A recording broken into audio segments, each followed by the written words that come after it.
Do you need beautiful Easter wreath ideas? You came to the right place. In today's video, I am sharing 30 Easter wreaths. Hello my sweet friends and welcome to DIY with Nadia. I am Nadia and this sweetness right here is Rocky and we are ready to share our 30 Easter wreaths.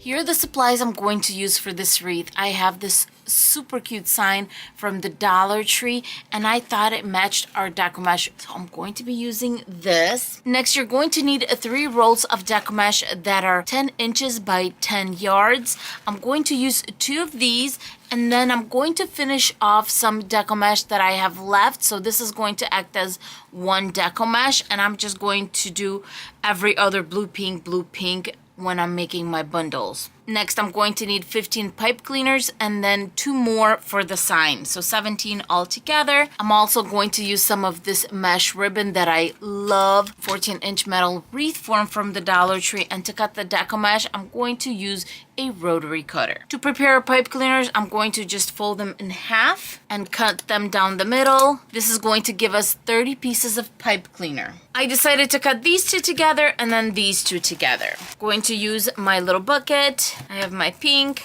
I have my blue, overlap them. I'm going to put my phone to act as a little anchor. I'm cutting down all that fraying on the edges. And now I'm ready to start cutting 10-inch strips. For this wreath, I'm going to need 30 bundles. And in each bundle, I'm going to have 3 10-inch strips, which means I'm going to need 15 of each color, both the pink and the blue.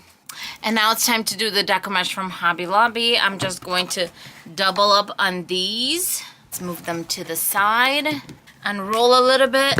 Put my phone to hold it down. And here I go, 30 pieces at 10 inches long. So basically for 2 of these rolls, that's going to be 60 pieces. Grabbing the mesh ribbon, I'm going to cut 15 strips at about 10 inches each. And we're going to put these on every other bundle of curls. Now it's time to put everything together. Our wreath form comes in 6 sections. Each section is going to have 5 bundles of curls, 3 curls per bundle. Every other bundle is going to have either a blue or a pink deco mesh curl. And every pink one, or maybe let's make it blue. Every blue one is also going to have this ribbon on it. Grabbing our pipe cleaners that we cut in half, I'm going to make the little V like I always do. And of course, don't forget the little clip, paper clip, clothespin, whatever you have on hand. Let's roll our blue. And I like to roll them about 1 inch in width. Got a little clip going. Then we're going to add 2 Easter rolls. I'm just going to put one on top, and then I'm going to roll another one and put it at the bottom of kind of like the snowflake that I make, and crisscross it the other way, just like this. So the blue one's in the middle, and then on top, we're going to put a piece of mesh ribbon, and we're just going to do that on the blue ones. Now we have our pipe cleaner. Try to get it in the middle somewhere. Let's tighten that up. 2 twists. There you go. We have our bundle. You can do this one of 2 ways. Finish all your bundles and then put them on, or just finish each bundle and put them on as you're going along. So on here, I'm going to be using these 2 rows to put my bundles on, and I'm literally just going to put it around row 2 and 3, twist in the back, fold in and fold back, and 1 of our little bundles is done. Next, I'm going to use 2 of our Easter ones and then 1 of the pink ones.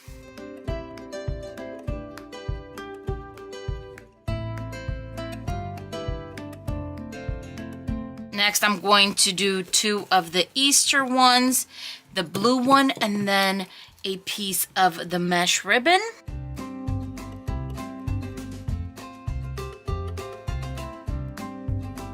And I'm just going to continue alternating the blue with the mesh ribbon and the pink, blue, pink going all the way around. First section is done, so give it a chance. This may not look full to you in a sense, but if you are going to be all done and all of these are going to get squished in, it's going to be a very, very full wreath. I'm halfway done with this wreath, and look how humongous it is. And that ribbon, oh my goodness, it makes such a difference. I'm going to see if I can find something similar maybe on Amazon or Hobby Lobby, but it's the cheapest to buy this mesh ribbon at the Dollar Tree, but it is hard to find, so I'm going to see if I can find something online that is similar to this, and I'll attach the link in the description box. Back to making my bundles. I'm going to finish up this half. Look at this full wreath, and as you can see, it won't even fit on my screen. That's how big it is and fluffy. It almost looks like a baby shower wreath because of all the blue and pink I have in there, but that's okay. These bunnies are going to change everything. So the first thing I'm going to do is get rid of the jute cord. And then we're going to attach some pipe cleaners to the back. You can attach 2 to 4 pipe cleaners. I decided just to do 1 on top and 1 at the bottom. As always, I'm going to grab 2 felt pieces, 2 pipe cleaners. I'm going to take my pipe cleaners, fold them in half, make a little seat with our hot glue. Going to do a little dollop of pipe cleaner on. Then I'm going to put some hot glue on top, on the pipe cleaner itself, and at the bottom. And then put our piece right on top, and this is what's going to seal in that pipe cleaner so it goes nowhere. Same thing at the bottom.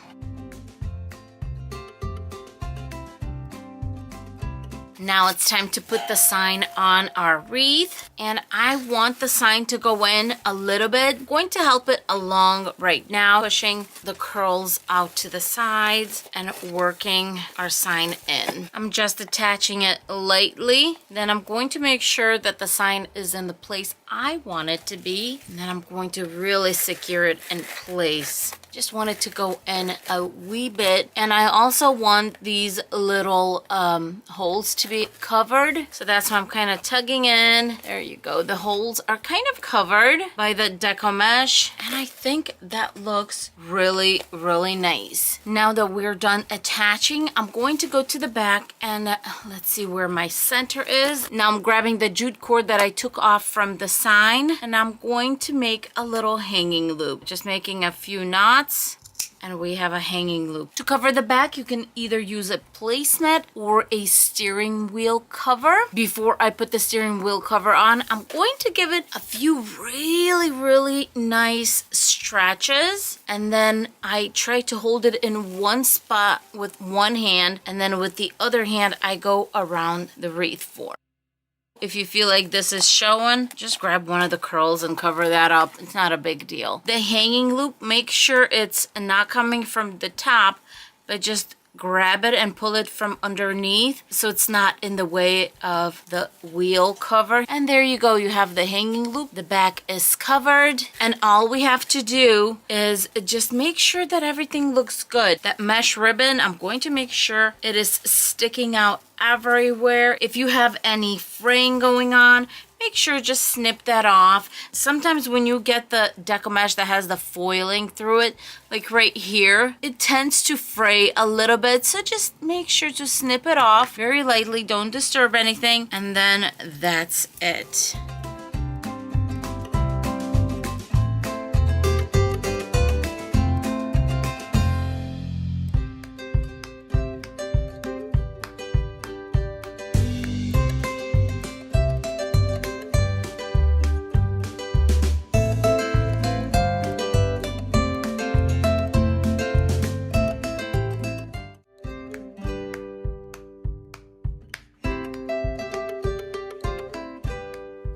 let's go over the supplies for this wreath. I'm going to be using 3 rolls of Deco mesh, and this Deco mesh is 3 inches in width and 18 feet in length. If you're using a regular roll of Deco mesh that is 10 inches by 10, you're only going to need 1.5 to 2 rolls, depending on how big you make your Cruffles. For ribbon, I'm going to be using these really beautiful ones.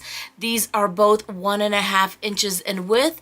They're both wired, and as you can see, this one has little carrots that's going to match our sign, and I think this one will give us a little bit of a farmhouse look.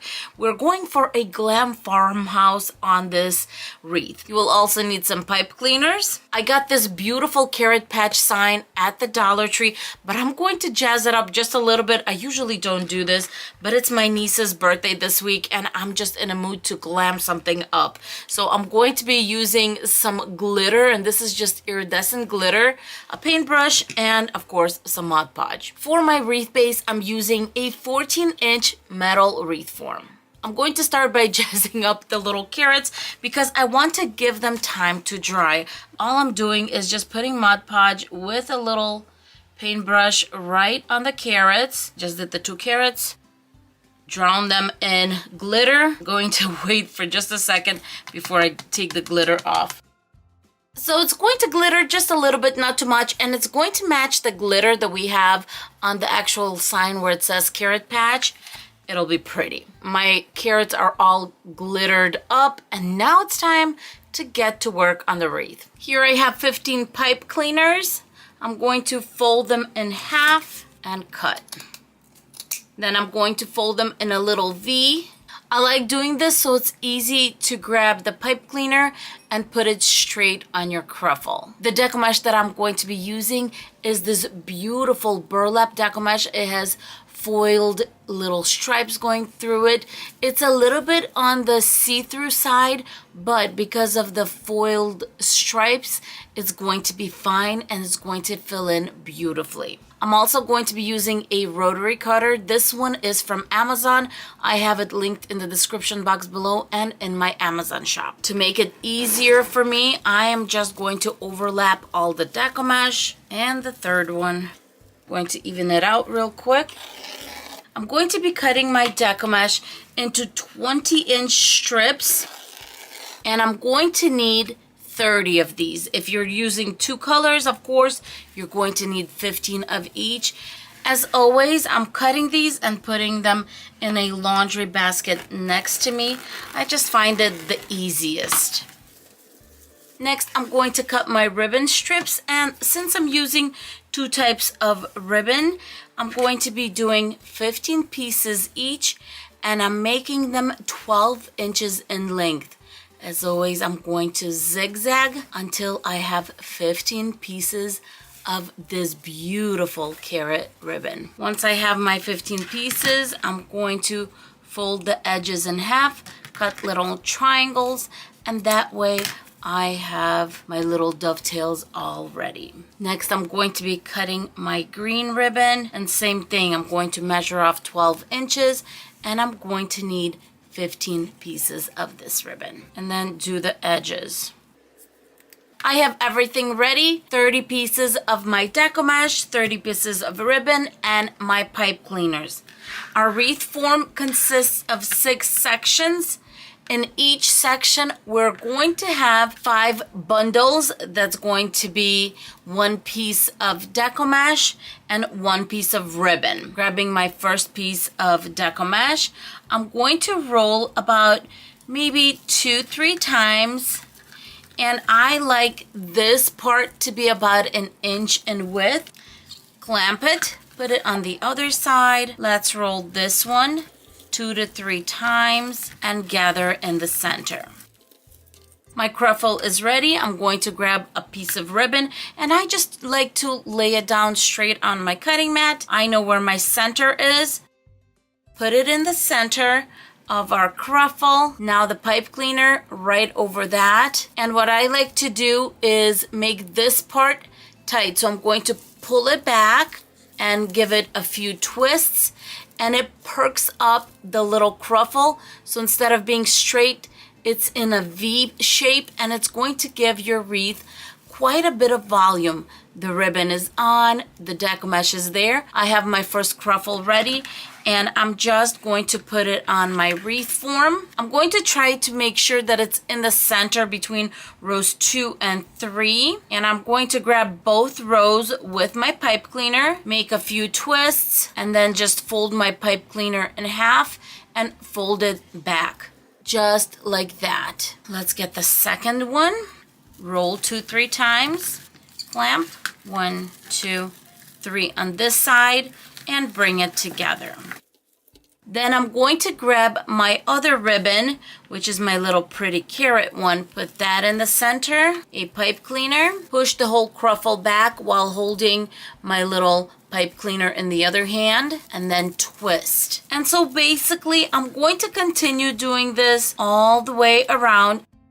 When it comes to the ribbon, as you can see, I have the green in the first one, the carrot in the second one, and I'm going to continue alternating the ribbon like that, going all around the wreath. Look at this, my friends. This is only 5 Cruffles, 1 section done. And imagine it all being filled in, the other Cruffles pushing this up. It's going to be beautiful and full. So if you're ever worried that you're working with deco mesh that's a little bit on the see-through side, this method is going to make it up for that, because it's just the fullness, the way everything just lays over, and the ribbon helps also. Now I'm going to go ahead and fill in the rest of the wreath, alternating the ribbon like I have been doing. And if you want to use 2.5-inch ribbon, you can definitely do that with this method. I'm just using 1.5 because that's the ribbon that I had on hand that matched my whole theme of the wreath perfectly.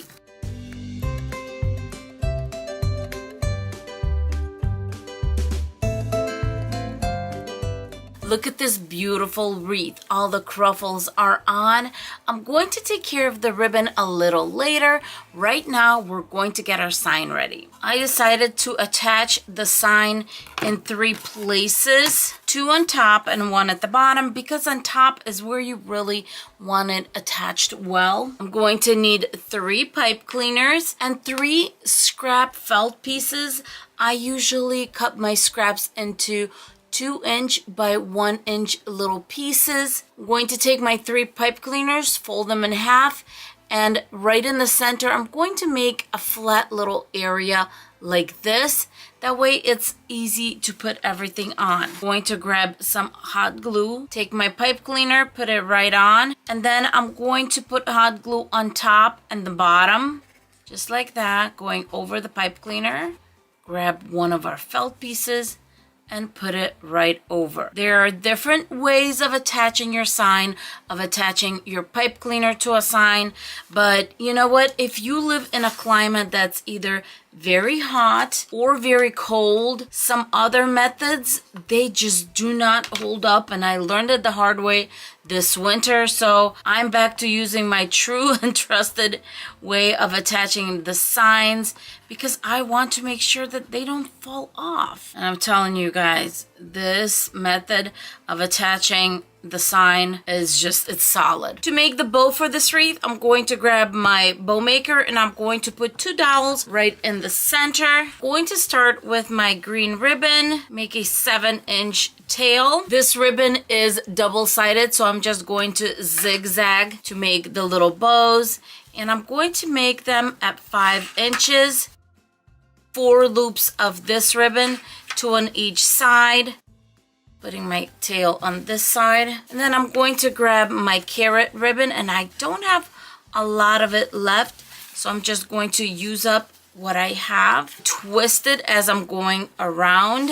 I only got 2 loops out of this one, 1 tail, which is fine. Then I'm going to bring in this 1.5-inch buffalo check ribbon just to give it a pop of black and white. And I'm making all the bows at 5 inches. I think that's pretty good.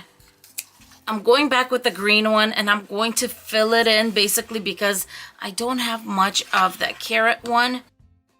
I decided just to do 2 more loops of that green one, and let's cut that off. Grabbing a zip tie, going to bring this bow together. Now I'm ready to attach both my bow and my sign. The sign a little bit on top and the bow right here. Going to grab a pipe cleaner so I can attach the bow. Just twist it around the center. One important thing when you're attaching the bow is not to pull it in too far. Keep it loose. The Deco mesh is going to keep the bow in place. Just tie it in place. If I need to, I'll go back and tighten it more. I think I found a good spot for my sign. Let's flip it and start attaching the pipe cleaners. I'm going to work on the ribbon and of course the bow. So what do you do with the ribbon? At this point, all the ribbon is pretty much sticking out. What you want to do is show off the gorgeous ribbon. And so what I'm going to start doing is start laying it out. Start showing the actual little print on the ribbon. Make sure one's going on one side, the other one's going towards the other side. We're going to do this going all the way around. And for those of you who watched more than one of my videos, you know how important symmetry is for me. So you know that this right here with the bow and the sign is not a normal situation for me. But I just thought it would add just a beautiful element to this sign if we have a bow coming from the side. Speaking of the bow, I did not do any dovetails, so I'm just going to go around and make dovetails on all the ribbon endings. With the bow, I'm just going to start opening everything up, filling it in. This is not supposed to be complicated. We're going to keep it fun. Even though we just have 2 loops of the carrot one, we are going to make it work and it's going to be stunning. When it comes to the holes in the sign where our jute cord was, we just use a little bit of ribbon and camouflage it. And I keep on going, straightening out all the ribbon. The wreath is all done, the bow's beautiful, and the carrots are perfect too, because you can definitely see the orange, but when light comes in a little bit, it gives you that shimmer. So pretty.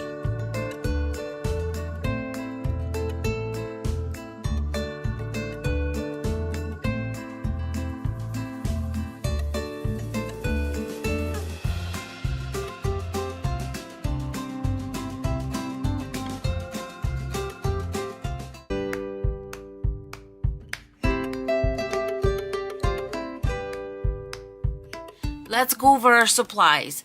I got this hop sign from the Dollar Tree and I thought it would match this perfectly. We got lilac right here on the H and yellow on the P, so it's perfect. Speaking of Deco mesh, I got this one at Joann Fabrics and it's 18 feet. That is only 6 yards, not 10, so always pay attention to the length. I knew I was getting a shorty, but I wanted the colors real bad. Because this Deco mesh is only 6 yards and we're going to have our ruffles a little shorter, I like to fill in with some white Deco mesh and it's going to match the little O, so all of this is going to work together nicely.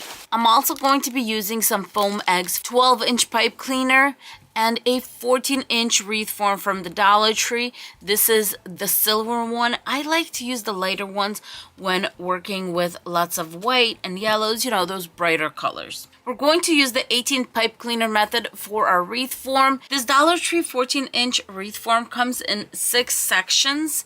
In each section, we are going to put 3 pipe cleaners. If you're going to use an 18-inch wreath form, then you're going to use the same concept. You're just going to need more pipe cleaners. It's still going to be 3 per section, and you're going to need more Deco mesh, of course. The first pipe cleaner in each section is going to go on rows 1 and 2. And I'm going to bring my pipe cleaner up so it locks in a little higher because we want to fill the section in really nicely. And I'm going to put this pipe cleaner down. The second and third pipe cleaner are going to go on rows 3 and 4. Same thing, I'm going to bring them up. And the way I look at it, they're going to go to the side of this center one. And there is my second one. And that's it. Just bring it up, 2 twists, and we're going to lay it down facing towards the outside. We have one section done, and we're going to repeat the process going all the way around. I'm all done putting in my pipe cleaners, and as you can see, I have 6 on the inside and 12 on the outside row. Now let's talk Deco Mesh. The first thing I'm going to do is I'm going to take my white roll of Deco Mesh and I'm going to need 18 strips at 10 inches long. We're going to make curls with these. Now for the ruffles, if you're using a 10-yard roll of Deco Mesh, you're going to get 12 pieces from each roll. Because my Deco Mesh is only 6 yards,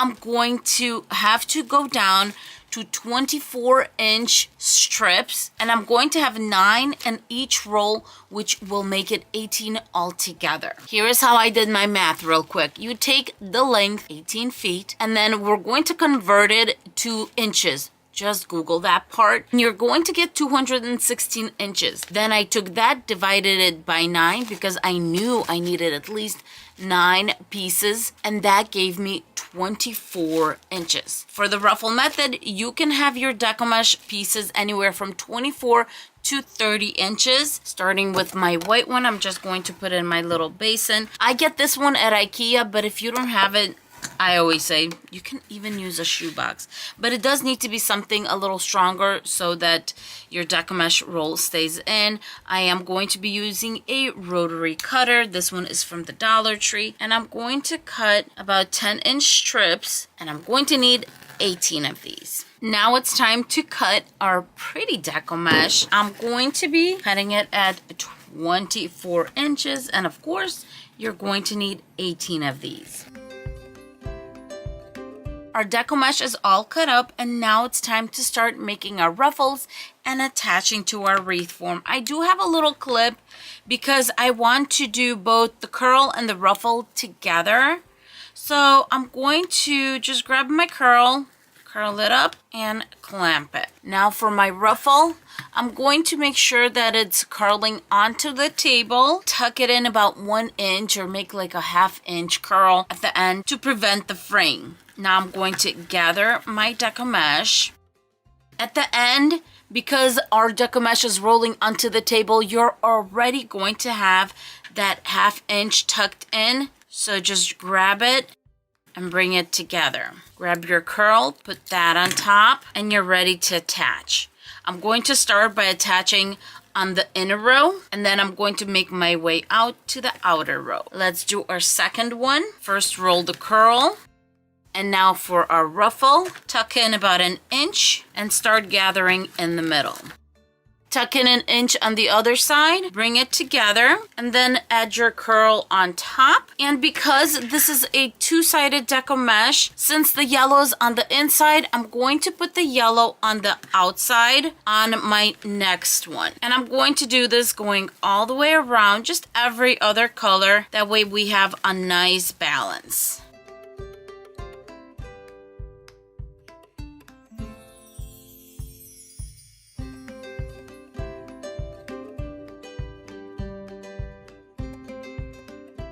Our first row is on, and I know it looks so empty in some spots, but just keep this in mind. Between all of these, you are going to have 2 more Deco Mesh pieces because we have 1 and then we have 2 that are right here. We have 1 and we have 2 right here. So it's going to fill in really nicely. Start doing the same thing every other. Since my lilac is on this side, I'm going to start with the yellow towards the inside, then lilac, then it's going to work nicely with this yellow and then lilac yellow. Our first section is done right here, and it's nice and full. Even cutting my Deco Mesh in 24-inch strips, the ruffles are beautiful. The next thing we're going to do is we're going to go to all the pipe cleaners and we're going to twist them all the way up. We're actually going to use them in our decor. So all the way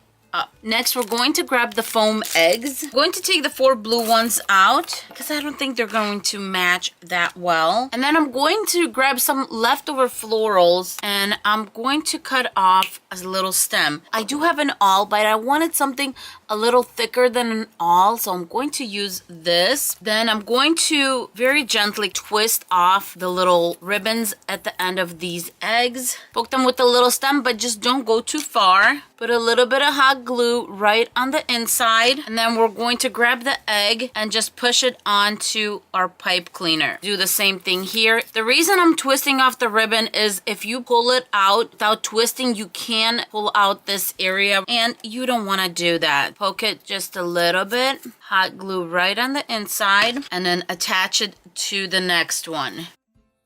At this point, we're all done except for the centerpiece, so let's get that taken care of. I have my sign, 2 pipe cleaners, and 2 felt little pieces. I'm taking the jute cord from the bunny ears. I decided to attach in the center. We have our pipe cleaners, make a little seat with them.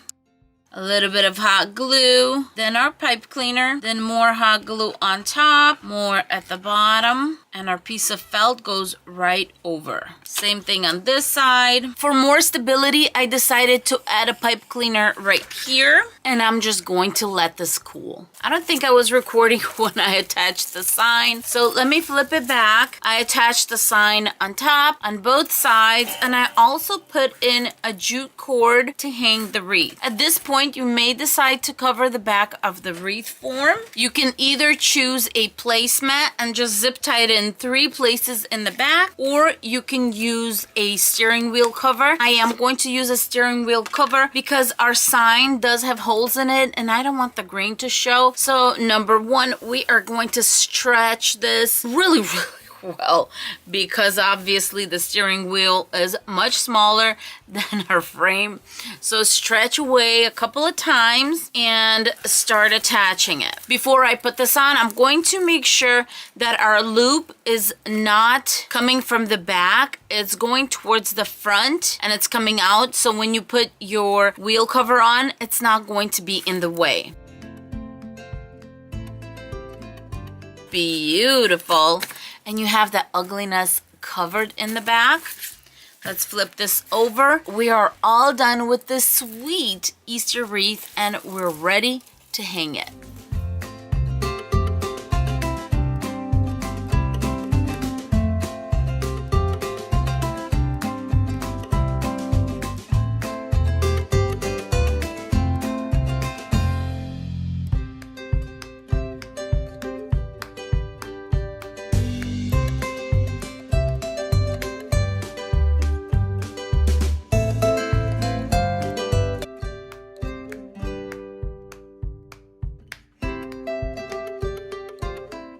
Let's go over the supplies that we're going to use for our Dollar Tree shelf liner wreath.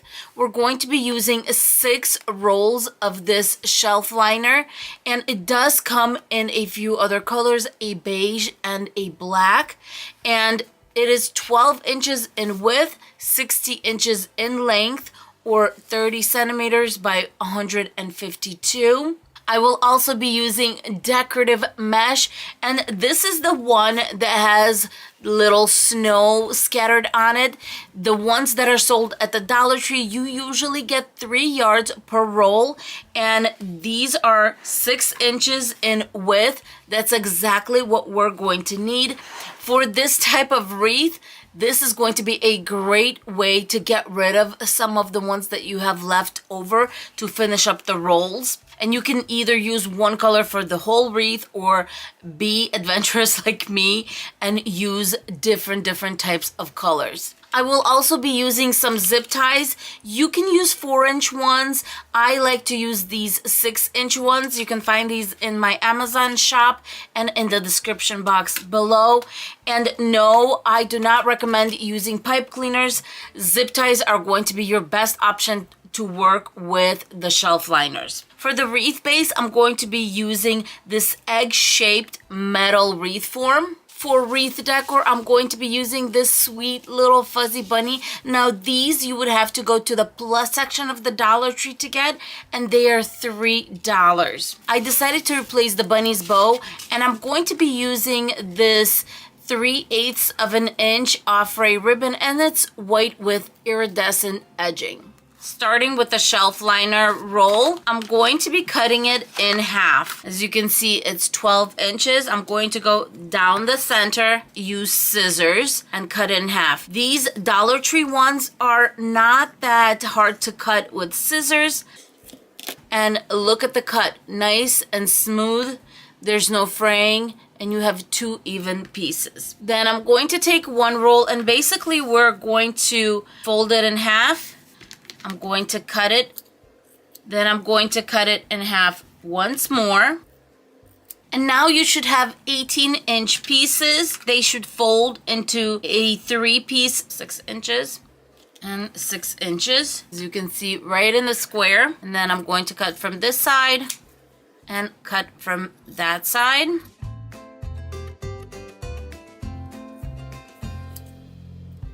I'm grabbing the other piece, folding it neatly in half, cutting right along the edge. Now you should have an 18-inch piece that you will fold into 6-inch pieces. From one half, I have 12 pieces. Now I'm going to do the same thing. From each one of the rolls, you are going to end up having 24 of these pieces. So as I'm cutting this, I got bored using the scissors. So when you're down to the 6-inch pieces, it's super easy just to use a little roller cutter and cut it right down to the 6 inches. As I'm cutting my second roll, I realized that I am 3 inches short for the 18 inches. So when I looked on the actual paper here, apparently my first one was 12 by 72. That's why I was able to fold it into 3. And this one is 12 by 60. So if you're going to do 12 by 60, you're going to end up doing it in half and in half. So instead of 6 by 6, you're going to have 6 by 7.5. But since I already have the 6 inches cut up on my first one, I'm going to just go ahead and go slow and start cutting up all of these at 6 by 6 inches. I'm going to go ahead and actually just cut the 5 because I realized that the rolls that have 72, I just have a few more extra, and I have a few rolls at 72. I have 110 pieces of my shelf liner little squares, and now I'm going to bring in the decorative mesh, and I'm going to need 110 of the decorative mesh also. So it all depends how many squares of the shelf liner you have to how many decorative mesh you're going to need. These are 6 inches in width. So these are super easy just to cut into 6 by 6 inch little squares. Everything is cut up. I'm using 7 different colors of the decorative mesh, and then I have my shelf liner to the side. Next, I'm going to grab my egg wreath form, and I'm going to start attaching. At this time, I'm also bringing out my zip ties. So I'm going to grab my shelf liner and my little decorative mesh. I'm going to be attaching my shelf liner little bows on rows 2 and 3 of the wreath form, and I like to do this going in a zigzag pattern because that way it's just going to lay out nicely. My shelf liner square is at the bottom and the decorative mesh is on top, and I'm going to collect in the center a little bit in an accordion fashion. So just collect a little bit, collect. Grabbing my zip tie, I'm going to put it underneath the little row that I'm going under. In this case, it's going to be row 3, and attach. Before I zip tie all the way to the end, your little bow could have slipped to the left or to the right. Make sure you have the center before you make that final little tug. And then I'm going to put the little nub to the side. Grabbing my wire cutters, I'm just going to cut the tail. And that's pretty much it, my friends. I have my shelf liner, decorative mesh, accordion it, in the center to make our little bow. Then our zip tie. This time it's going to go on row 2. I always count from inside out. Attach, but not all the way. Fold it in half like this to make sure you have that center, and tie it in place. Nub to the side and cut off the tail. Moving on to my blue one. Zip tie on row 3. Make sure you have the center. The colors are coming out so beautifully, and it just looks like this pastel kind of just color transition going through. I am in love with this wreath so far. So I'm going to keep it pretty tight. I'm not going to do loosey-goosey. I have 110 of these, so I know I'm going to have more than enough to have a nice tight wreath. And now I'm just going to go ahead and continue adding the rest of these. I am so excited how beautiful this egg wreath came out. All the shelf liner and decorative mesh little bows are on here. And to me, it looks like a watercolor painting of an egg, because it's just such a beautiful, smooth transition with the colors. I'm telling you guys, in person, it looks stunning.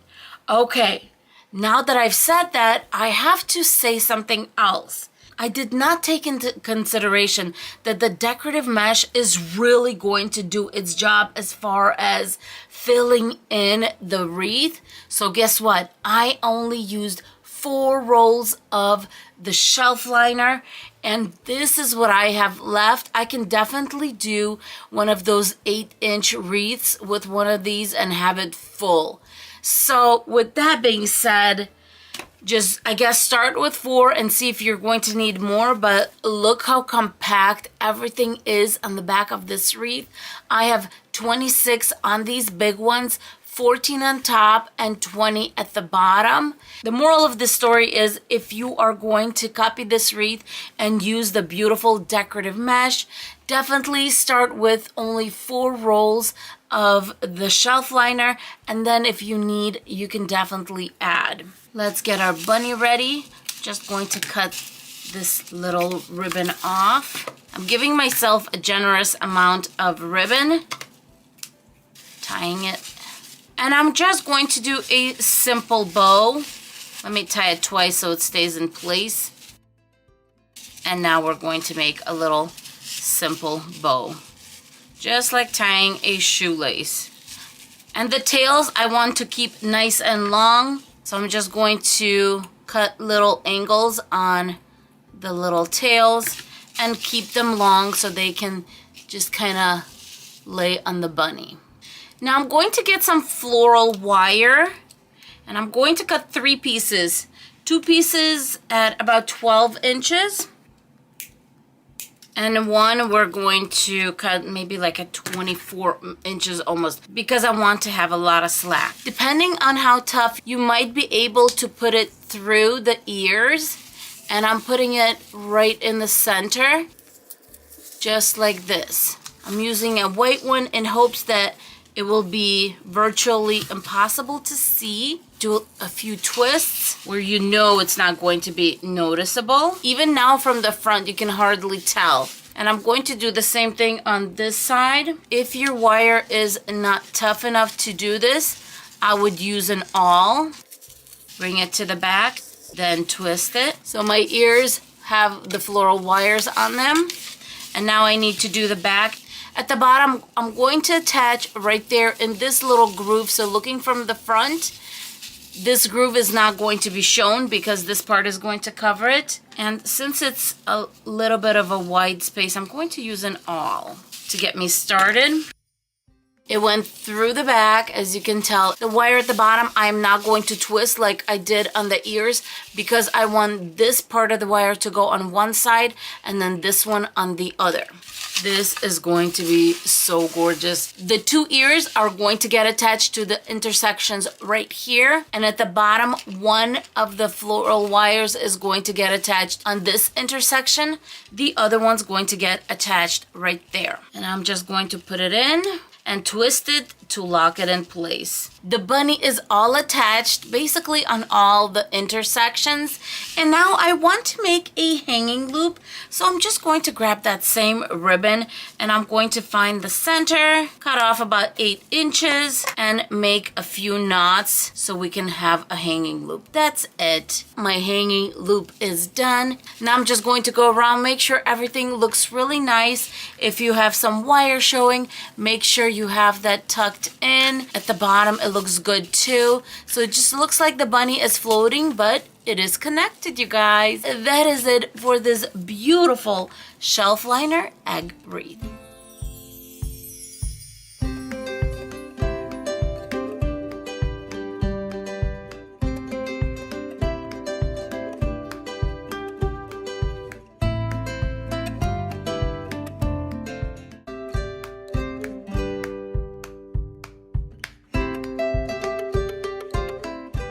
Let's get started on the supplies for this wreath. First, you're going to need a cat on your table. Then you're going to need some pipe cleaners, 1 roll of Deco mesh that is 10 inches by 10 yards, some sort of ribbon. This is a vintage ribbon. It's something that got thrifted, so it's nothing you can find, but just find ribbon that will work with your Deco mesh. My Deco mesh is ivory, it has lots of gold, and that's why I'm going with this ribbon, because it has gold edging on it. Then I'm matching some florals to go with my ribbon. These are roses, or maybe they're tea roses, but I got them at the Dollar Tree. These are little rose or floral picks. I recommend using picks for this just because it's going to be easier to work with. So whatever craft store you can get a hold of or online, just use a pick that has some greenery in it.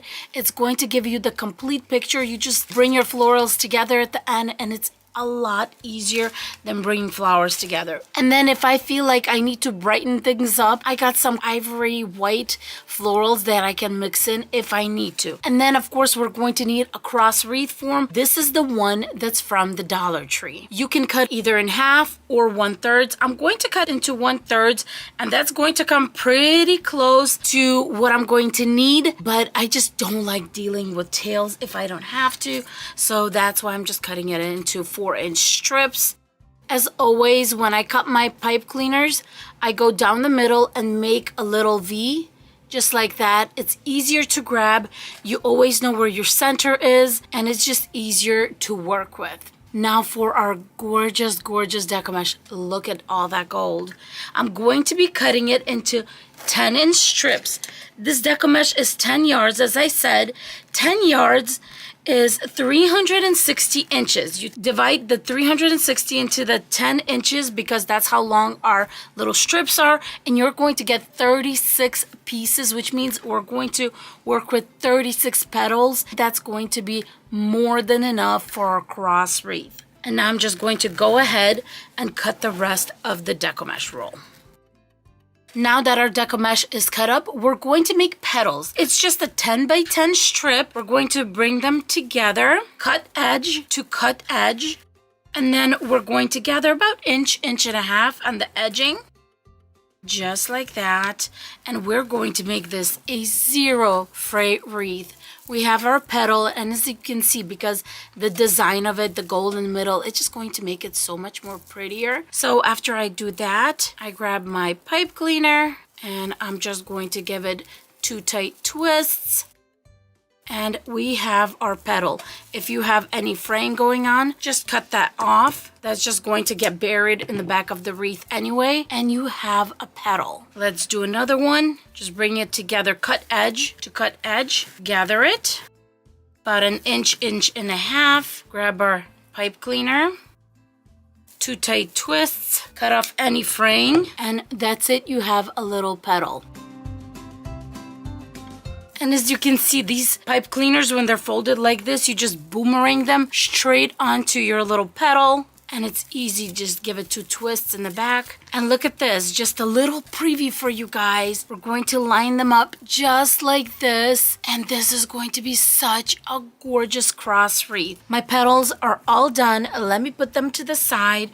Let's talk about the wreath form. We're going to divide the wreath form into 6 sections. 1, 2, 3, 4, 5, 6. We have 36 petals. 6 times 6 is 36. So in each section, we're going to put 6 petals. I like to always work outside in. So I'm going to take my petal and with my pipe cleaner, I'm going to attach it to the 2 middle rows. And because I made them so short, it's going to be just enough to bring the pipe cleaners together. First petal is attached. I'm going to bring it down just a little bit.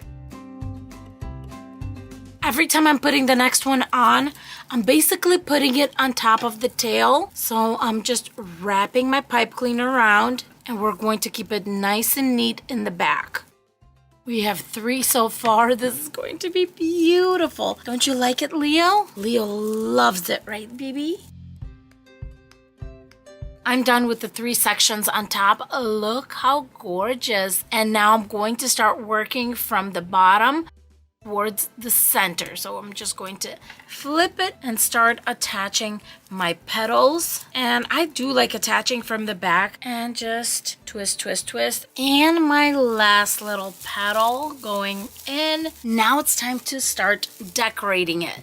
You can either decorate it where you have kind of a symmetrical look, meaning you have 4 things sticking out like on the corners here. So maybe like 4 flowers and something in the middle, or a symmetric bow, or you can do something asymmetric, which is what I'm going to do. So the first thing I'm going to do is I'm going to make 1 loop bows. So I'm going to eye a loop and just kind of see where you want it, see how big you want it. And also before you cut it off, bring in your flowers. See how they're going to look. So what I'm going to do is I'm going to make 3 loops like this. I'm going to measure them off, cut it to the length that you feel is nice. I did want to mention that this ribbon is 2 5/8 inches, so almost 3 inches. As you see, I zigzagged to make 3 strips of the original length that I measured, and I'm just going to cut dovetails on both sides. Now for a bow, I'm actually going to be attaching these bows separately, meaning I'm going to have 3 separate single loop bows.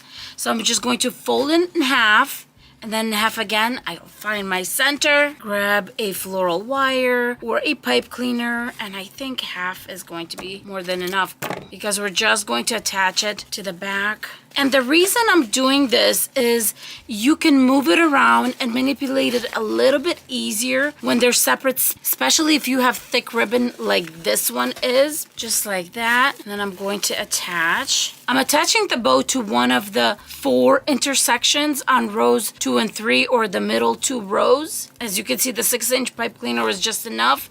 So I'm going to twist, fold, and fold back. I'm going to make another one. Same thing, find my center, fold it in half, find the center there, grab a pipe cleaner, and before I make it tight, I'm going to twist the tail, tighten it up. And this one, I want the tails to go the opposite way, and I'm actually going to try to sneak it in between these tails. My ribbon is on. Now it's time to attach our flowers. We have to decide how many we want. Maybe let's see what it looks like with 3. Oh, I think it just gives it a beautiful fullness. I think it'll be nice. So first things first, let's remove the tags. And as I said in the beginning, it is so much easier to work with a little floral pick. So just grab some picks from your local craft store and you could work with those. I'm using a zip tie to bring these together, and I'm going to show you what I did. I put 2 of my little florals facing one way because you can tell I have the little buds right there, and then 1 facing the other way, and in the middle I'm just going to move all the greenery to the side because I almost want to make this big flower in the center. Now I'm going to add more of the white florals, and I'm going to zip tie it again. The white florals are going to make a big difference. Another zip tie. Can you do this with floral wire? Absolutely. It's just not going to hold as well as a zip tie. With a zip tie, it is just in place. Look at this. it's going nowhere. So after I zip tied it tight, cut off the tail. Because we're working with Dollar Tree flowers, I took the big ones off and I'm going to hot glue them in place because I just don't trust that they will stay in place. So a little bit of hot glue and place the buds back on the little stems. And as I said, I'm going to do that to all of them. The little flower buds, just a little bit of hot glue to make sure they stay in place. And don't forget to hot glue the white little florals too. I want to make sure everything is secure. I'm so sorry, I just realized the camera wasn't on. But all I did was grab the pipe cleaner, wrapped it around the base right here where my zip ties are, and fed it through to the back and tied it in the back. Our floral is absolutely stunning and it just works really nicely with the whole look of the cross wreath. I think it's going to be an absolutely beautiful, beautiful wreath. Now I'm going to flip it back so we can talk about the hanging loop. You can use a jute cord, you can use a wire, whatever you want. I'm just going to grab a long piece of this wire. It's the 22 gauge wire. I got this at Michael's. It's quite soft, so that's why I'm grabbing a long piece because I'm going to fold it in half. To hang this wreath, all I'm going to do is wrap my floral wire around the bottom of this crisscross section on the 2 middle rows. And all I'm going to do here is I'm going to twist. I'm going to make a big loop, as you can tell. I'm going to twist, twist, twist, cut off the excess, and then I'm going to twist it around itself. And this part is going to get hidden in the back. You can twist it right here to kind of lock it in place. And there's my hanging loop. Since we have our loop at the bottom, it's going to be easy to cover the wreath. So you're going to cover the wreath either with some felt strip, or you can use a piece of ribbon and do it this way. But the one that's going from top to bottom, what you want to do is cover this piece, then you're going to have your hanging loop, and then cover this piece right here. I'm not going to cover the back because I actually made this wreath for myself, but you can definitely just strip right here, and a long strip right here. Now some last minute nips and tucks, and this cross wreath is ready to hang for your Easter decor.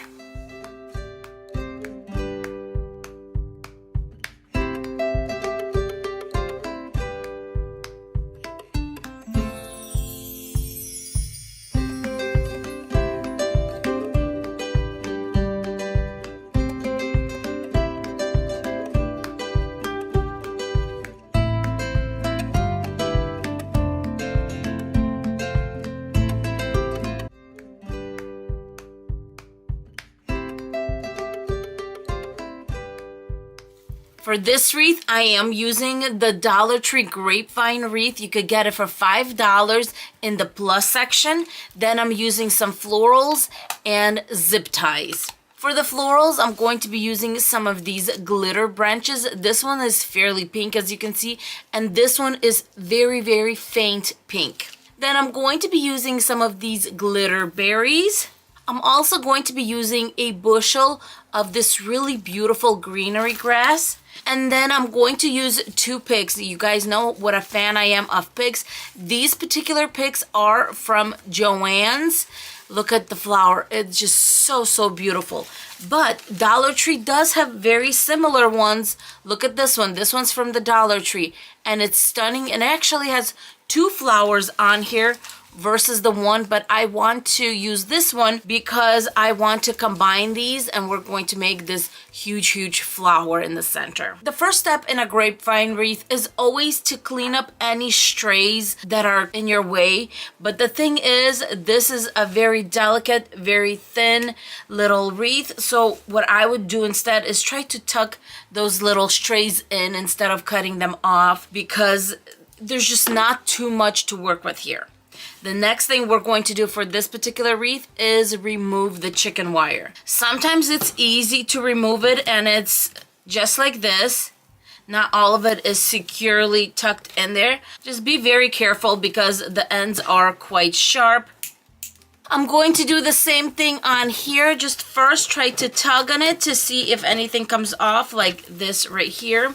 Because as I said, it's not as securely tucked in there as you might think. And then just use your little wire cutters to cut the rest off. This wreath is nice and clean, no chicken wire. There were none in the ears, and this is the hanging loop. Now I'm going to go ahead and start working on our florals. First things first, let's take these little tags off. The game plan for this wreath is to have a beautiful floral cascading to the sides. So we want to make it even on both sides. If I have a floral pick that has 5 little branches, I'm either going to use 2 on each side, or I'm going to grab another bushel and add to this. So I'm thinking I'm going to add 1 more because I do want 3 on each side. I want a little bit more greenery than I have here.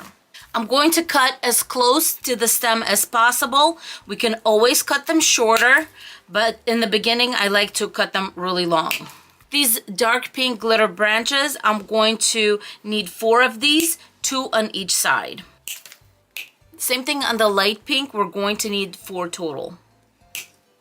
For the glitter berries, I'm going to have 1 branch that is longer and has more berries, and the second one has a little less, and I'm going to put this combo on each side. And I'm not going to be using these glittery leaves. Now it's time to divide everything. Move this to the side so we can start bringing this one together. I'm going to start with the dark pink. I want to make sure that it kind of flows with the angle of our wreath. Then we're going to have the light one because I feel like it just needs it. A beautiful combo. You still have the dark pink, but then this light pink gives it such elegance. Next we have the greenery, and I'm going to push up as much of the greenery as possible towards the top, so we can get more stem. Of course, you want some a little higher, some a little lower with the added greenery. With the berries, I want the single one on top and the double at the bottom because you want it to get a little heavier towards the center. And so these are going to be our sides. First thing I'm going to do is zip tie everything together. And zip tie it until it's tight, but not all the way. And then see if you need to move anything up or down. I feel like mine is just fine, and all these branches are very loosey-goosey. I kind of wanted that. And you can still see the pink. I'm liking the way that looks. Now I'm just going to hold everything in place and really tighten up that zip tie of mine so there's no movement. I want to make sure that everything is in place and it looks like it is. Now I can cut off the tail, bending it at that bottom part so that it lays really beautifully on our wreath. Even bring in the main flower to make sure that the bend is where it needs to be, which it is in this case. Now I'm going to make the exact same bundle for the other side, but I'm going to keep it near me because I'm going to use this as a reference to make sure that the height is right and everything else. Both sides are done. Now it's time to attach. I'm going to bring in my picks, and the first thing I want to do right there where the flower is, I'm going to start bending because that's where I need it to go down. And my stem is going to go down behind this whole section. The other flower, make sure the greenery is bending the other way. Our picks are ready. I'm going to bring them together and I'm going to squish this part where the flower is because we kind of want to make it look like there's just big gigantic flower. When you have the flower all set, grab a zip tie and bring the flower together just like this. I have both of these zip tied together. When I feel like it looks beautiful, I'm going to take the center out very gently and zip tie these guys in place. And what I like to do is try to go through the wreath. Here is what I mean. My zip tie is coming through the center of the grapevine. That way I know it's going to be secure. And since this is zip tied already, you can come through some of the branches. I'm going to cut the stem off of this one that's really long. Now it's time to attach the second side. And I'm just making sure it's pretty much a mirror of the other side as far as location is concerned. Taking my zip tie, I'm going to try to go through the middle of the grapevine and attach. Anything sticking out too much, you can get rid of that. And we're going to gently wiggle this part in. To go through the center of my grapevine, I'm going to put a letter opener. I'm just gently wiggling in. You don't have to use this. This is not sharp, by the way. And I'm going to put my zip tie in, so now I can just follow it just like that. And then take this out. And when I zip tie this, it's going to be nice and secure. I'm tightening the zip tie and cutting off the tail. And that is it for our beautiful floral bunny.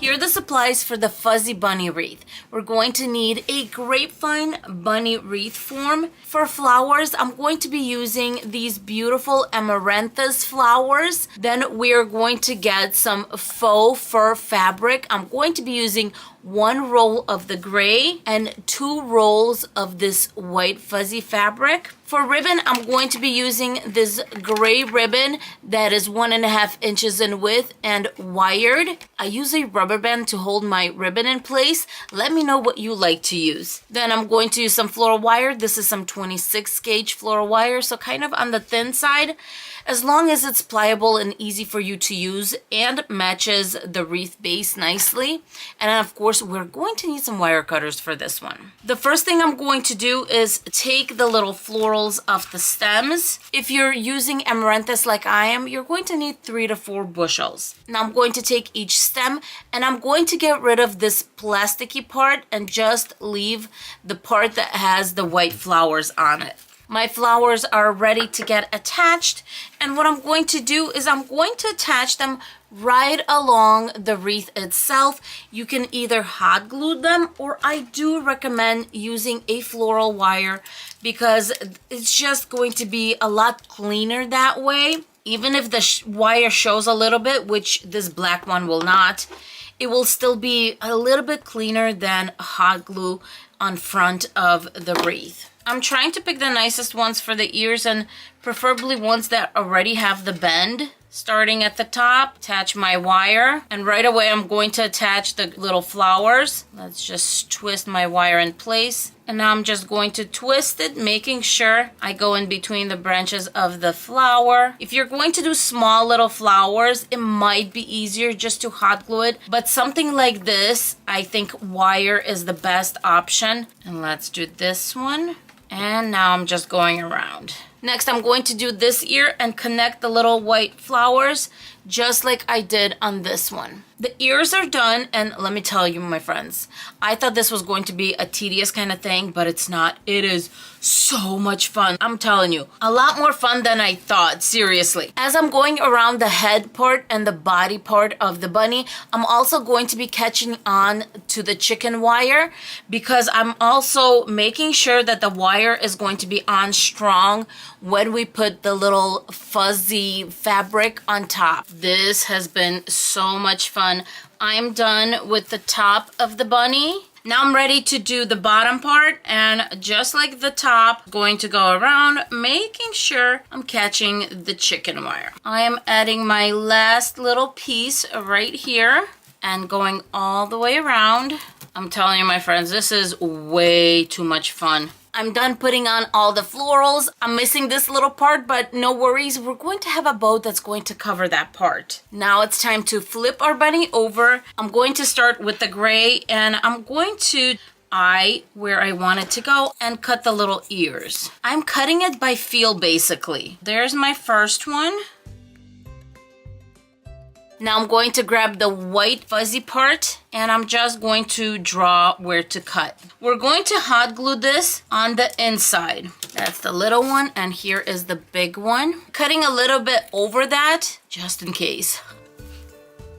I'm ready to attach the ears. I'm just going to add one side on, and I'm trying to be as centered as possible. And I'm going to press and hold to make sure all the fuzzies kind of catch. Ooh, that's holding on nicely. Let's do this side. Let's do the second ear. Now I'm going to trim a little bit here and there. Okay, my friends, the ears are done, and as I hold the fur, I'm just going to start hot gluing it to the chicken wire. And I'm just going to do section at a time. Let this cool and then do the next one. I'm just finishing up gluing the top of the bunny. This is so easy and adorable. I'm hot gluing the bottom part in place, starting with the center. And off I go, waiting for the hot glue to cool. I am done attaching all the fuzzies to this bunny. Now it's time to make the bow. And I decided to keep it simple, make a 4-loop bow. I don't believe in making bows that are really, really big on these bunnies, because if you do that, you lose the shape of the bunny. So a few loops, maybe 6 loops, depending on the ribbon that you're using, is just fine. Let me see if I like the way it looks here. There you go. And I'm just making a simple bow, wrapping my loops around, just like this. To bring this bow together, I'm just going to squeeze it in the middle and use the floral wire. Before I cinch it in tight, I'm going to make sure all my loops are the same size. Fold in the center, twist it in the back. Make little dovetails by folding the tails in half and cutting a little triangle out, just like this, and a little triangle. For the center of the bow, you can do a few things. You can put a little button, whatever you want to do, or you can put a piece of that little faux fur that's left, or even the little flower. I decided to do the flower and the fur. Why not, right? My wire is still there. I just put it to the left and the right, and I'm going to hot glue the fur in place. Cut off all the fuzziness. We don't need that here. And then this side. That looks so adorable. Let's put the little florals on here. And I think what I'm going to do is I'm going to actually wrap the wire that's going to hold it the best. Cut off the extra. I'm putting all my bows in the center because I just think it balances everything out. But you can definitely put it on top. Now this looks adorable too, for sure. I would just make it a tiny bit smaller if I was doing it on top, but I am going to put it here because that's how I had it in my head, securing the bow in place. The final step of the bow is to make banner tails. So I'm going to fold my little tail about 1/3, and I'm going to do this together to make it simple. And then all you do is grab on both sides where the wire is and flip back, just like this, and flip back. It should look something like this, like a little wave. Same thing on this side, grab both sides and just twist back. I just think it elevates the bow and ultimately the wreath when you do that. And I'm all done with this beautiful furry bunny.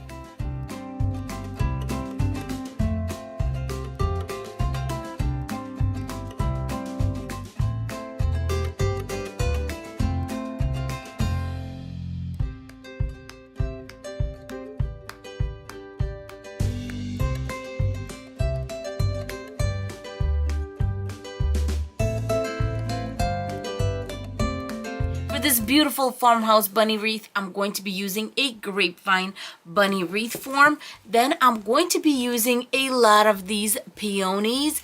These are the white ones with just specks of pink here and there, so very elegant. And of course, the star of the show is this beautiful ribbon. Just look at these bunnies, so absolutely adorable. This ribbon is 2.5 inches and it has wired edges. I'm also going to be using some floral wire and hot glue gun. The first thing you want to do is go around the wreath and see if there's anything sticking out too much on the outside, especially on the ears, but not too much. If you can tuck something in, go ahead and do that. Not worried about the inside because this is where our flowers are gonna go. Grabbing the floral wire, this one is 26 gauge. We're going to secure the chicken wire in place. Now, while it looks like it's in place, I'm going to be putting flowers on here, and I do not want to have the risk of any of the edges coming loose. Definitely worth the extra step of just securing that in place and just twisting the wire in place. This is a black wire, so it really should not show a lot. I'm just twisting the wire around, making sure I'm catching those loops. Same thing on the top section. I'm wrapping the wire and trying to secure this mesh as much as possible. As you guys can see, I have a little visitor, making sure that the mesh is on nice and secure. Now I'm going to bring in those beautiful peonies, and what I'm going to do is just take them all off the stem. You can use different flowers. Ranunculus is another beautiful flower to use for this. Basically any flower that's going to give you a beautiful fullness on the inside. I'm eyeing all the flowers, and this is 4 bushels of the peonies. Now I'm going to take them off and make sure I unite this little part with a green little petal right here. Grabbing my hot glue gun, I'm just going to go around and seal that up. And I'm going to do this to all of the flowers. If your hot glue gun has a high and a low, keep it on the low, because sometimes the plastic part here is so elegant or so gentle, you can melt it and it just causes a little bit of problem. So I just keep it on low for this. I'm done attaching all my flowers on the little stems, and now I'm going to attach them to the actual netting. So what I'm going to do is I'm going to take this part right here and I'm going to hook it on the netting. Literally just hooking it on. When it's hooked, that's when I'm going to grab my hot glue and hot glue that. And that is what's going to keep that flower in place.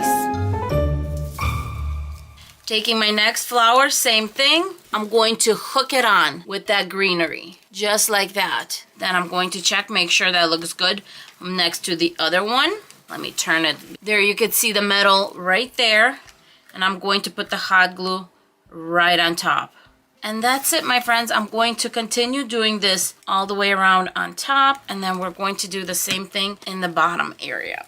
And this way I know it's attached, and it's also attaching that petal to the flower itself, and it's going to keep everything in place. With that one done, I'm going to move on to this part. The flowers are all on, and I'm ready to make the bow. I'm going to start the bow a few inches in. You don't need more than 2. Gather it, and we're going to make a simple bow. 2 loops. Let's see how big we want it. I think that's about right. So one on this side. There's our second loop, and we're doing this freehand, so I'm definitely going to make sure I have the center just by folding it in half like that. After I have my center, I'm going to gather it, and I'm going to grab a floral wire for this. I just have the black one on hand, so I'm grabbing that one. And what I want to do is just wrap it a few times, but we're not going to seal it because we need the second half of the tail. Measuring how long I want my tail to be. I think this will be cute right there. Now I'm going to measure the tail for the other side. About there. Let's cut that off. Once you have that, collect it. And then this one is going to face the other way, of course. And I'm going to use that floral wire to bring everything together. Give it a few good twists. Let's tie it in the back. Next, I'm going to make fishtails on the ends. And I'm going to use that floral wire to wrap it around the center and tie it in place in the back. Make sure your little bow is centered. And then I'm going to grab one of these roses, but you can grab anything you want. And I'm going to hot glue straight to the center of that bow. I'm looking at it and I decided to add 2 more of these roses just so it's a little bit more noticeable. So I'll add a little bit more hot glue, put all of these 3 roses together. And that is it for this sweet little bunny.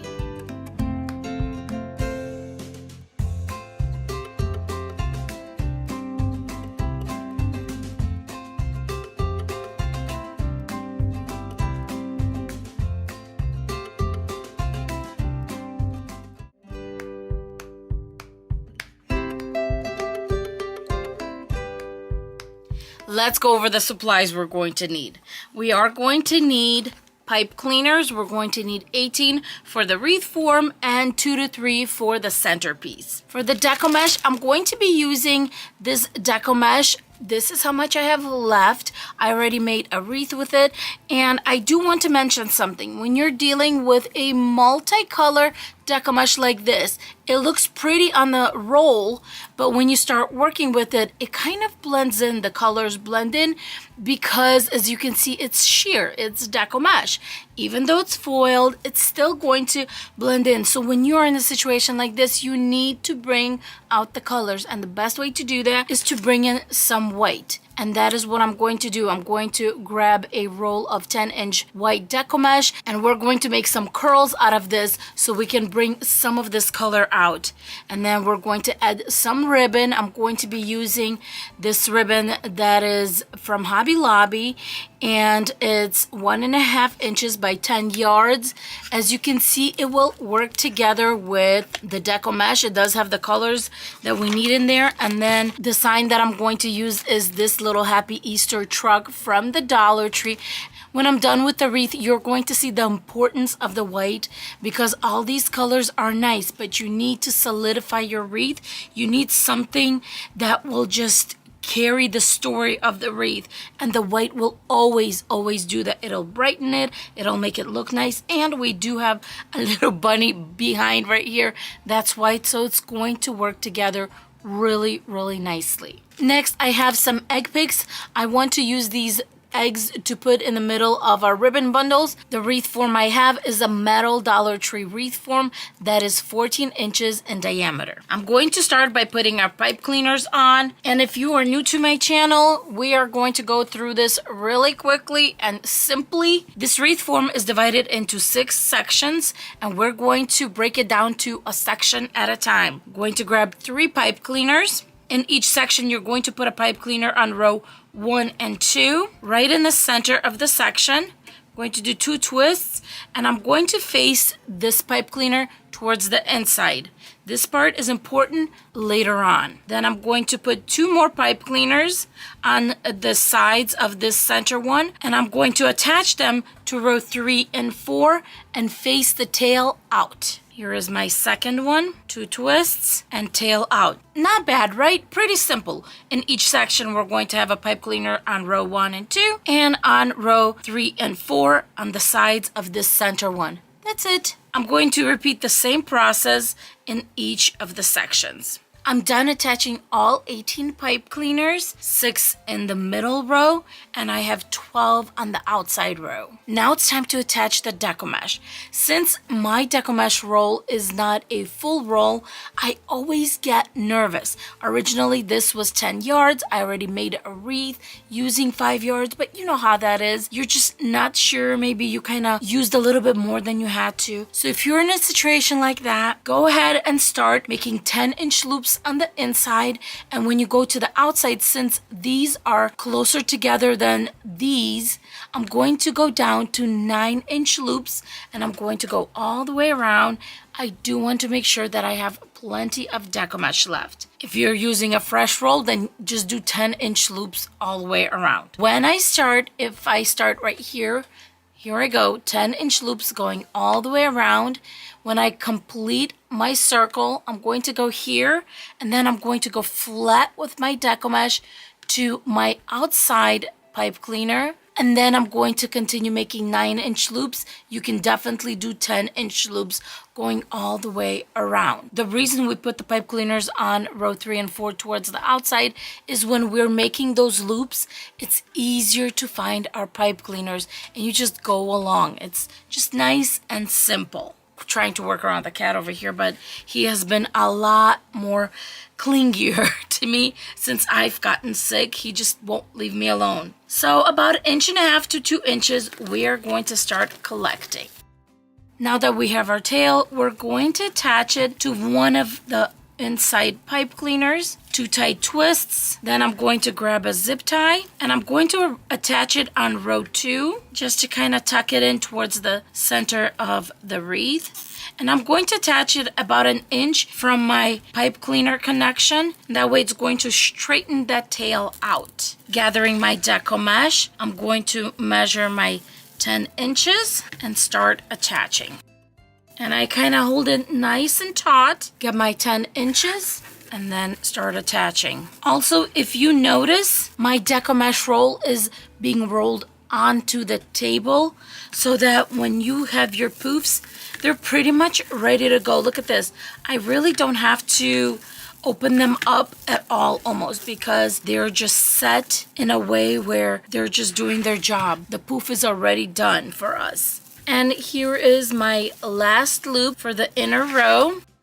And when I'm done attaching my pipe cleaners, I face them up because we are going to need them when we're attaching our little bundles. So just face them up and get them out of the way. Now I'm going to gather my Deco mesh and I'm going to go to the next pipe cleaner and I'm going to go nice and flat. I'm not making a loop right here. Let's tighten that up. And this is also where we're going to end. And I'm just going to make 9-inch loops going all the way around. I am on my last loop and I'm so glad I went down to 9 inches. I have a little bit left, but I don't think it would have been enough if I would have made 10-inch loops. So let me just cut the excess here so I can attach it. I'm going to attach it where I started the second row. 2 nice twists. That tail, I'm going to push it in towards the back, grabbing another zip tie. Going to tie it to row 3. And once again, about 1 inch from the pipe cleaner connection. Cut off the tail from the zip tie. And now I'm going to push it back in. And there you go, it's tucked in nicely. For our white Deco mesh pieces, we are going to need 36 of them, and I'm going to cut them into 10-inch strips. These are going to be for little curls that we're going to be putting in our bundles. For the ribbon, I decided to add a pink one, and this one is 1.5 inches, just like this one. It's wired. It does have some glam to it, and it's going to work perfect because our little bunny has glam on there, and the little truck tire also has a little shimmer going on. So it's going to work perfect. And I'm going to put the pink ribbon strips on the outside bundles. For the yellow polka dot, I'm going to be cutting 24 ribbon strips. For the pink, I'm going to be cutting 12 ribbon strips. All the ribbon strips are going to be 11 inches long. I'm going to do what I usually do, and I'm going to just measure my 11 inches, and I'm going to zigzag until I get 24 strips. Now that we have our 24 strips, I'm going to take each end, fold in half, cut a little triangle, making sure I cut the ends, and we have our beautiful dovetails. And now for a pink ribbon, same thing, we're going to measure off 11 inches, and we're going to zigzag until we have 12 strips. Going to fold the ends in half, cut the little triangles, and voila. Now that my ribbon is all cut up, I'm ready to start my ribbon bundles.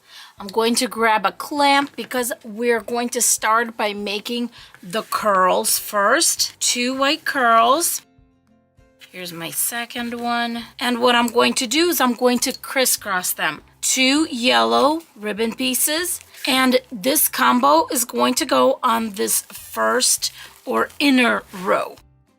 2 twists. Then I'm going to just twist the remaining pipe cleaner, fold it in half, just like that, and fold it back. Now we're moving on to the outside row 12 bundles. So same thing, we're going to start with the white curls.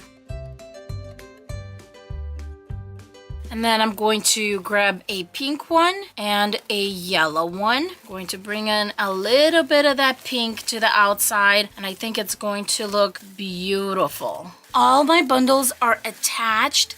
We have a beautiful full wreath. You can still see the original Deco mesh in the background. And now I'm going to grab the little eggs, removing the eggs from the little wooden part. And then I am going to remove this little bow that's on them. And don't worry if a little bit of the foam comes off. You can always hot glue the egg right there where the foam came off. So that's okay, not a big deal. I have 18 eggs right here. And I'm just going to start hot gluing them to the ribbon bundles. And of course, where you have the little foam part, kind of want to focus on that area. And just hot glue it in place. On the truck, I decided not to use the big Happy Easter sign. It already says Happy Easter on the truck.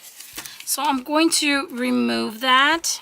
And then I'm also going to remove the hanging loop. I decided to attach in 3 places. There's different ways of attaching the signs. I like using the old-fashioned way with my little felt pieces. Fold the pipe cleaners in half. Make sure you make a little flat space in the center. And now we're going to just put some hot glue right there. Our pipe cleaner. More hot glue on top, going all the way to the bottom, then attaching our piece right on top. Now I'm ready to hang the sign. Let's flip.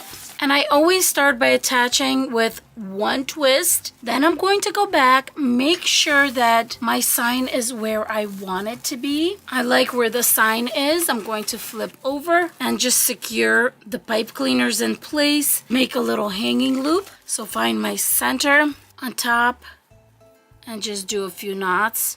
Let's cut off the excess tail, and that would be it. I'm just going around making sure all our bundles are laid out beautifully, making sure you can see the sweet little eggs that we hot glued to the center of our bundles. And there you go, your wreath is ready to go on your door.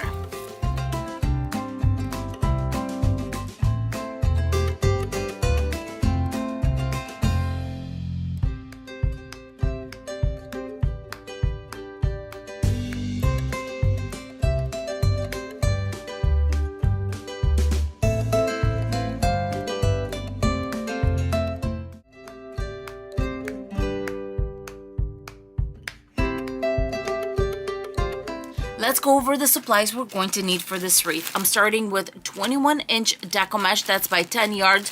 You're only going to need 5 yards, so a 10-yard roll should be enough for 2 wreaths. Then I'm going to make some curls. I have this gold Deco mesh roll left over, and I'm going to see how many curls I can get out of this one. Some pink curls, because that's just going to look so nice with the gold matching the lettering on the sign, and the pink being an accent throughout the whole sign. Then I'm going to need some flowers. I love using ranunculus from the Dollar Tree, so I have some lilac ones. For ribbon, I'm keeping it really simple. I'm using 1.5 inch wired edge ribbon that I get at Costco. The sign is quite large. It's actually 12 inches in diameter. It is metal, but you can obviously use whatever sign you have on hand. Then we're going to need some pipe cleaners. These are 12 inches in length, some zip ties, and of course a metal wreath form. I'm going to be using the 14-inch metal wreath form from the Dollar Tree. I'm going to do the standard 18 pipe cleaners for this wreath. We have 6 sections on this wreath form. What we're going to do is just break it down. We're going to work section at a time. So if you look at one section only, we're going to put a pipe cleaner on row 1 and 2. I always count from the inside, and I'm just going to give my pipe cleaner 2 twists, and then I'm going to fold the pipe cleaner towards the inside. Then I'm going to take the other 2 rows I have, rows 3 and 4. As you can see, I put these pipe cleaners facing out, and they are to the sides of this first one. So if we're looking at it like this, we have 3 pipe cleaners. That's it. It's that simple. We're going to repeat the same process going all the way around, and just think of it one section at a time. All 18 pipe cleaners are on. I have 6 on the inside and 12 on the outside. Before we attach the Deco mesh, I want to show you how we're actually going to do this. Starting from one of the inside pipe cleaners, we're going to do 10-inch loops going all the way around until we come back where we started. Then we're going to go absolutely flat to this next pipe cleaner, and then here, that's when I'm going to continue making 10-inch loops going all the way around, and we're going to finish where we started the second row. First things first, I'm going to go about 2 inches in and collect my tail. When I come in with my tail, give my pipe cleaner 2 twists. Going to go on row 2 and zip tie that tail in place. About 1 inch from the actual connection. It's straightened out, nice and smooth, and is not going to be in our way. Just cutting off that tail. And now I'm ready to make my 10-inch loops. My 10 inches is this light square right here. My Deco mesh is being rolled onto the table. So I already have my poof going on. And when I do my poofs, I start right there with this pipe cleaner, go to 10 inches and attach. 2 twists, next 10 inches, and off I go. I am making my last loop. Here's the tail, here's the pipe cleaner that I started with, and now I'm going to go to the closest pipe cleaner and I'm going to go flat, absolutely flat from my first row to my second row. A nice tight twist or 2 and back to 10 inches, going all the way around.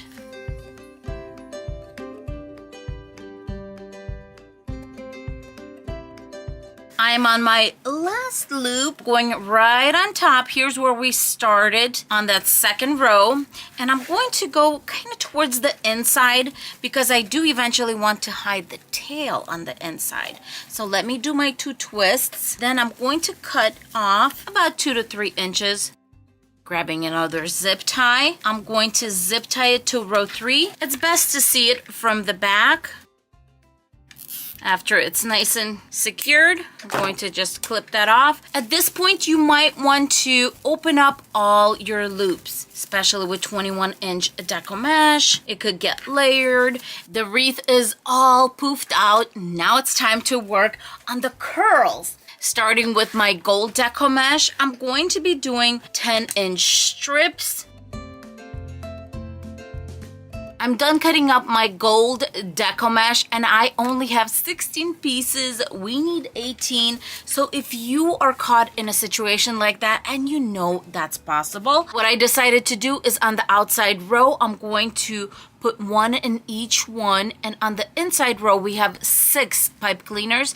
I'm going to do every other, and on the one where there's going to be no gold, I'm going to put 2 pinks. My pink roll of Deco mesh, I'm going to be cutting up into 10-inch strips just like these, and I'm going to do 21 strips to double up on the pipe cleaners where we're not going to have the gold ones. As I was about to start cutting my pink Deco mesh, my supervisor came to make sure I was doing everything correctly. And Leo, I need you to move just a little bit so I don't hurt you. And here we go with the 10-inch strips. Next, I'm grabbing the ribbon and I'm going to be cutting my ribbon into 11-inch strips. I think 11 will be just perfect. I think 12 will be a little too long, 10 too short, 11 will be just right. And as usual, I'm going to zigzag my ribbon. It's 36, so you can do it in bunches. Let's just cut this off so I'll show you how I do it. Then fold the corners in half, cut a little triangle, making sure to cut the edges, and bam, you just cut the ribbon and made dovetails. And I'm going to be doing this until I get 36 pieces. Now let's do both our curl and our ribbon bundles at the same time. I got a big clip. You can grab a clothespin, paper clip, whatever you have on hand, and let's go for it. I'm going to first start rolling the gold one, and I'm going to roll it in just a little tighter, about 1 inch in width, and let's clip that. Then a pink one. I'm going to crisscross that. Then I'm going to crisscross 2 pieces of ribbon, squeeze everything together, and I'm going to attach it to one of the pipe cleaners on the inner row. Since we don't have enough of the gold ones, I'm going to put 2 pink ones in the next one. Pink number 1, pink number 2, crisscross, then 2 pieces of ribbon, and that's going to go on the next one. And then I'm going to do pink and gold, pink, pink, pink and gold, pink, pink. I'm done putting all the bundles on the inner row, and now I'm going to go ahead and just twist the remaining pipe cleaner, and you can either cut it off or just fold it in half and back. In the outside row, all my bundles are going to be 1 gold curl, 1 pink curl, and 2 of the white pieces of ribbon. And as I'm putting in the second row, you will see the purple slowly fading away. You'll still see some of it, but it's going to start fading away. And then the beauty of the pinks and the golds And the flowers that we're going to put in the center are going to take over along with our centerpiece. All the bundles are on. How beautiful. Next, I'm going to do the centerpiece. And all I'm going to do here is grab some white floral wire, cutting off about 12 to 14 inch pieces, just 2 of them because we have 2 connections. And I'm just going to put it through, and I'm going to make sure that I twist in the back. And I'm going to do the same thing with this one. And I'm going to bring the wires in, and let's attach in the back. Since we only have 2 places where we're attaching, I'm going to attach on an intersection on top between rows 1 and 2. Twist, and I'm going to do this lightly until I know the sign is in the correct place. And here's the second side. I think it's on really nicely. It's in a good spot. I'm going to flip back, twist a few more times, and then just twist them around the actual wreath form. If you are covering the back, you can do a few options. I am going to use a little placemat from the Dollar Tree. I know it's green, but it's gonna get covered really nicely. And I'm going to grab 3 zip ties, and I'm going to attach in 3 places. Of course, after zip tying it, make sure that the little tip goes behind, just like that. Then I'm going to eye a triangle, and that is where I'm going to go with the next zip tie. Grabbing a jute cord, I'm going to put it between rows 2 and 3. Then I'm going to tie a few knots, and that's it. I'm going to hide that knot in the back, and we are all done. Out of any excess, and we have a hanging loop. Now that we're done flipping this wreath back and forth, this is the time to pretty things up and to finish up. Grabbing the ranunculus, I'm going to take 12 of them, and I'm going to start hot gluing them to the outside pipe cleaners. Most important thing is to attach stem together with this greenery. Then give it just a good dollop of hot glue. Go to the center and just put it in the center just like that. Then later on, we're going to just open everything up, and these flowers are going to show up here and there, looking so beautiful. Overall, I think all the colors work together really nicely, and even with the very purple background, it brought this rose out a little bit. Then the lilac florals brought out some more of these pinks and lilacs and all of that, and I just think it works so nicely together. Very pretty and eye-catching, and Leo approved.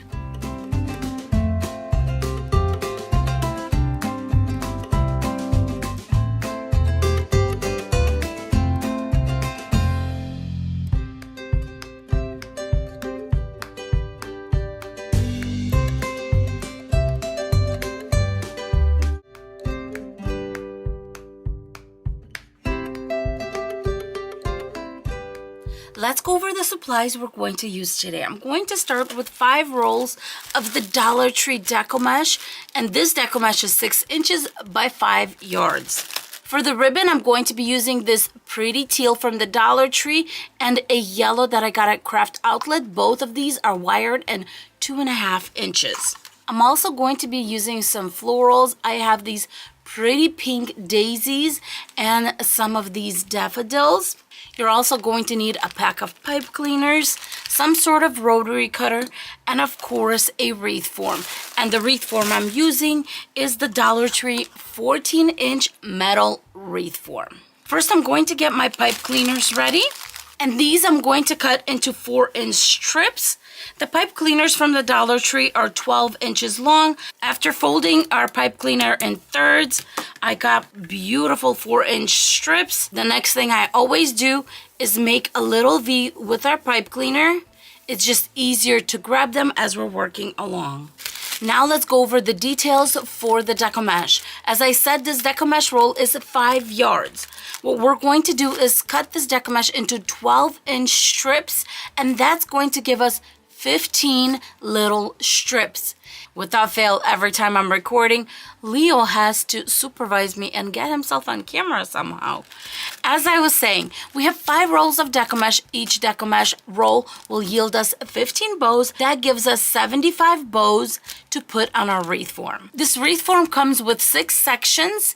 In each section, we're going to put 12 bows. 12 bows times the 6 sections is going to be 72. That's going to give us extra 3 bows to put anywhere we want. As always, I'm going to put my Deco Mesh into one of these buckets. I just realized that one of my Deco Mesh rolls is exactly the same, but it doesn't have the silver foil through it. So I'm just going to scatter it throughout the wreath so it kind of gets lost. Nobody will be able to tell. I'm overlapping 2 of these to make it quicker at 12 inches. There you go. Roll naturally and put it to the side. Our Deco Mesh is all cut up. I have my pipe cleaners here and we're ready to make our bows. The first thing I do when I have my Deco Mesh roll is kind of walk it out from the inside until my Deco Mesh roll is overlapping about 1.5 inches. Then I'm going to pinch on top, pinch at the bottom, and bring it down so that your fingers are in the center. On top, I'm going to hold it right there. And then at the bottom, I'm just going to start bringing it up. My thumb acts as a little guide to hold the center together. And I'm just going to start bringing it in. This is the smooth end. This was the end that was on the table. This is where you want to bring in your pipe cleaner. And then I kind of just fold it back so you have everything nice and tight and give it 2 twists. And then bam, you have a beautiful bow that kind of looks like a butterfly. It's so pretty. As far as the endings, you have them locked in right here. And then the other ones are locked in on the inside. Nothing's going anywhere. Everything's nice and tight. How beautiful is this little bow? It looks like a little butterfly. Look at that. Just like that. All right. Won't mess with the cat. Let's make another one. I'm going to wiggle my fingers until my Deco Mesh is overlapping about 1.5 inches. Pinch both sides and bring it down the center. On here, I'm going to hold it down. My thumb is going to go somewhere in the center to kind of keep it guided down. At the bottom, I'm just going to start bringing it together. This was the smooth side that was laying on the table, and that's where we want to come in with the pipe cleaner. Going to hold it nice and tight. 2 twists, and our lovely bow is done. How pretty is this? At this point, I can turn on something to watch, some music. What do you do when you craft? Do you listen to music? Do you watch YouTube videos? Do you watch some shows? I am partial to watching some, I don't know, some murder mystery, something or other, some suspense shows. Or if I'm in a, I guess, not such a good mood, I need to lighten my mood, I definitely just hit some comedies. All right. There you go, another bow done. Off I go making the rest of these. I have all my little bows made up. How beautiful is this? And now I'm going to put 12 per section. This part I actually like to do upside down. So I'm going to flip my wreath form upside down. My bows are going to come from the front. And that way I can just twist them in the back. Twist, twist, twist, fold, and fold back. As far as placement of the bows, what I'm going to do is I'm going to use row 2 and 3, and I'm going to zigzag. What I mean by zigzag is I'm going to go row 2, 3, 2, 3, 2, 3, and that is how I'm going to attach. I attached my first one to row 2, so this next one I'm going to attach to row 3. Then row 2, row 3. I'm also going to throw in the one that doesn't have the silver stripes here and there. I'm done with my first section, and of course we're going to have bows here and there that are going to tighten this area up. Look how beautiful this is. Now I'm just going to go ahead and fill the rest of the little bows. Since I finished this section on row 3, I'm going to go to row 2 in this next one and keep on zigzagging. As you can see, it totally makes sense to work from the back of the wreath form because that's where you do majority of the work. That's where you actually twist your little pipe cleaners and attach the bows in place. The wreath form is all done, and now it's time to decorate it. My thought behind it is have a bow in the center and florals on the sides. So I'm going to have something like this going on, and then the bow in the center. Before I do the flowers, I like to do the bow. That way I can see how far we need to attach the flowers. For that, I'm going to bring in my little bow maker. If you don't have one of these bow makers and you're interested in getting one, just go in the description box and scroll down to my daily craft supplies, and you will see the bow maker there, along with the cutting mat and other things I use like zip ties and things like that. Speaking of zip ties, grab a few right now. Just going to put them to the side. To get started on the bow, I like to measure my tail against the wreath. Now, whether I'm going to cut it down or leave it longer, I always will give it a little bit more slack, so in case I do want to keep it longer, I can. Let's start with a tail about there, and it looks like it's about 11 inches. Going to put my ribbon right in. And since this is a double-sided ribbon, I don't have to flip anything. I'm just going to start making my little bow. For this blue ribbon, I'm making a 4-loop bow, 5 inches on each side. And there you go, cut that off. Now I'm coming in with the yellow ribbon, and I'm making sure my tail is just as long.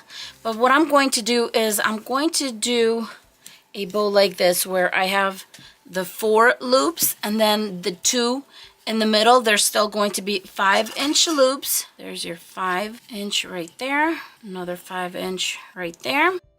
Squeeze it down, take it out, and I'm going to zip tie it in place. You can also use floral wire, you can use pipe cleaner, whatever you have on hand.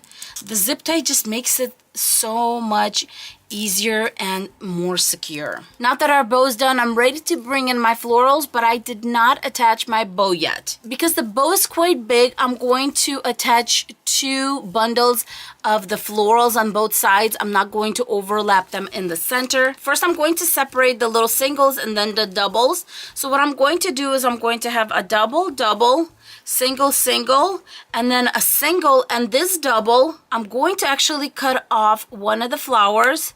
So it's 2 singles and a double, 2 singles and a double, and then we're going to put this flower in the middle of the bow so it will balance everything out. We're going to do this at the end. Now we're going to bring the daffodils in. For the daffodil greenery, if they're nice like this, I'm going to keep.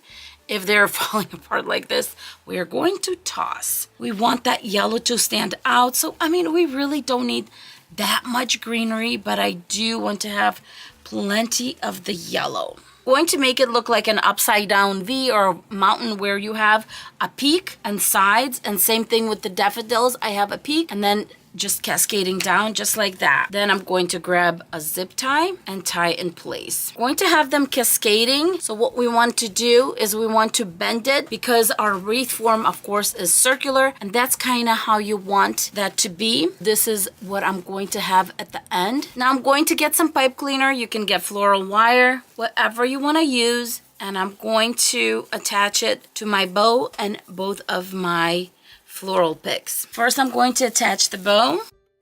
Now I'm going to attach my floral picks, and the nice thing about the zip tie is I'm going to go right above the actual zip tie, and that little part that zips the actual tie, I guess, it's going to hold my floral wire in place, or my pipe cleaner in this case. You can definitely do 2 twists, then go to the other side of the zip tie, 2 more twists. That way it's not going to move on the actual floral piece. If you need to cut any of the greenery off, you can definitely do that, because you're not going to need that length. See where you want it and attach it to the wreath form. I'm doing the same thing with this floral pick or bundle, whatever you want to call it. Remember that flower we cut off? I'm going to cut off the end. I'm going to hot glue where we cut off just to make sure that it sits in place nicely. Place it right in the center of our bow. I decided to make our tails a little shorter. I like this better. And then I'm going to do banner tail,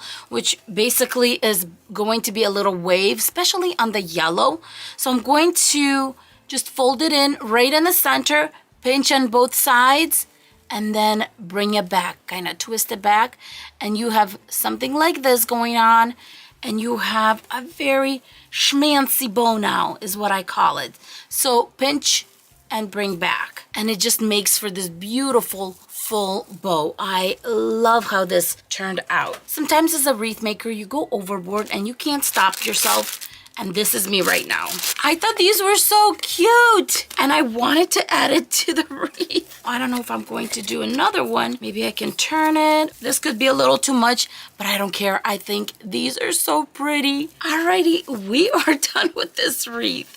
Let me know if I went overboard with the birds, but I just thought they were so super cute.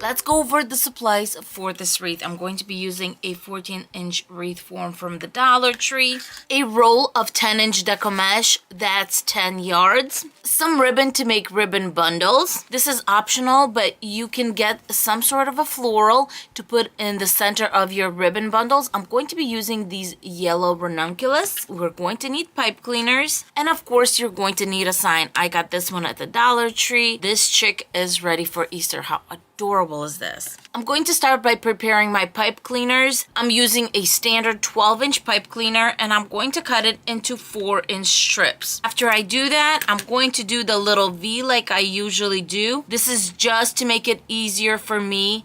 There's no really other function than I can grab this and put it straight onto what I need. I got my 10-inch Deco mesh by 10 yards. I also have a little laundry basket to the side of my table because as I'm making these little poofs, I'm going to just drop them down. For this wreath, we are going to need 30 10-inch loops. Let's start by bringing our Deco mesh together.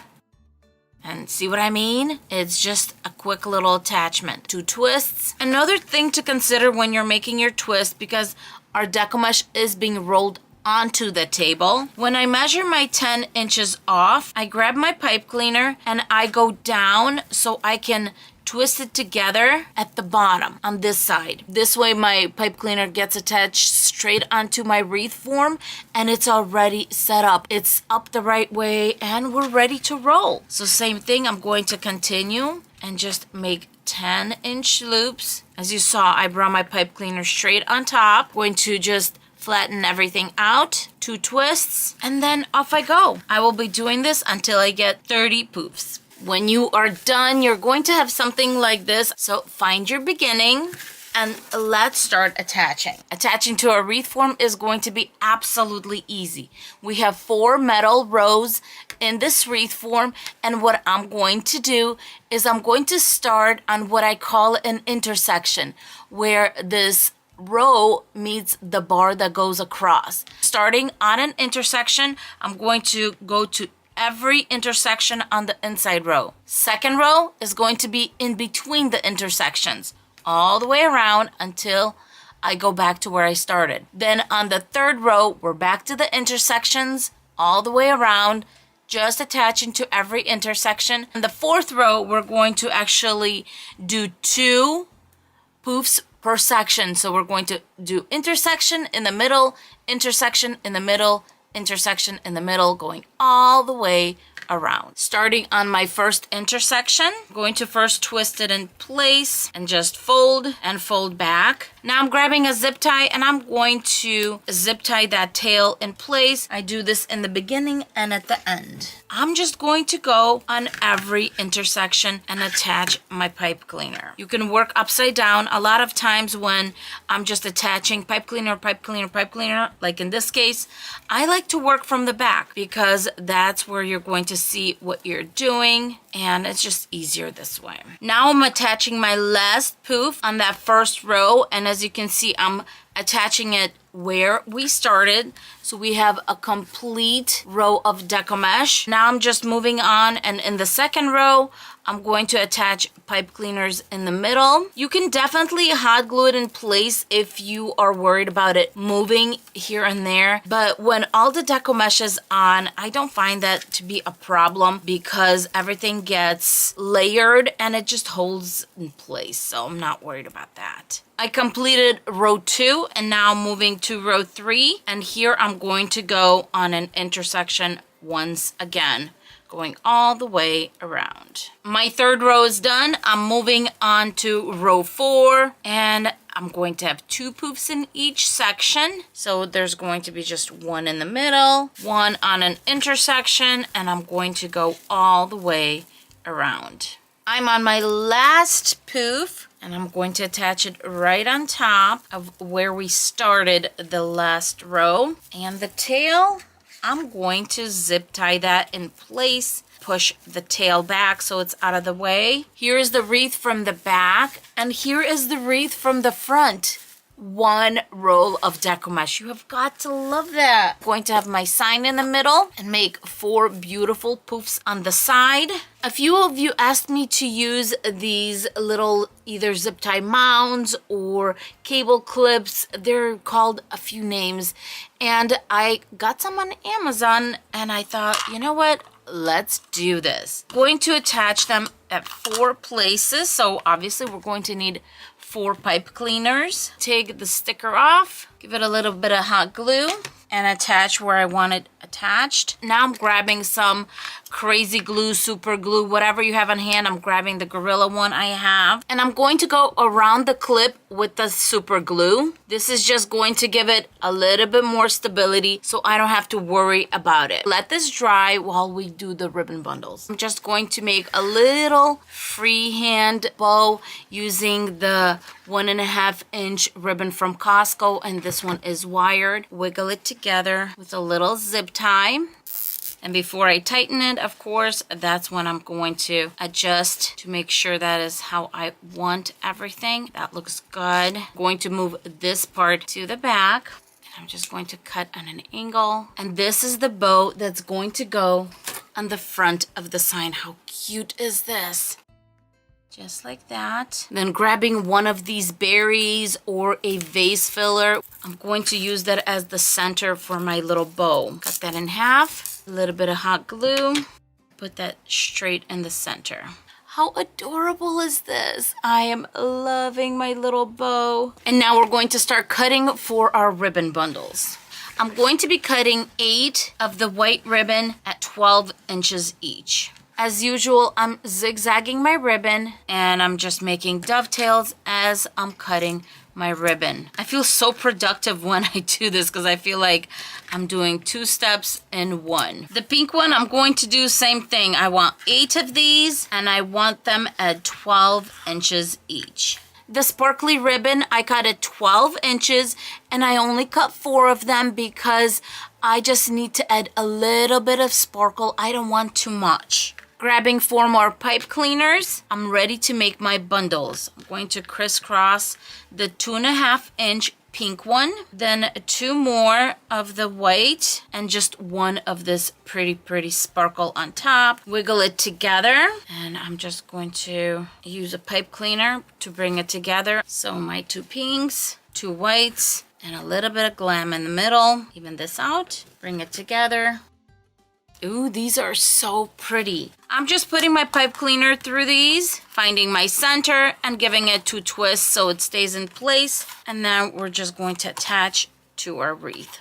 As always, I like to bring these to the center, flip it straight onto my wreath form, center where I want it to be. As usual, I like to attach on intersections. I always attach my signs lightly, just 2 twists, and that's it. And then at the end, when the wreath is done, I like where my sign is. I go back and just tie these in a little better. Now I can see if I want it a little lower or a little higher. In this case, I actually do want it a little lower. So let me go back and just loosen these up a little bit. And this is why I don't attach really tightly. I like the way that sits. Now we're going to grab our little bundles. These are going to be so cute. First, I'm just going to lay them out how I want them. And then we're going to attach. I'm attaching to rows 2 and 3 just so it's nice and stable in the back. And there's my first bundle. I'm going to go on the opposite side and attach. Now I'm going to open up my bundles. Making these little ribbon bundles, I think, is my favorite part. I absolutely love it. And as I always say, open these like a little flower. And I just did pink, white, and these glittery ones in the center. Now I'm going to grab my ranunculus. I'm going to hot glue the connection right here to make sure that it's secure. And then I'm going to make my way down. I'm going to hot glue the flower straight in the middle of my bundle. And that's going to bring that little chick out a little bit more because of the yellow. If you need to cover the back, you can do that with some fabric or a placemat, and we are all done with this wreath.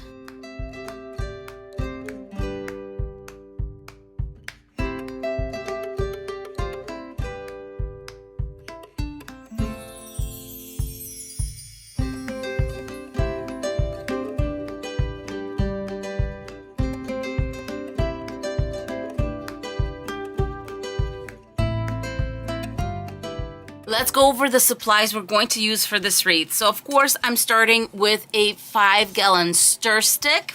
For a swag wreath, I do like to see if I can use some leftover Deco mesh. So in this instance, I'm going to be using some leftover white Deco mesh to make curls. This blue, it's 10 inches by 10 yards. The soft poly mesh that I have is 10 inches by 6 yards. And this type of mesh is a little bit on the looser side. This is what people make those beautiful flowers with. But if you compare all that netting to this netting, this one is much finer, much thinner. That's why we can make cruffles and ruffles with it. So for this type of mesh, I like to use it in a continuous kind of method.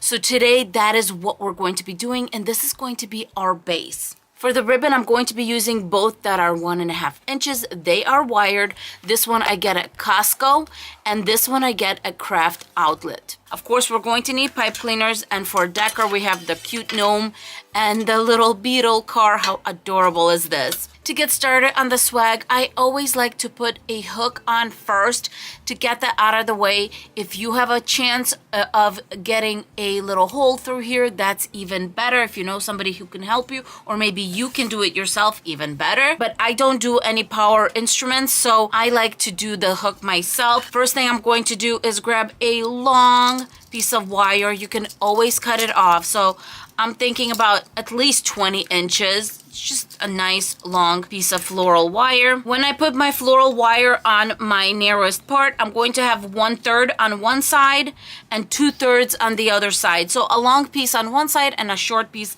on the other one. This is the part where you want to get as close as possible to the actual center and do a few twists. Then I'm going to go one way around with one side of the wire and another one, just to kind of give it that extra support. After I go around once on both sides, I'm going to just start twisting the remaining wire. This is what's going to give our hook strength to hold our swag in place. Going all the way up, and you're going to have one piece that's longer, which is fine. My wire is all twisted, and now I'm just going to fold it to make the loop, and then I'm going to grab this loop and twist it a few times, and then I'm going to go around one more time, and then this end that's left over, I'm just going to wrap it around. After you wrap it around a few times, just start putting it underneath and hiding it, and that's it. You have your little hook. So now we can attach our pipe cleaners. Yay. The 5-gallon stir sticks usually have a measurement right here that goes up to 14. You will need to go to 10.5. That is your center. So what I'm going to do is I'm going to bring one of my pipe cleaners to the side at 10.5, 2 twists on one side, and then I'm going to put a pipe cleaner right next to it and do 2 twists on the other side. So this is going to be a double. Then we're going to have a single and a double. Let's do our other 2 doubles, and I'm going to go 2.5 inches,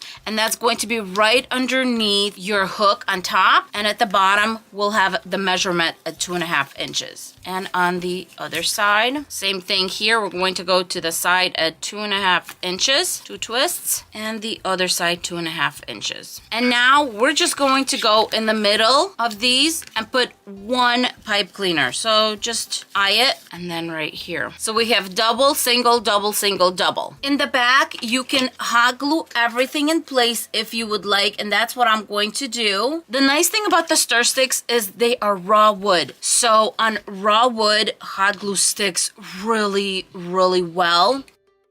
As you can see, the bottom pair of my pipe cleaners got a little bit extra security because they are holding the whole wreath together. So you do want to make sure that these pipe cleaners are solid. That is why I did that. Even though these are going to be okay, they're not going to move, I still like the extra security knowing that it's there. Now I'm going to be using my soft poly mesh, and I'm going to go about 2 inches in and bring it together. I'm going to just start attaching it. So I attached it to one of my top pipe cleaners, and now I'm going to make large loops. I'm thinking about 12 inches at least. So let me measure that off. This is going to be the base, so I want to make sure that we have nice loops. And if you want to make it a little bigger, we can definitely do that. Maybe I went up to 14 or something like that. So we're going to do that. And look how much it covered. Look at that.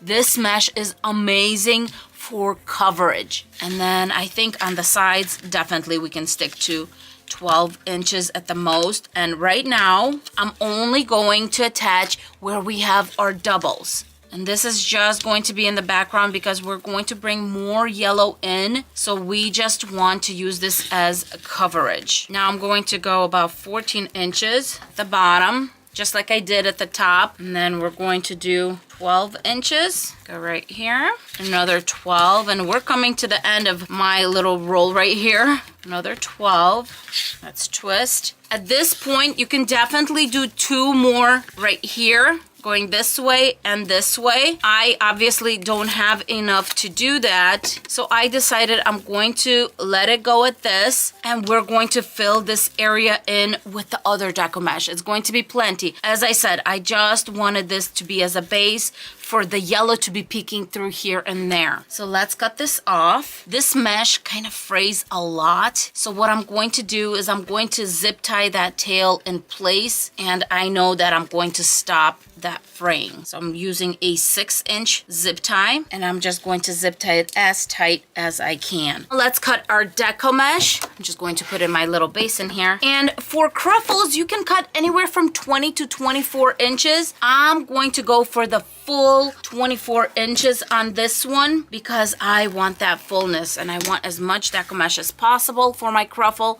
So we're going to do these at 24 inches, and we're going to need 8 of these. Now it's time to cut the white Deco mesh, and I'm going to be cutting it into about 10-inch strips, and I'm going to need 16 of these. Grabbing some kind of a clamp or a clothespin, a clip, whatever you have on hand, we're going to use it to make our Cruffles. Starting from one end, I'm just curling in about 2-3 times and clamping right in the center. I'm going to push this back, and I'm going to roll from this side about 2-3 curls. When I'm done with that, we're just going to bring it together right in the center. What the curls do at the edges is keep all that fraying in. Now you can decide if you want the curls to be up or down. I'm going to have them up because I want this to be a beautiful and full wreath. Now I'm going to do just 1 twist, taking our next piece of Deco mesh, 2 or 3 curls, clamp, and then a few curls on this side, and we're bringing it together. I'm going to be attaching one of these to every pipe cleaner, the ones that are doubles and the singles. Just one twist because we're going to add the curls in also. I'm done attaching all the blue deco mesh, and now we're going to grab the white deco mesh and we're going to make curls just like this. I'm going to make one, clip it, then I'm going to curl the next one, and I'm going to crisscross it. Then I'm going to go to the deco mesh and I'm going to untwist. That's why we only twisted once, and I'm going to put it in, and that way all that deco mesh is together. And because we're going to add ribbon, this pipe cleaner is going to be just enough. So I'll just go around and we'll do that. Sometimes you don't even need to curl because these were the ending ones from the roll, so it's all curled already. Just do the second one, crisscross it together, and attach. I'm going to go ahead and continue attaching my double curls to all my pipe cleaners. All the deco mesh is on. Now it's time to put the ribbon on. For the ribbon, I'm going to be cutting my ribbon into 12-inch strips, and I'm going to zigzag like I usually zigzag. I'm only going to be putting the ribbon on the doubles on our swag, so I'm going to need 12 pieces at 12 inches each. And now we're just going to fold the ends and cut a little triangle. That way we're cutting the ribbon and making our dovetails at the same time. For the white ribbon, I only need 6 strips because I just want that elegance of the white ribbon on the side. We don't need much of it because we do have our curls that are also white. So this is just a little background for our main ribbon, which is that one. For our ribbon bundles, I'm just going to grab 1 white, 2 yellow. My 2 yellow are going to go on top. Find that center, bring it all together, and attach. After I attach my ribbon, this is when I can hide the pipe cleaners. So I'm going to do a few twists, continue twisting. At this point, your pipe cleaner should be at the maximum 2 inches long anyway. So I'm just going to fold it in half and fold it back. Then I'm going to go ahead and just poof this out later. I'm only putting the ribbon bundles on the edges because in the 2 center ones, the single pipe cleaners, that's where we're going to have our decor, our little gnome and the car. So actually at this point, you can definitely get rid of those pipe cleaners. I'm just going to twist, fold, and fold back on the center ones. Now let's prepare our decor. I prepared weapons to help me along. I'm just going to kind of grab it, turn it to see if I can get that off. And of course, use caution. Now that I have this removed, I don't want to struggle or get hurt. I'm just going to cut that off. The one with the car is glued in really tightly, so I'm going to see if I can just cut it off. There you go. Now let's attach our pipe cleaners. As always, I'm going to make a little flat surface right in the center. Then I'm going to grab 2 scraps of felt. I'm going to start attaching. So hot glue, then our pipe cleaner, and then I'm going to have hot glue on top and lots of it, and hot glue at the bottom. And I am using Gorilla Hot Glue because you are putting hot glue on metal and you want to make sure that it stays in place. I'm going to do the same thing with the gnome. Now it's time to attach our centerpieces. First, going to check where my top is, where my hook is. I want the little welcome to be at the bottom and my little hello gnome to be on top. Going to be attaching right there where we had the single pipe cleaners, going from the back with my fingers. That way I can just grab the pipe cleaners and feed them through. And then in the back, we're just going to twist, twist, twist. And then on the other side, same thing. I'm going to use my hand to come through from the back and then feed my pipe cleaners where I want my card to be. And I'm literally putting it in the center of those bundles where we have the curls, just like that, and attach. To cover the back of a swag, you can definitely use whatever you have on hand. I'm going to be using this ribbon because it's left over and it's just a nice solid color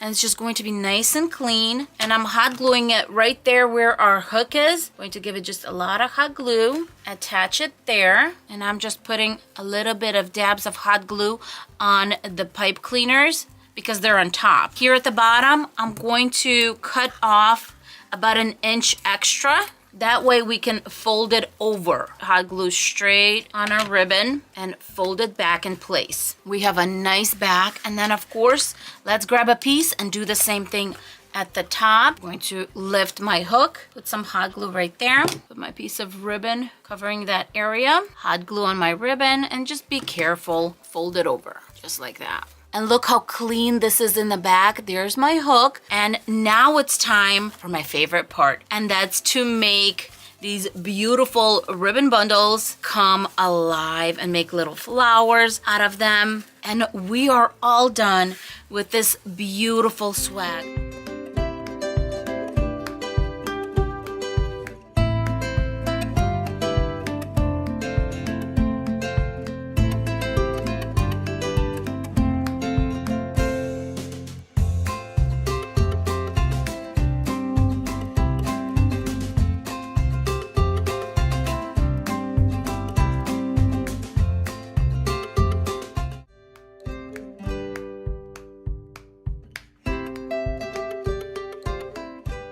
Let's go over the supplies for this wreath. I'm going to start with a 21-inch decommage. This has been used before, but I think we're going to have plenty to finish up this row because we need 5 yards for this method. Then I'm going to grab 2 colors of 10-inch decommage. This is a great way to use up leftover decommage because we're going to make curls with these. For ribbon, I'm going to be using this super cute 2.5-inch wired ribbon. Then I am going to use some florals. This is whatever you have on hand. These were from previous projects from a while ago, but I thought the colors worked really well with the sign. Look at these bunnies. I cannot get over the cuteness here. So the sign is 12 inches in diameter, and I'm also going to be using pipe cleaners, floral wire, some zip ties, scissors, hot glue gun, and a rotary cutter. For my wreath base, I'm using a 14-inch metal wreath form. I'm going to be using 18 pipe cleaners. This wreath base comes with 6 sections. Each section is going to use 3 pipe cleaners. If your wreath form is not 14 inches, maybe it's 18, maybe it's 24, whatever your wreath form is, count the sections and just multiply 3 by the amount of sections, and that's how many pipe cleaners you're going to use. Because the size of the sections don't really change, they just add more of them as the size of the wreath form gets larger. Excuse my cat. One of the best ways to save money in your wreath is to use your own pipe cleaners instead of buying the actual wreath forms with the pipe cleaners. Simba, I'm trying to record here. So 3 pipe cleaners per section. First pipe cleaner will go on row 1 and 2 right in the center. 2 twists, and I'm going to fold the little tails towards the inside of the wreath form. Then I'm going to put this next pipe cleaner on row 2 and 3 to the left and to the right of our original pipe cleaner. That's it. 2 twists on that, and this time the little tails are going to go towards the outside. The third one, as I said, to the side of our center one. 2 twists, and the tails are going out. You are going to repeat this simple process on all your sections, and then we can get started on our poof wreath.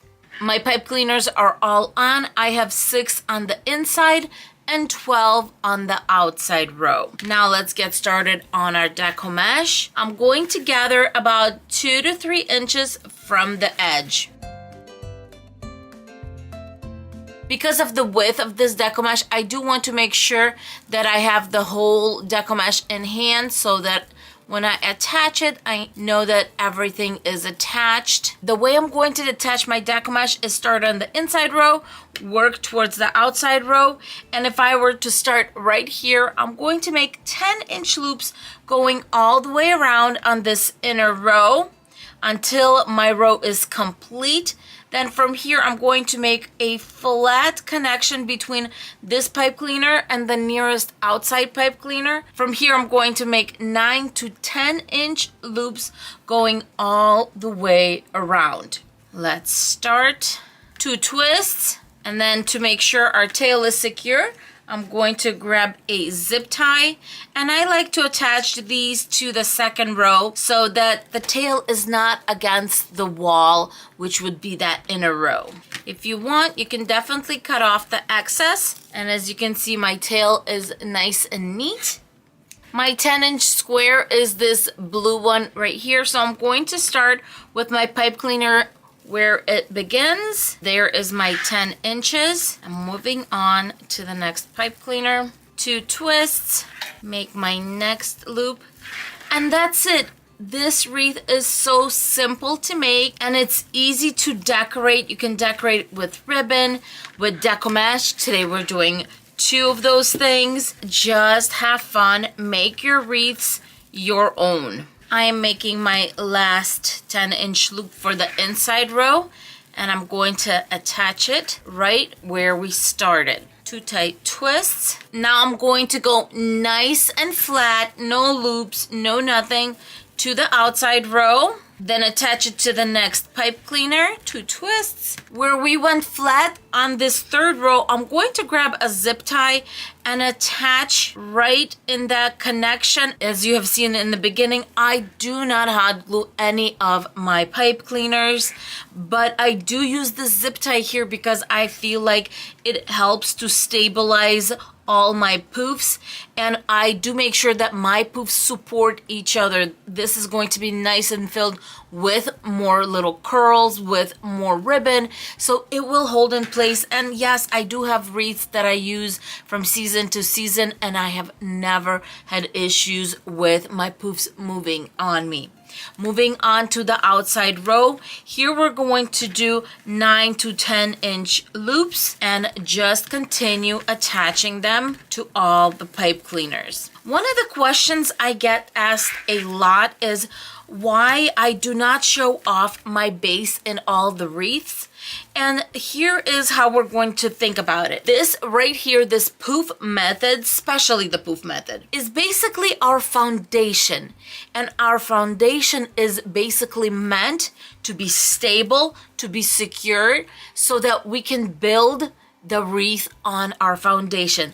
That's how I think of it. Sometimes, yes, I use some beautiful deco mesh and I do want to have it shown off. So I will try to use a method where we can see the base of the wreath. But a lot of times a base is just a base. It's our foundation. It's where we're going to add all the beautiful decor pieces to make the wreath that we have planned. I am on my last loop. Look how lucky I got. I have just enough to make that last loop. And of course, I'm going to go where I started, 2 twists, and then this tail, I'm going to push in between row 2 and 3, right in that center. Grabbing the third pipe cleaner, I'm going to zip tie it either to row 2 or row 3. Since our connection is on row 3, I'm going to stick to row 3.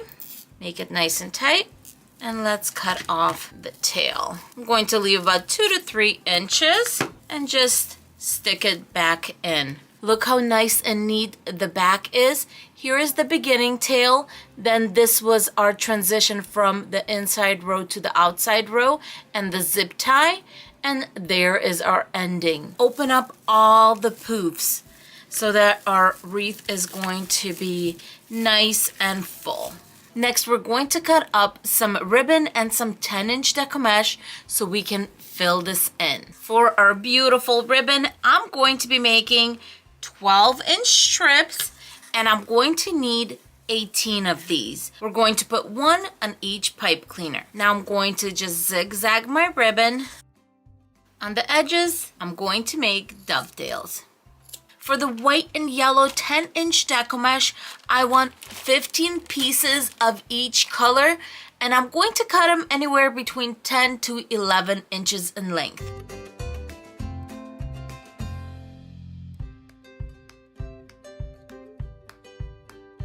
Before I make the curls and attach them, here's the game plan.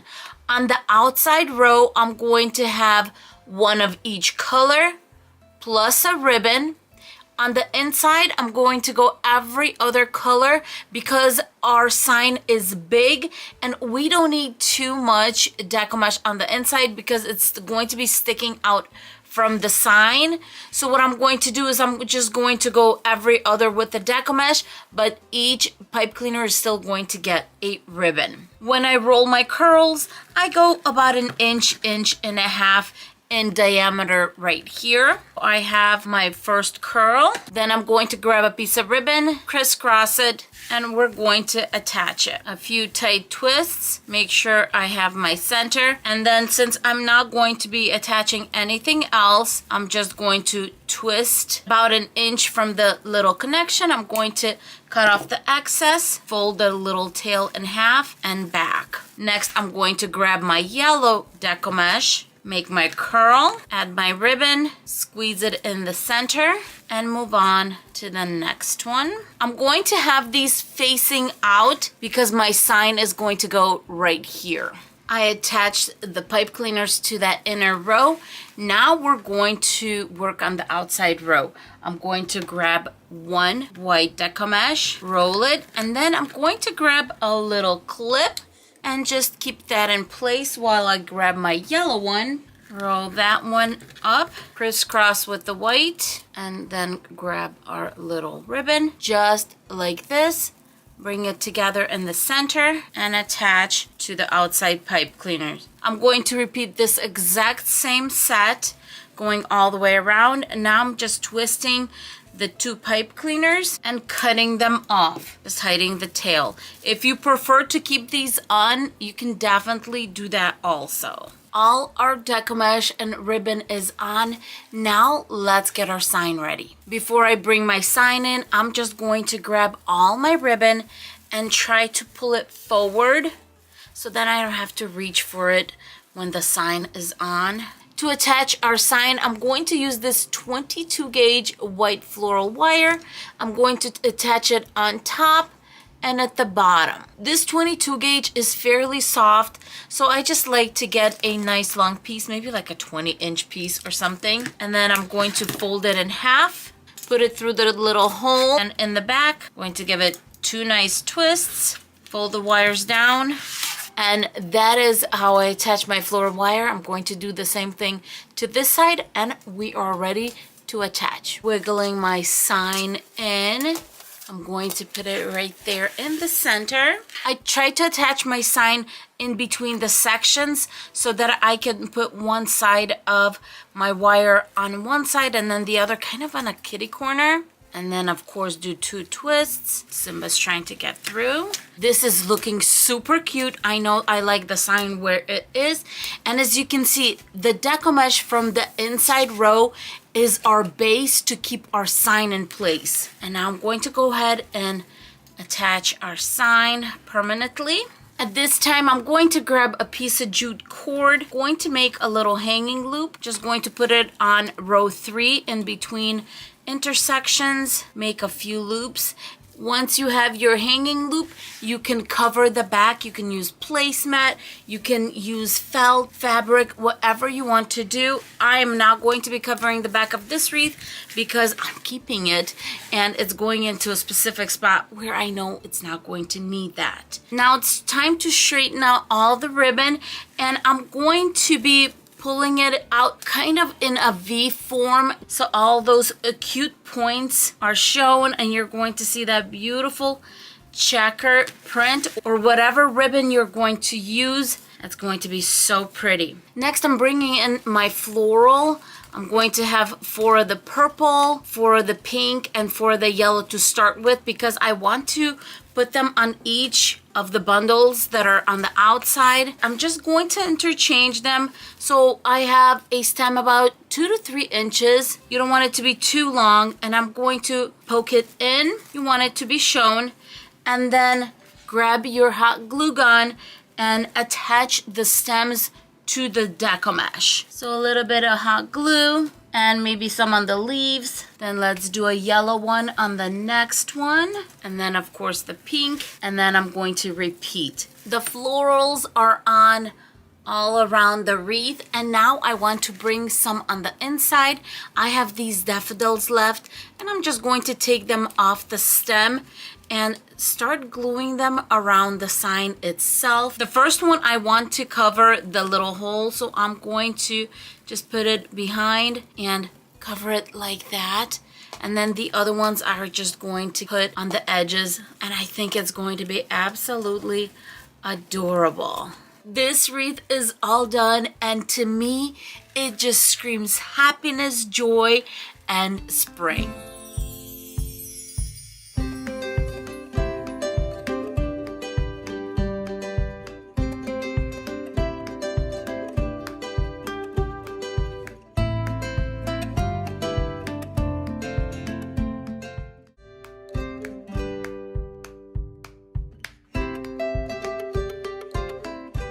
Let's go over the supplies for our Doornament wreath. I'm going to be using 2 rolls of Dollar Tree Deco Mesh. These are 5 yards in length. Then I'm going to be using some 1.5 inch ribbon.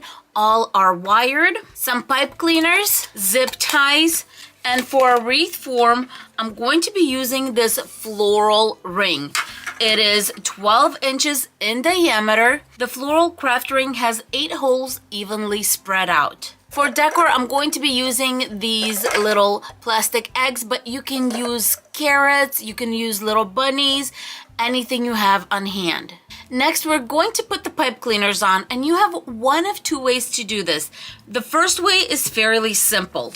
We are going to wrap it around our ring, twist it twice. To secure in the back, you could just put some hot glue and a piece of fabric or felt or a ribbon, and that will hold it in place.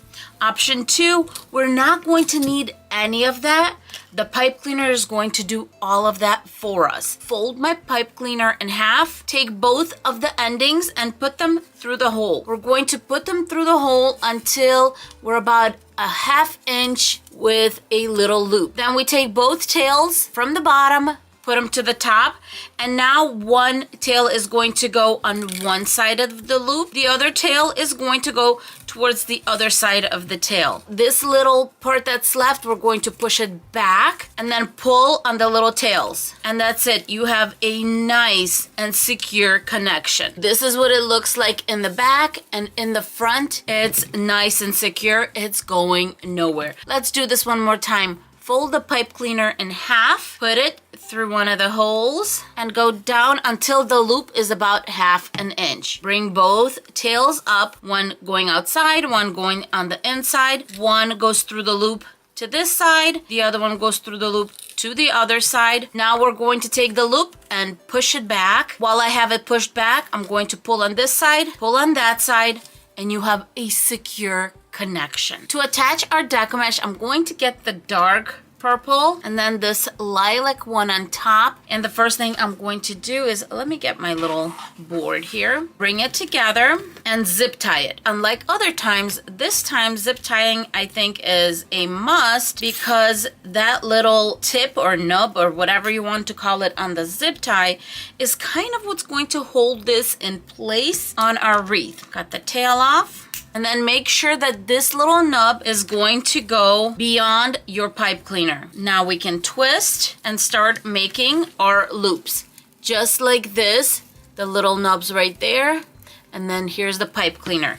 Now, how big you want these will depend on you. You can definitely eye them so you're comfortable right there. And then measure. Mine measures at about 7 inches. And to make sure that they're all the same, we're just going to measure or eye it. That's up to you. I'm going to do one twist only. Now I'm going to have my next 7 inches, attach another 7 inches. I'm going to complete my first layer and I'll be right back. I'm on my last loop in the first row and I'm just going to start untying. That's why I only tied once. Put this right over and make sure that you're tying it back with that zip tie that we originally started with, being to the left, 2 twists, and we're not going to be cutting these off because we're going to be putting some ribbon bundles on top of these. And now I'm just going to continue going around, but this time I'm going to go up to 7.5 inches because we're going to beautifully overlay, and we are going to have a big poof. Look at this. This is 1 layer, this is 2. And as I said, this time I'm going up to 7.5 inches. So we have plenty of room to go over, and it's going to be so beautiful. That is my last loop. Let's cut the tail. When I have my last loop, I'm going to do the same thing with the zip tie. Bring it together, cut off extra deco mesh that we don't need, and of course this little tail. And then we're going to put it right on top. We are going to put a bow here, so we're not going to be able to see this part. Make sure everything is nicely layered. The next thing I'm going to do is bring in some ribbon bundles. We're just going to do a little bit of white ribbon on 7 of our pipe cleaners, because on the 8th and where we started and ended, we're going to put a bow. Using my white ribbon, I'm going to do 8-inch strips, and I'm going to need 14 of these. Going to do dovetails as I'm cutting these, so go ahead and fold the ends in half and cut out a little triangle, making sure you cut the little tips. My ribbon is all cut up, and now I'm going to grab 2 at a time, fold them in half to find our center, squeeze them in the middle, put them right in the middle of each of the little pipe cleaners. About 1 inch from the little connection, I'm going to cut off the little tail, fold and fold back. What this is going to do is cover the base of the wreath. Right now, I'm going to go ahead and put all the ribbon bundles on except for the spot where we began. My ribbon is all on. Next, we're going to make our bow. But before we get started, I wanted to mention something. When you're going around the second time with your deco mesh, you can add a ribbon and have it go along with the deco mesh, making little waves like this. It's actually very pretty. I decided not to do that. I decided to do these little ribbon pieces instead. And now we're going to start on the bow. I'm going to start with the tail. That's about 6.5 inches. And this is a one-sided ribbon, so I am going to twist in the center. I'm going to make 4 loops with this ribbon. My loops are going to be 4 inches on each side. So 1, 2, twist every time we're going through the dowels.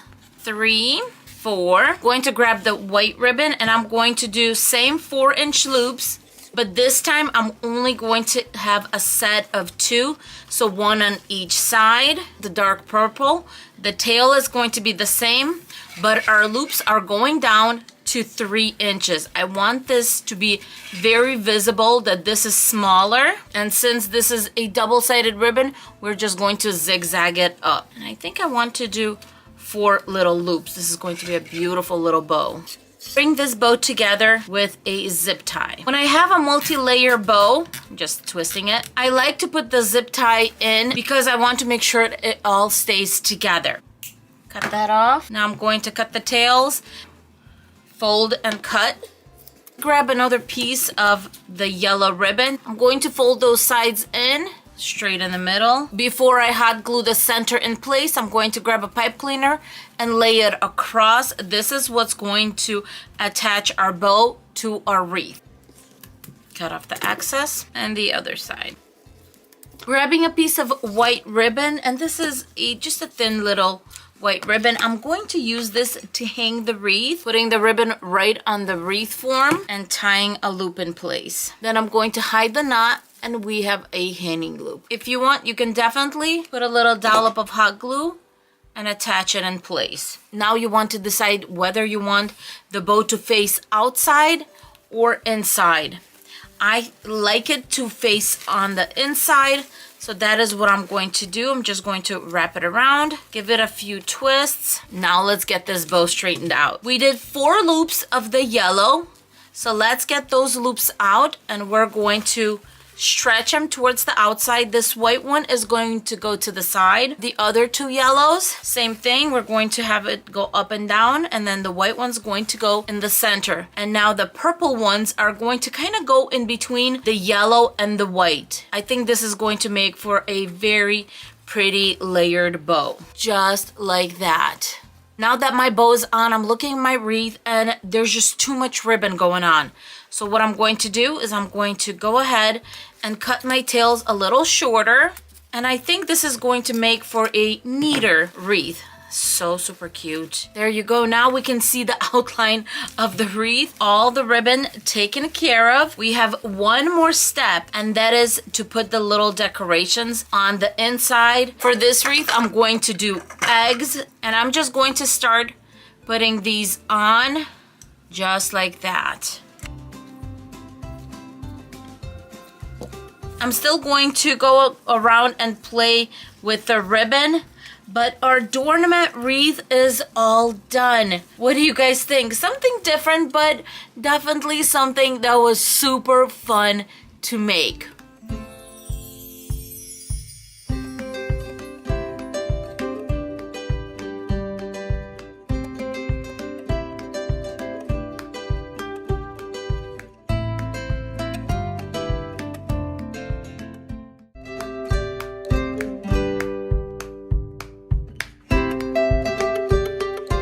This wreath, I'm starting with 6 rolls of Deco mesh, and I'm going to be using 4 purples and 2 of these really pretty ones. Everything is from the Dollar Tree, including these little cuties. And I thought this would be so perfect because we have the pink, the yellow will go with the chick real nice, and then the purple is our overall color. And then of course you're going to need some pipe cleaners and a wreath form. This is a like a beige wreath form from the Dollar Tree, and of course it's 14 inches. And you're going to need some kind of a ruler, measuring mat. For my bubble wreaths, I just use this one from the Dollar Tree because we're going to be making 8-inch loops, and this is just perfect because it's 8 inches right here. The last thing you're going to need is some zip ties. This is optional. I use the zip ties when I'm making the initials, beginning and end of our little bubbles, because I just want to make sure that it's nice and secured. As far as the pipe cleaners, you can cut them in 1/3 or 1/2. I'm going to cut them in half this time. First, I'm going to start unrolling the Deco mesh, and what I'm going to do is I'm going to have the lilac, then the colorful one, and then a lilac on top. 1 inch in, I'm going to start bringing it in. You can begin or end at any of these intersections, because as you come around, you're going to have the other end either in here and here. So if I start on 2, then the other tail is going to go on 3. So it really doesn't matter which one you start with. I'm just going to go in right on top of the intersection right here, just like this. Then grabbing my zip tie, I'm going to tie it in place. And then this part right here, I'm going to send in the back. Doesn't get in anyone's way. And then we're going to start with the loops. As you can see, my Deco mesh is rolled out this way, so the bubbles just form naturally. And I'm going to grab my 8 inches, bring it in, tie it with my pipe cleaner, send the pipe cleaner back. Then my next 8 inches. By the way, my bubbles are going on row 3. My first section is complete, and I have 7 bubbles. 1, 2, 3, 4, 5, 6, 7. And now I'm going to be moving on to my next section. We are on our last loop here, gathering my 8 inches, and my lilac one is just enough. Just going to cut this off. I got my tail cut off, and I'm going to go on the intersection right here, zip tie it on top, push it back, finish zip tying it, and cut it off. I kind of left to do the tails at the end, and now I'm just going to go around and do my pipe cleaners. I'm going to twist it twice on top, fold it in half, and then back. All right, all of the back is done on one side, and now it's time to start the second section. So since I locked that in on row 2, we're going to start on row 3. I already layered lilac, then colorful, then lilac, 1 inch in. We're going to push it inside right here between rows 2 and 3. just like this. And then grabbing my zip tie, we're going to zip tie it to that intersection on row 3. On your halfway points, you're going to have one begin and one end. And I'm just going to continue making 8-inch bubbles. Since this connection is right here on the 3rd, we're going to finish off on the 2nd. Push it through between rows 2 and 3. Bring our zip tie in here. See how smooth and clean that is, even at the connections? The way I'm going to open these up is I always start from the inside and I push it down, especially because of how delicate the Deco mesh is from the Dollar Tree. I start with the most inner layer and I kind of push it down and then out. So that's our inside layer. And then I'm going to do the same thing here. And so the lilac that's on top is going to be on the outside. The lilac on the bottom is the one that's going to be on the inside. And I want this colorful one to be in the middle. So I'm going to continue that. I'm not going to be mixing these up like I usually do when you have 3 different colors. So I'm just going to start with the bottom one, push it towards the inside, then the middle one, and same thing, we're going to push it down as we let the other lilac go to the side. And then we have this beautiful yellow and pink that's going to be peeking through. And I think it's going to be a really, really pretty wreath. All right, my wreath is all done and I'm ready to put my cute little centerpieces on. These big little tags are not too attractive, so going to remove those from their little booties. I cannot believe the cuteness that's going on over here. I'm going to grab a 20 gauge 18-inch wire and I'm going to, let's see here, I'm going to poke it through the center of their little bodies. And trust me, this wire is going to be more than enough to hold it in place. I'm going to move my little animal so I'm at an intersection here. That way I can lock it in place. And then I'm going to pull it taut and go in this intersection on the other side. And our cuties are all settled. And I'm going to be using these. Dollar Tree has these pretty much year-round in the silver and the white. This is from Christmas, but they can usually be found in the wedding section. And you can choose to either use the bigger ones or the smaller ones. I'm just going to use whatever I have. You can also use little eggs. If you have mini eggs for Easter, you can do that. But I find little polka dots are cute and I love polka dots. I'm going to be just adding some hot glue and just sticking them anywhere.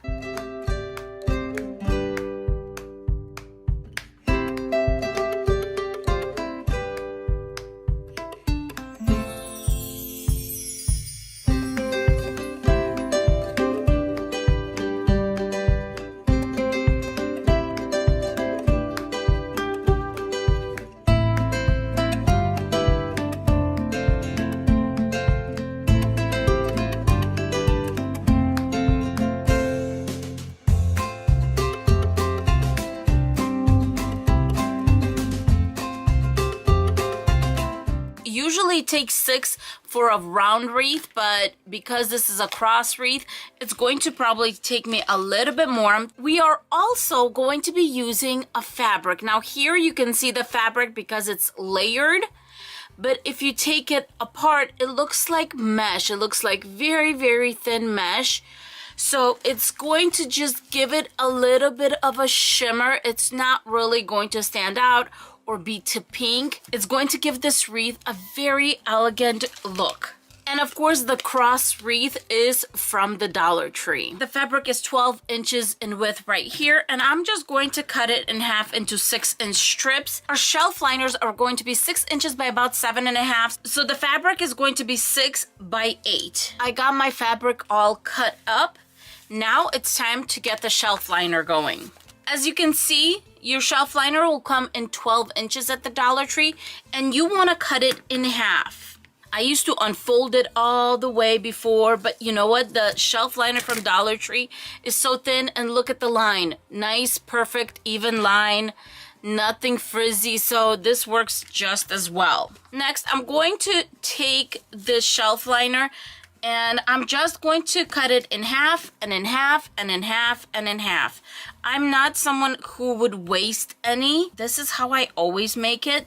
So I just fold it in half. And you want to cut this until you get a rectangle that's about 6 inches by 7.5 inches.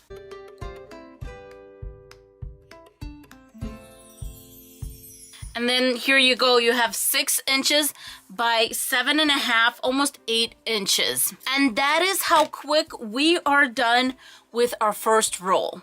I'm going to do the same thing with the second half, and that's it. This roll is done. These are the pipe cleaners that are always in my description box and also in my Amazon shop. They are 6-inch zip ties, and I find them to be perfect for pretty much anything I do.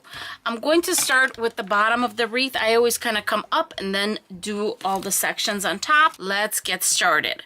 So you have 2 options to do for the bow. You can either do it this way. I usually do this if I'm working with a wreath that has 3 rows, and then you would just attach it and it would make a thick kind of wreath. I like using it this way. So let me grab a piece of fabric.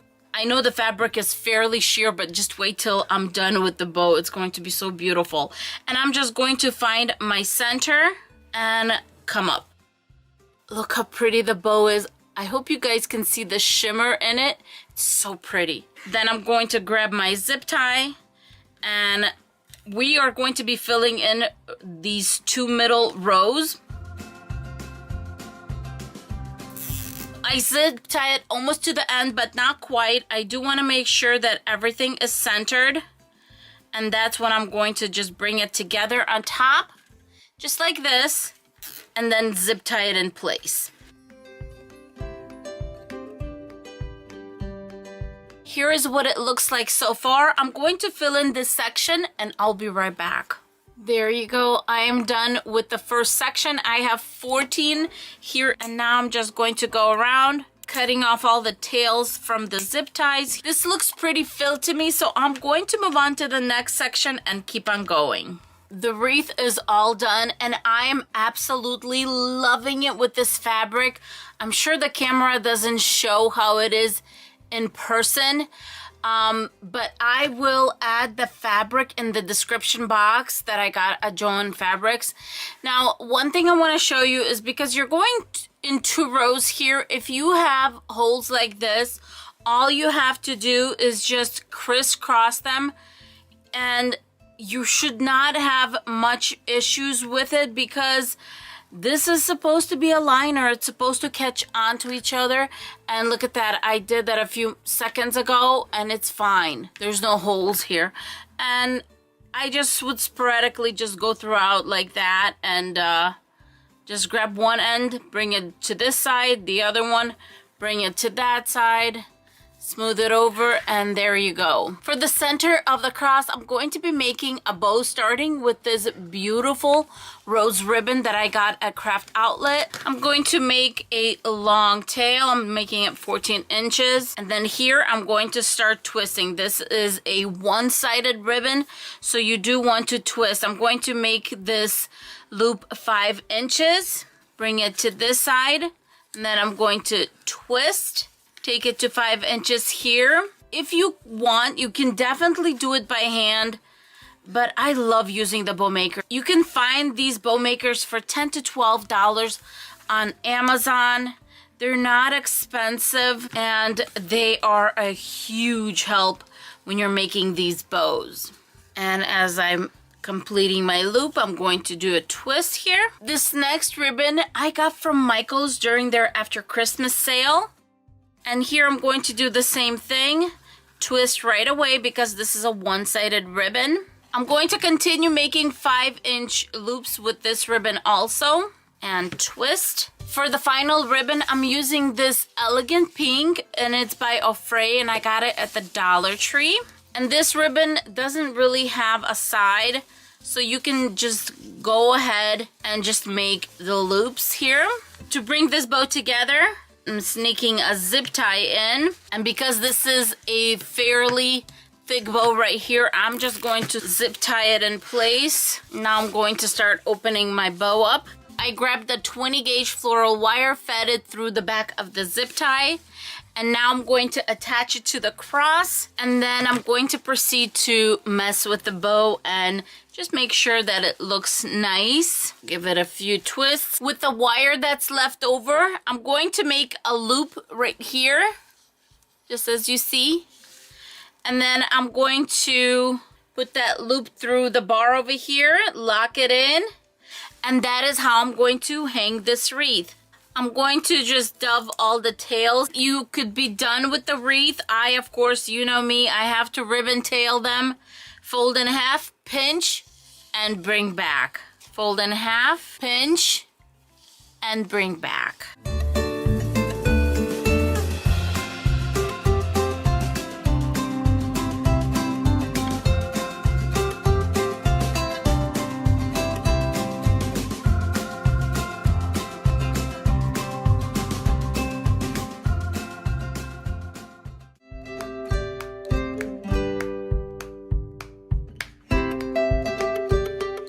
To get started on this wreath, you are going to need this super sweet bunny metal wreath form from the Dollar Tree, some Deco mesh, and I'm going to be using white Deco mesh, and then something fluffy for the ears.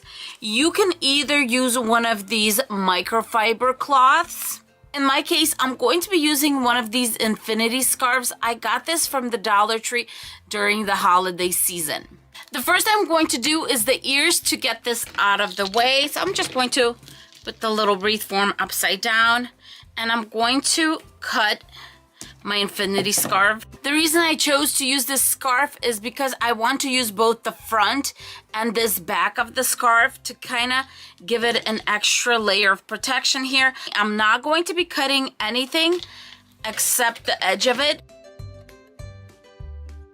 The first thing I'm going to do is attach the ear to the fabric, and I'm just going to hot glue it right along, attaching it and just turning it in. I really don't want to cut anything here, so I'm just going to hot glue it right over, and same thing on top. The space between the fluff right here and the backing, I'm going to put more hot glue right there on the edges so we can seal that off. How super sweet and simple was that? If your bunny ears are touching right here and it's hard to put in the second one, just squeeze it really, really gently and really, really slowly. Just squeeze this part right here just to move it. In my case, it's okay. I can actually put a finger through here, but if you can't, just squeeze it very, very gently. And same thing with the second ear. The diameter of actual wreath form is 9.5 inches. Here it says 17.3 inches. It is counting the height, but the actual circumference here is almost 10 inches. It does have 3 rows. We're going to be using this middle row. The method we're going to use for our mesh is going to be a mini bubble method. For my pipe cleaners, I'm going to be using these silver ones. They're not really going to show when we're done with the wreath, except from the back. I just have a lot of these when I bought them around Christmas time. And what I'm going to do is I'm going to cut these into 3-inch little strips because we're just going to need so little of the pipe cleaner. So I'm going to just continue here folding the pipe cleaners in half and half again. We're going to overlap 2 of these Deco mesh rolls, and of course make sure they are rolling down. I'm going to go about 1 inch in and gather. I'm going to start from this top section. For this first connection, you can either use a zip tie, or I'm just going to use one of these pipe cleaners. Before I move on, I'm going to grab all my pipe cleaners. It's always so much easier when you fold these in a little V or a little 45-degree angle, and then off you go. Now let's get started on our bubbles. I'm going to only measure off 4 inches, and I know that seems so small, but that's the point of this wreath, is we want to make sure the little loops are small so the shape of the bunny is just going to be kind of cute and perfect. I'm attaching my bubbles on the middle row, And 4 inches is going to be just enough to cover that inner and outer row of the wreath form. Here is my wreath so far. As you can see, you cannot see this bottom row or the top row. It's nice and tight. And as I'm going along, I'm kind of making sure that my little bubbles right here are stretched out, because I'm now going to be opening these up. This is basically going to be a kind of a tight knit kind of thing going all the way around. So as I'm making my bubbles, I make sure I spread them out from the inside and then attach.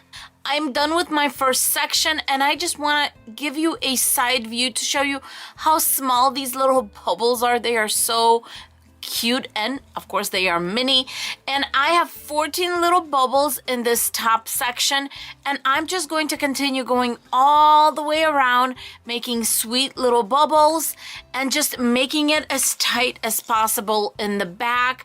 And you can make it as tight or as loose as you want, but because I did not paint this white, I do want to make sure that all of it is covered. So I'm going to keep my bubbles fairly tight and close to each other. I'm done with one roll of Deco mesh, and I have the wreath almost full. I have like 1.5 sections left.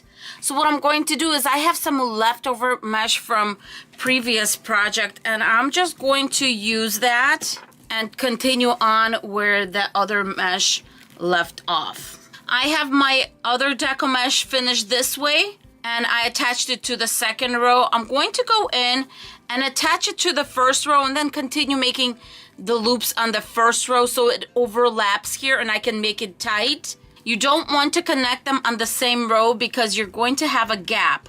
So I make my loop and I attach it to that second row. Now that your bunny wreath is all done, you could do a few things.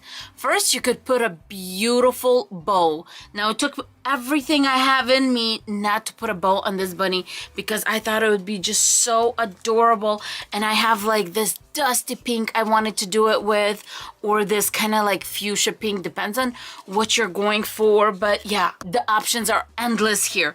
Another thing you can do if you're just doing something simple like a bow, you can definitely put insides of the ear, and I would make them either pink or gray. What I decided to do is grab some greenery. Now you can grab whatever greenery you have on hand. This is some Dollar Tree greenery I have left over. And what I'm going to do is I'm just going to first lay it out. I'm going to have greenery on both sides, kind of cascading right here. So I want some longer ones right there as close to the end of the ear as possible. Just layering them. There you go. I'm going to keep these on the sides in case I want to add a little bit more. Let me turn this around so I can actually see what I'm doing. And I'm going to just hot glue this to the fur. Next, it's time to pick out your flowers. I'm going to be using these felt flowers you can get during Valentine's at the Dollar Tree. But if you didn't get these, you can definitely use any flower of your choice. I just wanted to show you these ranunculus that I absolutely love. But just choose whatever you feel like and whatever is going to work within your color palette. Before I hot glue the roses onto my bunny, I decided to grab these little pearl garlands, and I have a pink one and an ivory one. I got these at the Dollar Tree during Valentine's also. If you didn't get a chance to get one of these pearl garlands at the Dollar Tree, you can also use some of these. And same thing, you could just put them right along on top of the greenery like I'm going to do with these pearls. And all I'm going to do is lay them out, kind of right there. And then a pink one, and I think another pink one. I don't know why, but I feel like I need more pink. So I'm going to find the middle between these three. I'm going to glue them straight in the middle and then put my dark flower right on top, right there. And these I can kind of lay out a little later, but it just gives this little elegance to this whole thing here. These two pink roses, I'm just going to snuggle to the sides of my dark one and hot glue in place.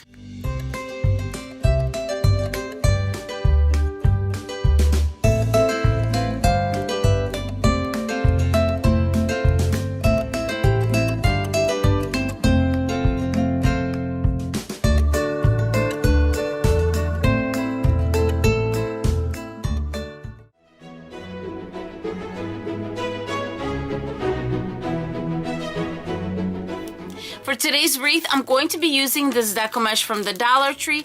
It has the 3 colors, the pink, yellow, and purple. I have 6 rolls. I think it should be more than enough for this wreath. And so let me show you the wreath form. This is the first time Dollar Tree has gotten this egg wreath form, and it is 16 inches in height, about 11.5 inches in width. It has 4 rows, and we're going to be using the middle 2 today. I'm going to be using the Nadia method for this wreath, and I thought that would be a good idea because the bows will keep the shape of the egg really nicely. And now the details on our Deco mesh. Our Deco mesh is 6 inches by 5 yards. We're going to be cutting our Deco mesh into 12-inch strips, and it's going to give us 15 bows per roll. The pipe cleaners I'm going to be using are these silver ones, and I thought it would be just fine. This Deco mesh does have silver in it, and besides, it's not going to show anyway. But I'm going to be using these. Of course, all pipe cleaners are 12 inches long, so if you cut them in half, they're going to give you 6-inch little strips. And if you're having issues with your hands, it might be easier for you to cut them in half. But I usually cut them into 1/3, which will take it down to 4 inches. Then I take my 4-inch sections and I make a little V. It's just easier when you're making the bow just to grab it and put it straight onto the bow. This outer square is 12 inches and it's perfect when I'm making my wreaths. Now let's make some zero fray Nadia method bows. We're going to grab one of our 12-inch strips, start walking it out until the endings are overlapping about 1 inch to 2 inches maximum. We're going to pinch on top and the bottom where it's overlapping. Hold the overlapping in the center as you bring your little strip down. We're going to hold with my left hand. I'm holding on top right here. With this hand, I'm going to bring it down and we're just going to walk it up. With my thumb, I'm just holding the overlapping so it doesn't go anywhere as I bring it up. I'm going to turn it over. This is our smooth side. This is why I make the little V's. It's just easier. But here's our smooth sides. We're going to grab our pipe cleaner, put it over right here. I like to just pinch. With this other hand, I'm going to get everything out of the way. And I'm going to do 2 twists. And here is our bow. As far as the fraying, you have one side of the fraying right here in the back, and the other side of the fraying is actually inside one of our loops, and it's nice and secured. There you go.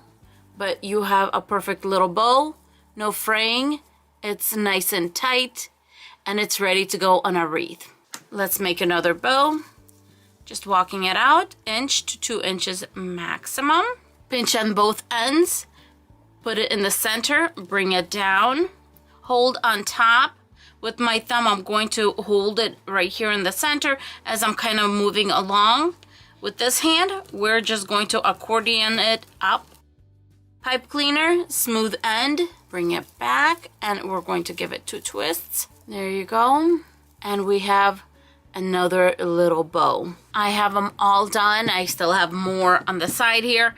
And we're going to be using rows 2 and 3. And the way I like to do it is I like to zigzag, starting with the 3rd row from the inside, because this one is the longest one, and I'm just going to zigzag down. Do you have to zigzag? Not necessarily, but the reason I do is I feel like they fit in a little better when you zigzag. So once again, I'm going to give 2 twists in the back, then I'm just going to fold this in half, just like this, and fold back. And it's all tucked in nice and smooth in the back. I'm done with one section, and it's quite a big section. And you know what? I think if you actually try, you can get away with using 4 rolls. That's why I love the Nadia method, because we are packing them in and they're nice and tight here. And I think if 17 goes here, 17 goes here, maybe 17 goes here, then we can just have a few whatever left over in here, and this could be a 4 roll kind of wreath, but I did cut up 5 already, so I'm really going to pack it in. I'm going to go ahead and put the rest of the bows on, and I will be right back. Next, I'm going to grab this little color your own decor, this cute little bunny. And it comes in a set of 2, and how adorable are these little bunnies. But I'm actually going to use the back side of one. And I'm going to start with giving it a paint of this pink. Now that our bunny is nice and dry, I'm grabbing some pearl stickers. And I get these at Walmart. And I'm just going to put them right along right here. Now that the pearls are on, I'm going to grab some Mod Podge.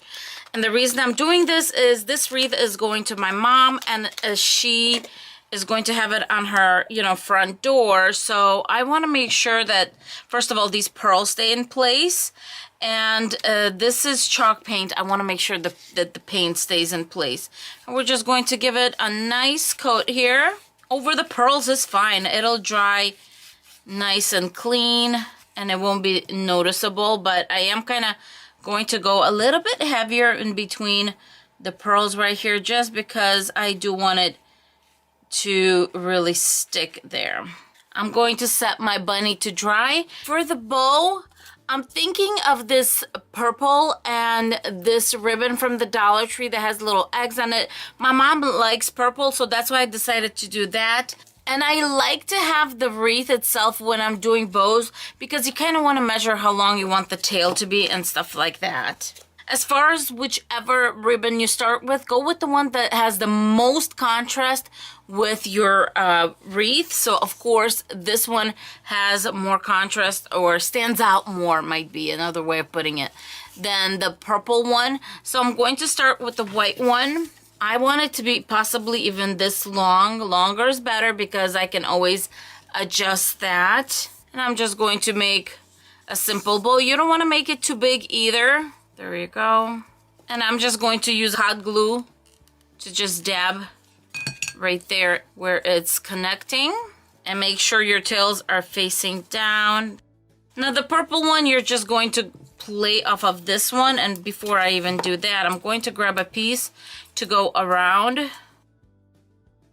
And the purple one is a grosgrain ribbon.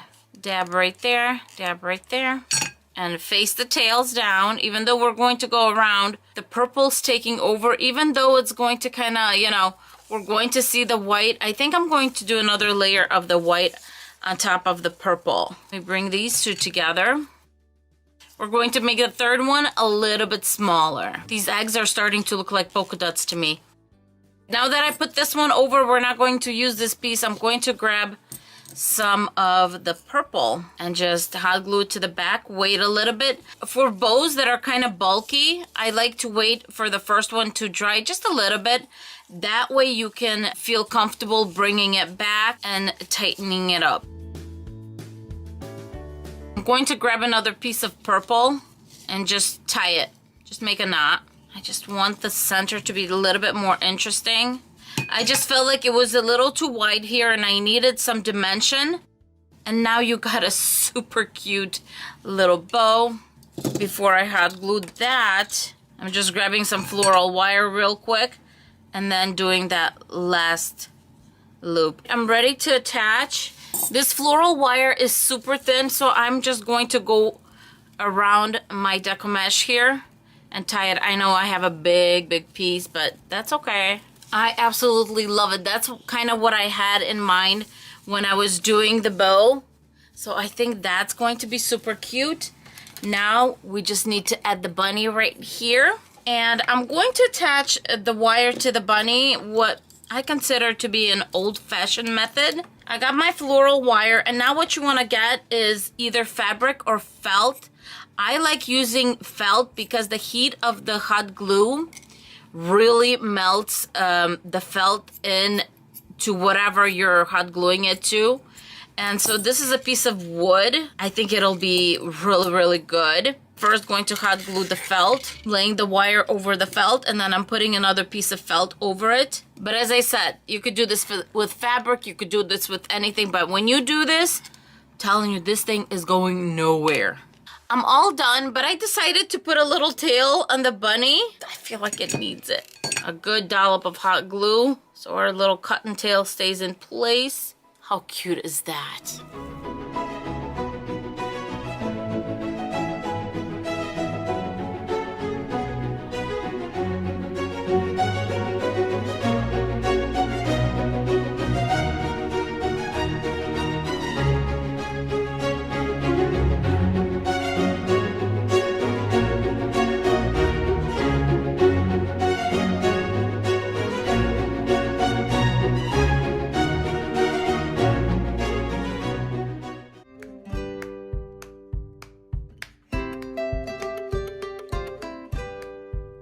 Here are the supplies we're going to need for this centerpiece wreath swag, however you're going to use this. First, I picked 3 main colors that I was going to use for my decommage: green, white, and orange. Got all of it from Hobby Lobby on sale. They are all 10 inches in width and 10 yards in length. Then you're going to need some pipe cleaners. I'm going to be using this mesh ribbon from the Dollar Tree. I love this stuff. For the ribbon, I thought these would work really lovely together. This one's 1.5 wired edging. The buffalo check is 7/8 of an inch and also wired edging. Next, we're going to need some zip ties. And then for the base, we're going to need 2 candy cane wreath forms. These are the bigger size candy canes from the Dollar Tree. Let's put our base together. I'm just grabbing one of the candy canes and putting it upside down. At this point, you have to decide how small you want it or how large you want it to be. I'm going to overlay one section, just like that. All the numbers that I'm going to show you with the decommage and everything is going to be for this particular size. If you're going to go up, you're going to need more decommage, or if you're going to make it smaller, you're going to need less. The nice thing about the candy cane wreaths is they have these sticking out, and that's going to help us to lock in or maybe hold in place the connections. So I'm just going to connect in as many places as I feel comfortable. So the little wires sticking out, they're going to help us hold that zip tie in place. Now for our pipe cleaners, we're going to need 30 of these. On the inside row, I'm going to put 14. On the outside row, I'm going to put 16. Starting from the inside row, I'm going to put one on every intersection. When it comes to this side right here, I decided to put one in each of the sections. You can obviously put as many of these as you want. And then back to intersections right here. Once again, right here on the side, I'm going to do one in each section. And as you can see, my supervisor is checking in on me over here. Since we went on the intersections on our inner row, we're going to go in between them on the outer row, just like this. And these we're going to face out. I want it to be really full on the outside, so I'm going to put 2 in each one of these sections on the outside. All the pipe cleaners are pretty much 3 to 4 inches apart from each other, so I just space them out the best I can. All the pipe cleaners are in. I have 14 on the inside row, 16 on the outside row.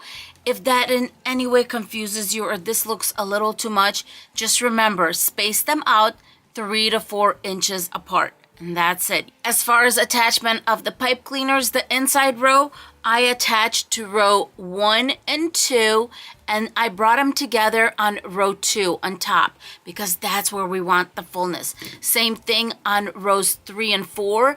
That's our outside row. I attached on row 3 and 4, but I brought it together on row 3 because we're bringing all that fullness up to the outside. The ruffles are going to be big, so we don't need them to be on the outside. We need them to be up a little bit to fill in that beautiful space. Now it's time to cut up some deco mesh. Since we have 30 pipe cleaners, we're going to need 30 pieces of Deco mesh. And since we're using 3 colors, that's quite easy because we're going to need 10 of each. I'm going to be cutting my Deco mesh into 30-inch strips. Going to need 10 strips per color. My cutting board is 24 inches, so what I usually do is I grab a ruler, take it to 5.5 inches and put it underneath my mat, because we have 5.5 plus the half on the edge. That makes it 6 plus 24. That makes it 30. I'm going to be using a rotary cutter, but you can use anything you want, a heating tool or scissors. I just find this to be easiest and quickest. Rolling it naturally, and I'm going to make 9 more of these. And now for the green Deco mesh, let's measure out our 30. This little one needed attention, huh? Hi, Leo, you wanna say hi to everyone? Time to cut 10 strips of the white Deco mesh. And now it's time to attach the Deco mesh. I need to do something with this cat. Leah, what about the side right here? We have 3 colors. We have the orange, green, and then I have the white on the side. What I'm going to do is I'm just going to alternate orange, green, white, orange, green, white. Going to start on the inside row and then we'll do the outside row. To do the actual ruffle, I'm going to lay my Deco mesh where it's curling onto the table. I'm going to do about an inch fold. That's just to prevent fraying. And then down the middle I go, and I'm going to go all the way to the other side. And right there, I'm just going to take it about an inch from this side and curl it in. And we have our ruffle. Let's attach it. 2 tight twists. When I put in the ribbon bundles, they're going to go in between my ruffles. So at this point, I'm just going to twist about an inch from the connection. Cut off the excess floral wire or the pipe cleaners and fold them back. Now let's do a green. Let's fold it onto the table. Sometimes it's hard to get these down the middle when there's one color. So if you see a big poof like this, go to the other side and just pull it out, even it out. That's it. No big deal. And now I have a nice even ruffle, and that is going to go on the next pipe cleaner. And then I'm just going to hide that little end. And now let's move on to the white.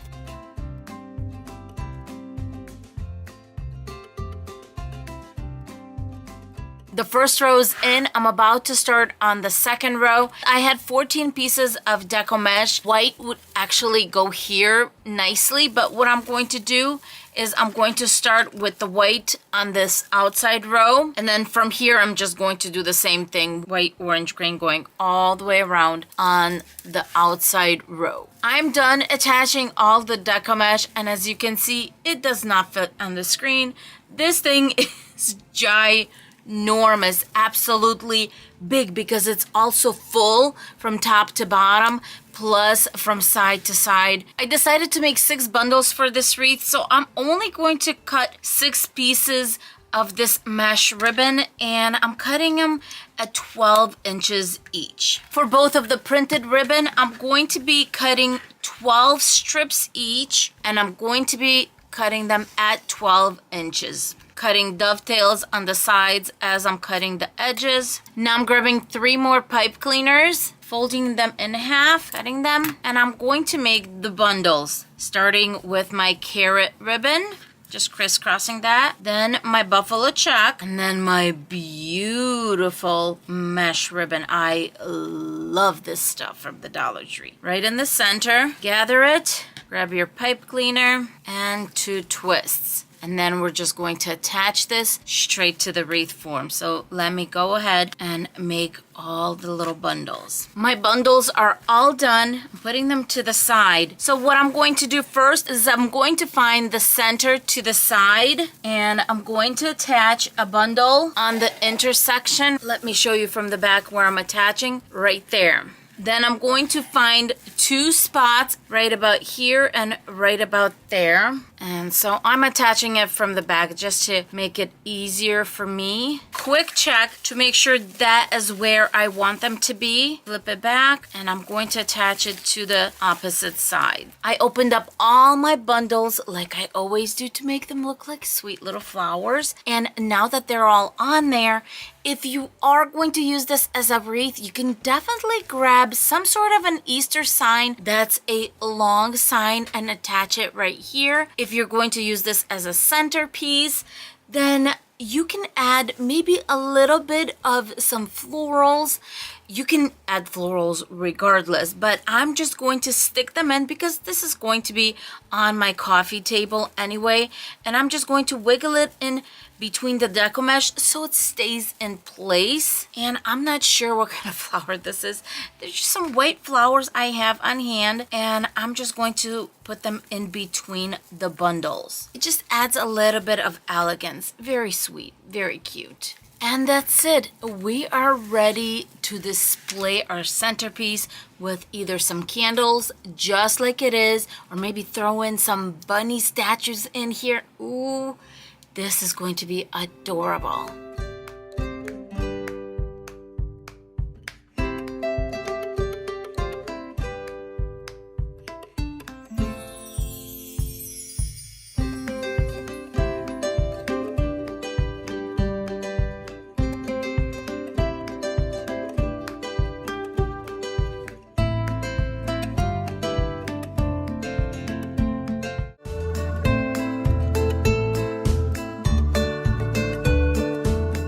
These are the two ribbons I'll be using, and they are 2.5 inches by 108, and you would need 2 of each color. The deco mesh I'll be using is Simple Style. I got this one at Joann Fabrics, but you can also find it on BB Crafts and Amazon.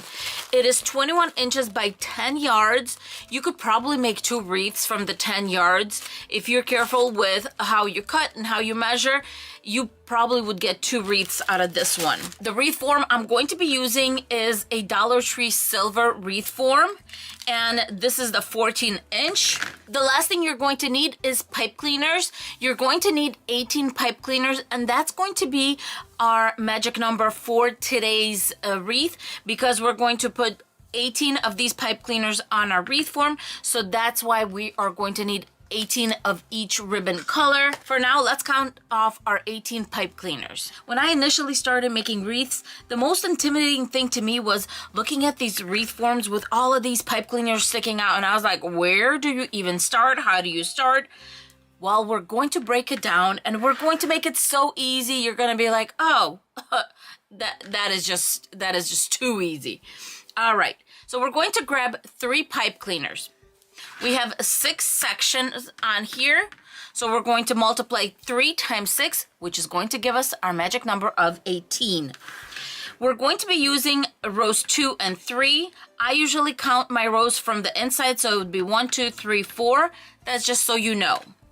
We're going to be putting on row 2, on the second row from the inside, 1 pipe cleaner, bring it to the center, and give it a twist or 2. Moving on to row 3, we're going to put 2 of these on here. So there's 1 and there's 2. So now let's look at it. Row 2, you have 1. Row 3, you have 2 on the sides over here. That's it.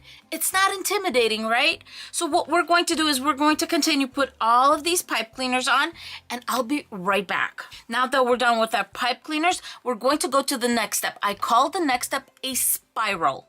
Here is why, and this is what's going to make it easy to understand.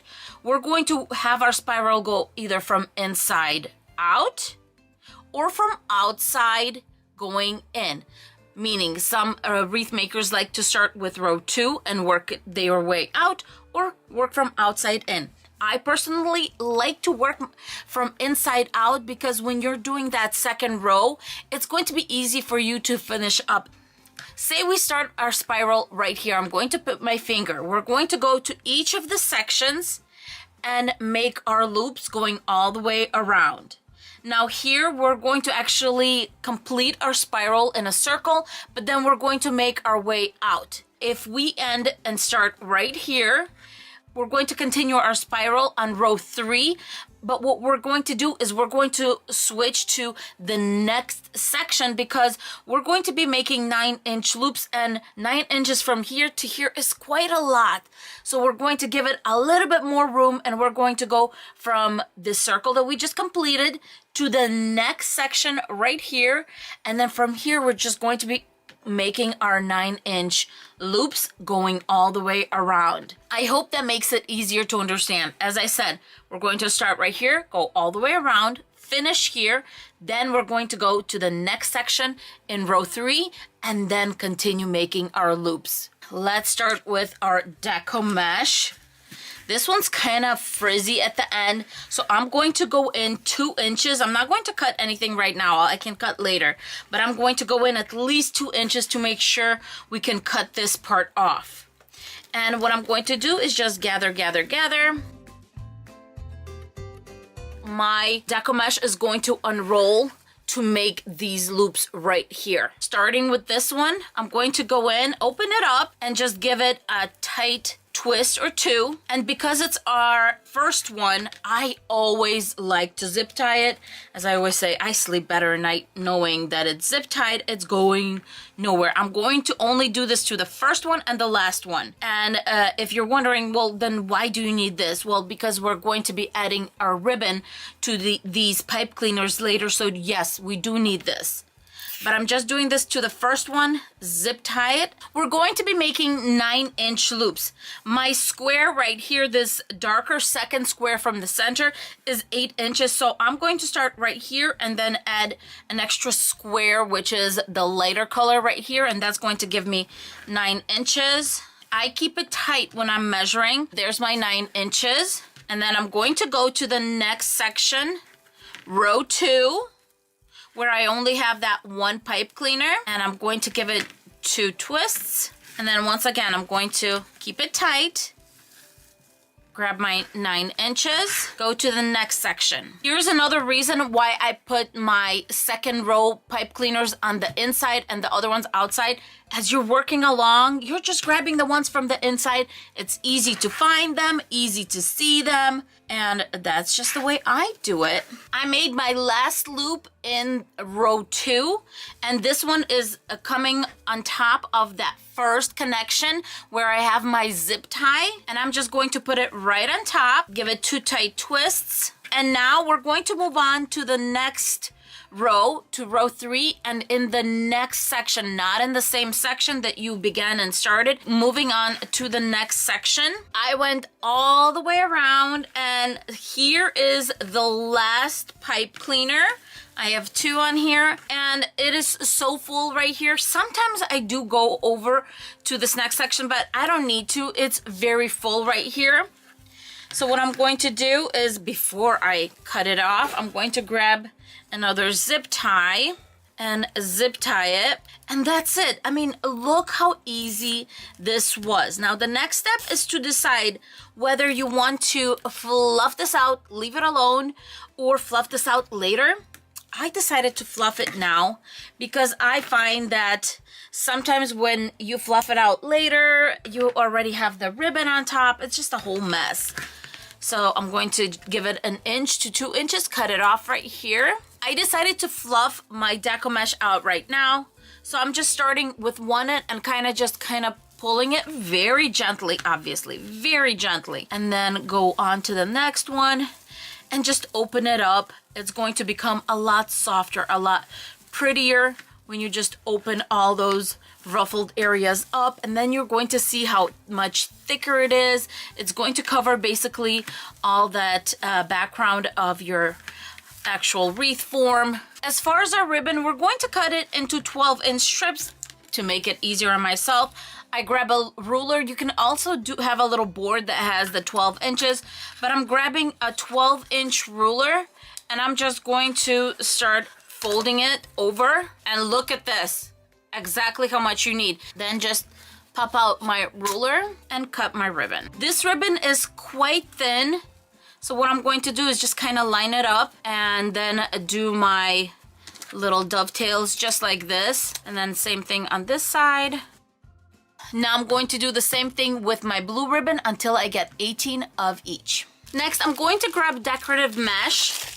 And this one's a lilac color. It's going to mix in nicely with all the purple and the purple of the actual wreath. And what we're going to do is we're going to cut it into 6-inch strips, which basically is going to make little squares if I ever find where it starts. This decorative mesh is 3 yards. If we take those 3 yards, divide into the 6 inches, it's going to give us 18 of these squares, and that's perfect. That's all we need. Let's put these together. I'm going to grab one of each ribbon, crisscross it, and face it my way, just like this. Now I'm going to grab a decorative mesh, and I'm going to lay it down square in the middle because we're going to collect it right here in this crossing going from up and down. The purpose of this decorative mesh is it's going to bring out our little decor right here, and you'll see it's going to give a little bit of softness. So for the center of this, I decided to use these little foam eggs from the Dollar Tree. Let's bring this together. I'm just going to start at the bottom and just kind of bring it in the middle, just like this. And grabbing any one of our pipe cleaners here, going to just push our little ribbon right towards the back, do 2 twists, and either you're going to use a centerpiece that requires the wire, you can definitely do that. In my case, I'm going to hot glue the little eggs right in the center, so I'm going to send my pipe cleaner to the back. In the back, I'm going to give it 2 tight twists and fold it just like this, fold it over, and then fold it back into the wreath so it's nice and smooth here. Where we have our little ribbon right here, I'm going to grab a little one of these eggs, and you can pull out the little ribbon. If it's not pulling out, just cut it off. And then I'm just going to hot glue it sideways straight into our little bundle right here. And it's going to hold really good because we have our little decorative deco mesh right here, and there are beautiful ribbons on the side. At this point, your wreath is probably going to look as crazy as mine does. Grab the ones in the back and just keep on adjusting them, making them pretty, poofing them out, and go all the way around.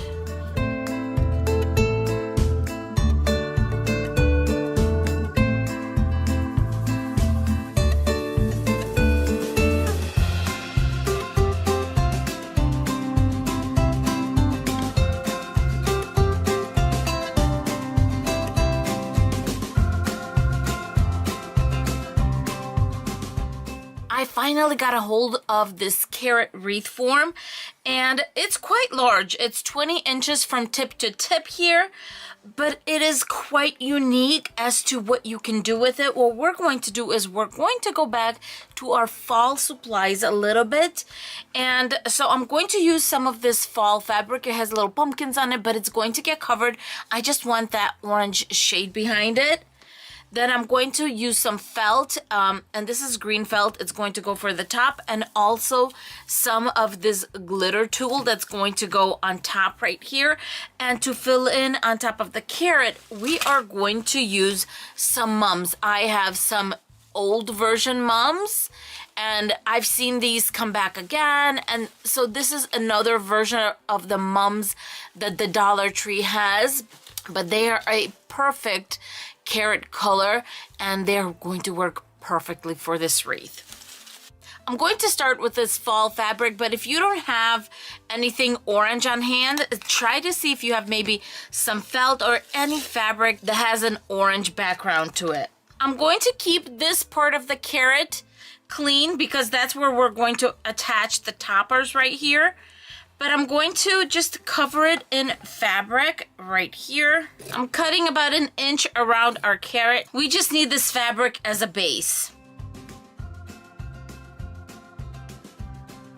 In the back, you could definitely cover this up. And now I'm going to start grabbing mums. This tip right here is what holds this whole little flower together.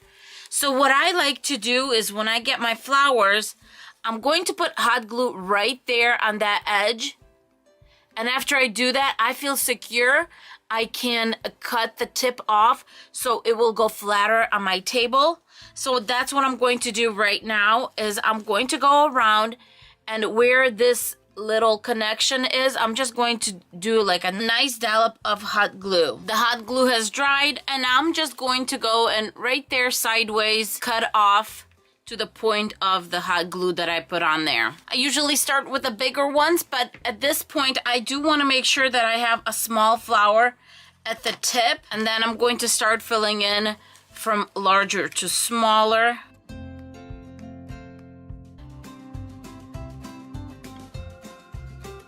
And look at that, absolutely gorgeous. Now we're going to work on this top part. I'm going to first grab my felt and then my glitter tool, and I'm going to cut 2 pieces the size of our tool, which is 6 inches. I'm going to first work on the felt. I'm going to fold it in half. By the way, our felt is 12 inches in length, so this is 12 inches. I'm going to fold it in half.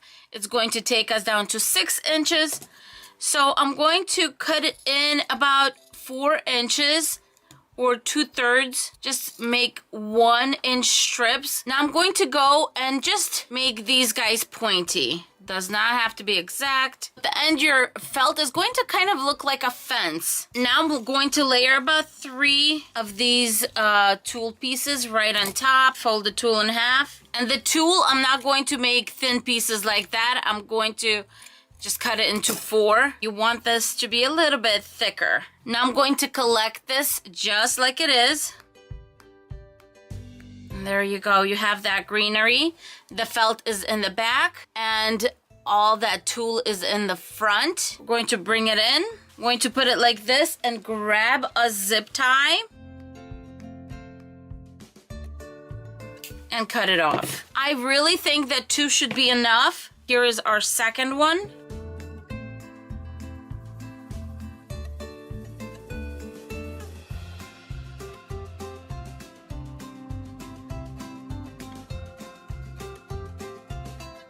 Before I put my last flower in, I'm just going to show you how I attached it here in the back. There's the zip tie. I took about 1 inch in where I folded it to make sure that all of that was inside our little zip ties. And that's it. It's going to cover well. This last flower, I'm not going to cut it or anything because it's really going to go in between these. And this is actually going to kind of act like a little anchor in between these two. So that is not a big deal. So a lot of glue right here. Lots of glue here, especially on the little stem. And I'm going to put right in the center. And our carrot is all done. How adorable and simple. This carrot is perfect as it is, but I thought I would get some buffalo check ribbon and make a sweet little bow. I'm going to kind of push things on the side here and put a bow right there. I'm going to first measure off a tail and then make a sweet little bow. And I'm just going to make a simple bow, nothing big. I think about there, don't you think? And I'm just going to bring it together just like that. Grab a pipe cleaner. Give it a few twists with a pipe cleaner. On top of that, I'm going to grab some orange ribbon and I'm going to put the orange ribbon around the bow in the center here.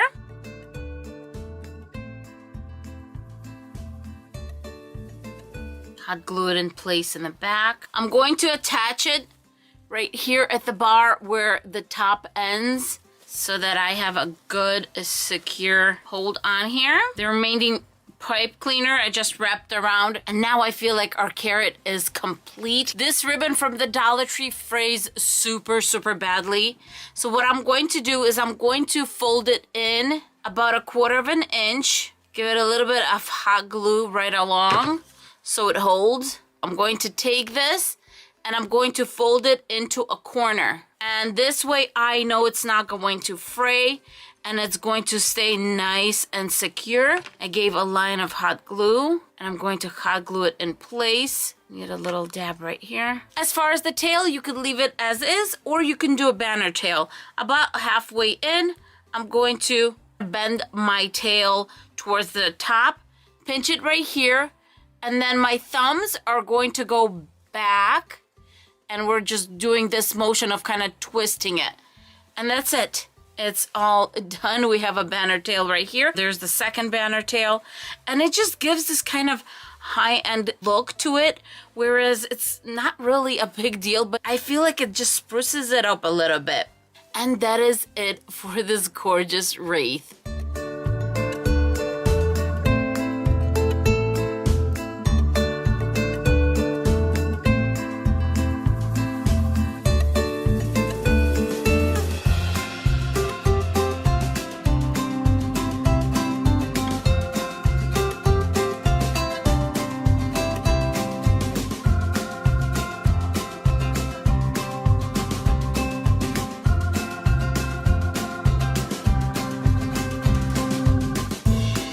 Going to start with 6 rolls of white Deco mesh rolls from the Dollar Tree, then some white chenille stems, and of course we're going to need the wreath form. This wreath form originally comes in a green color, and I do like to give it a coat of white paint just once when I'm working with so much white, because you don't want that to stand out. This is just an option if you want to do this, but you can definitely just give it a spray paint of white paint. Any paint, acrylic spray paint will do. And I do like to usually use paint and primer and then cover it with some sort of an acrylic coating. I like using this UV resistant one. This one's glossy. There's also matte. Really doesn't matter, but you do want to seal it because the paint is going on metal and it'll chip really easy if you don't give it a coat of acrylic coating. When choosing the type of method you want to use to cover the actual cross, there's a few methods that I would use personally. The first one is the bubble method, where you just make the bubbles, keep on going. The second one I would use is the woodland method, and here's why. The woodland method is nice and fluffy, and it's going to work with all the 3D dimensions in this wreath. As you can tell, my hand can fit through the layer right here. So you're dealing with a 3D wreath here, and that is why I do recommend the woodland method, because it's fluffy, it's full, and it's going to end up absolutely beautiful at the end of the day. First things first, I'm going to grab my pipe cleaners, and I like to cut these in 4-inch strips. After that, I like to fold them in half in a little V. It's just going to make our life a little easier as we work. And for those who don't know, this is my little supervisor. His name is Leo. And if he's not on the table, he's somewhere around me by my legs, sleeping or something. He's a very sweet kitty, right, Leo? I also like to remind all of you that when you see Deco mesh that has beautiful edging like this, grab it and run, because it's not always like that. The Dollar Tree Deco mesh is 6 inches by 5 yards. I rolled out my roll here, and we're going to start cutting the Deco mesh into 22-inch strips. I am on my last strip here, and at 22 inches right here, I have this section left over, which is almost 6 inches. And guess what I'm going to do? I'm going to very carefully remove this tape and use it all. You're not making bows, you're making ruffles. This is just going to add to your ruffles. Don't waste anything. You know, I'm just going to cut off this edge right here because it's a little rough, but I just added on 5 inches of ruffles. To make my woodland ruffles, I like using these little clips to help me. You can also use clothespins. Those will work just fine. Grabbing my first strip, I'm going to make 2 to 3 rolls at the end of our strip, and you want to make them 1 inch or shorter, because the shorter you make them, the tighter the little loop is going to be. That's what's keeping all that fraying hidden. So 2 or 3 times here. Then I'm going to clip, and I'm going to grab my rotary cutter. You can grab anything you want. Put it on top so it like weighs it down. Stretch it out. And then we're going to work on the other side. Same thing, 2 to 3 loops.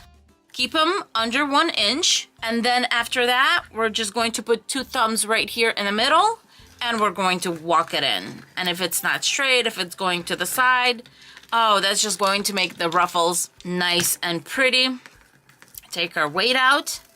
Bring it together. Now this is our backside because that's where we were rolling it in. Take this out, and then we're going to grab a pipe cleaner, and we're going to put it on this side, coming from this side, so that your knot or your, you know, where we're locking it in is going to be in the back. Before I lock it in, make sure that it's straight. And because it kind of tends to be thick right here on the side, because we brought it in like an accordion, I just kind of like to push it back. Now I'm going to do my 2 twists, and there you go. You have a little ruffle, and instead of just being flat, it kind of pops up and it gives you volume when you do that. I have 6 rolls of Deco Mesh ruffles all made up, and they are so darn adorable. Now I'm grabbing my cross, and I'm going to use the 2 raised rows right here in the middle. And there's row 2 and 3. And I'm going to go in a zigzag pattern. So here we go. I'm going to give it 2 twists. Then I'm going to fold this little part and fold back.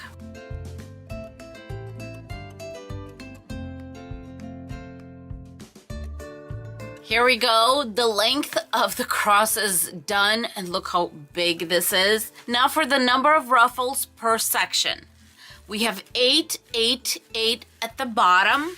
Then this section is longer than these 3 sections separately. So on top I have 12, which means a roll and a half, because each roll we have 8 sections.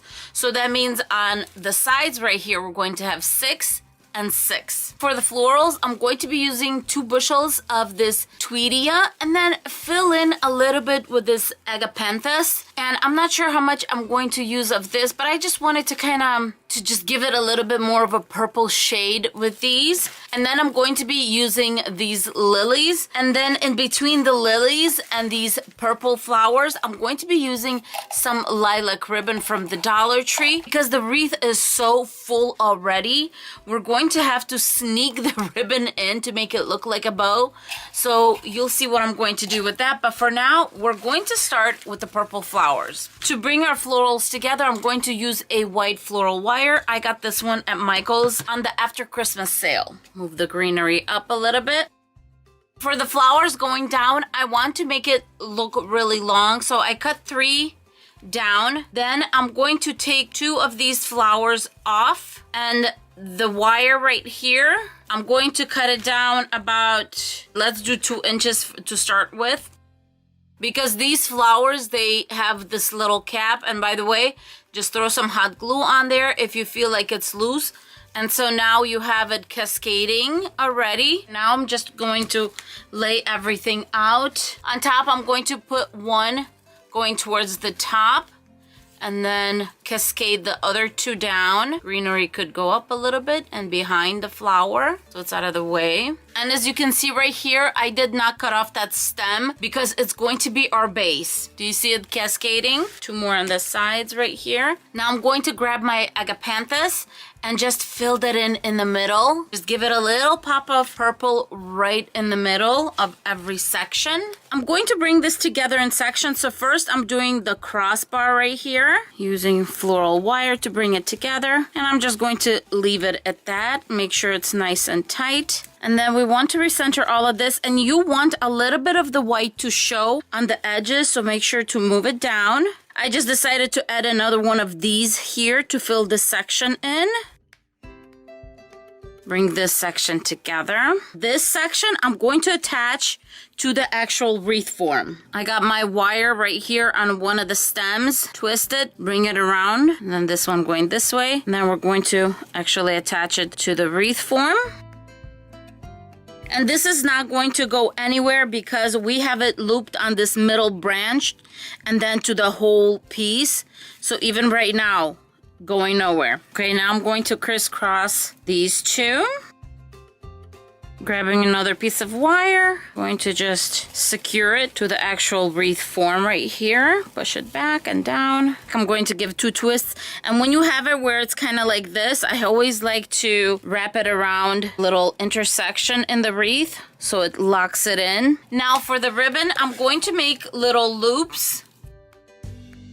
And I just cut this into a 13-inch strip, which is going to make it a 6-inch loop because I'm going to take an inch away at the bottom right here. Bring it together. You can use whatever you want to tie it in place. I'm just going to continue using the same floral wire.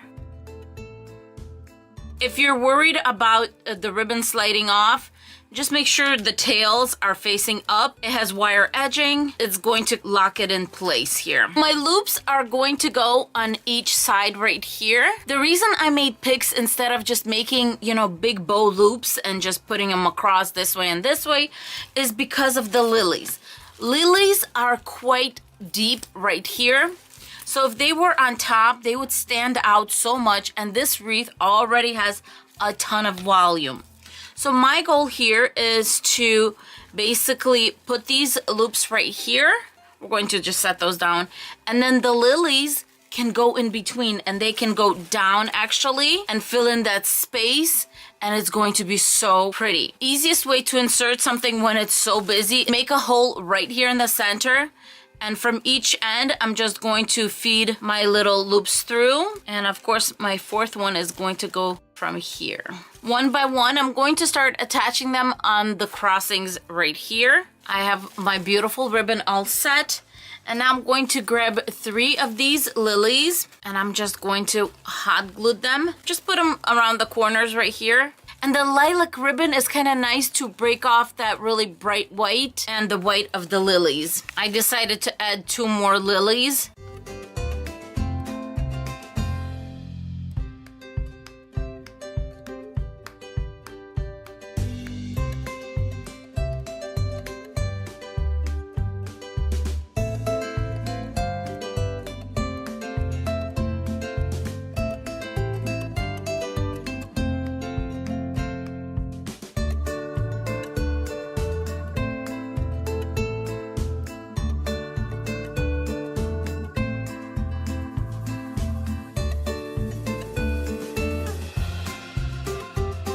Before we get started, I wanted to show you a few different items I use to make my wreath forms white. Number one, I do love using the grosgrain ribbon.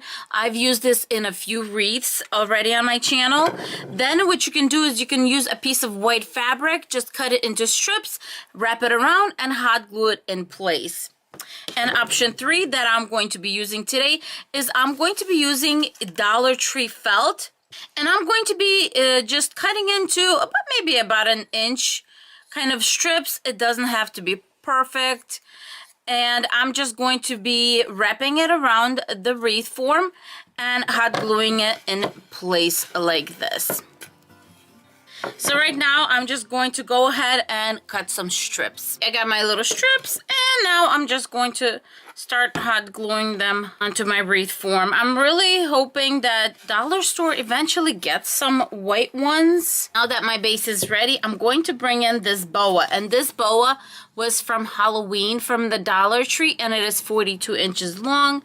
And what I'm going to do is this boa is going to be kind of like our base for the wreath, and I'm just going to start hot gluing it right on top. Obviously be very, very careful. Cut off the excess.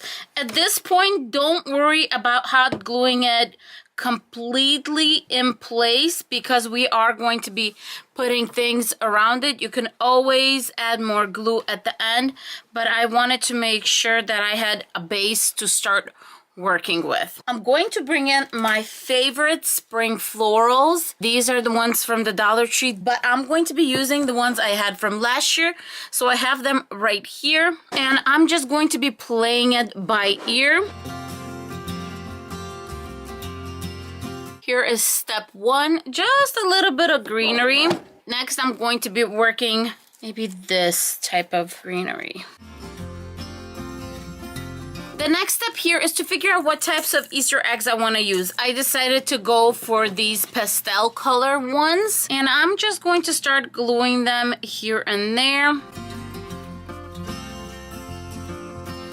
Okay, now I'm going to continue and fill in between the eggs as much greenery as I feel it needs to make sure it looks nice and full. For the finishing touch, I grabbed these vase fillers from Valentine's, and I'm just grabbing the white little foam balls, and I grabbed different sizes, bigger, smaller, and just started hot gluing these everywhere. The nice thing about these is they are very, very lightweight, and you can put them on greenery and it'll just stick there without any problems and without weighing the greenery down, which is really nice.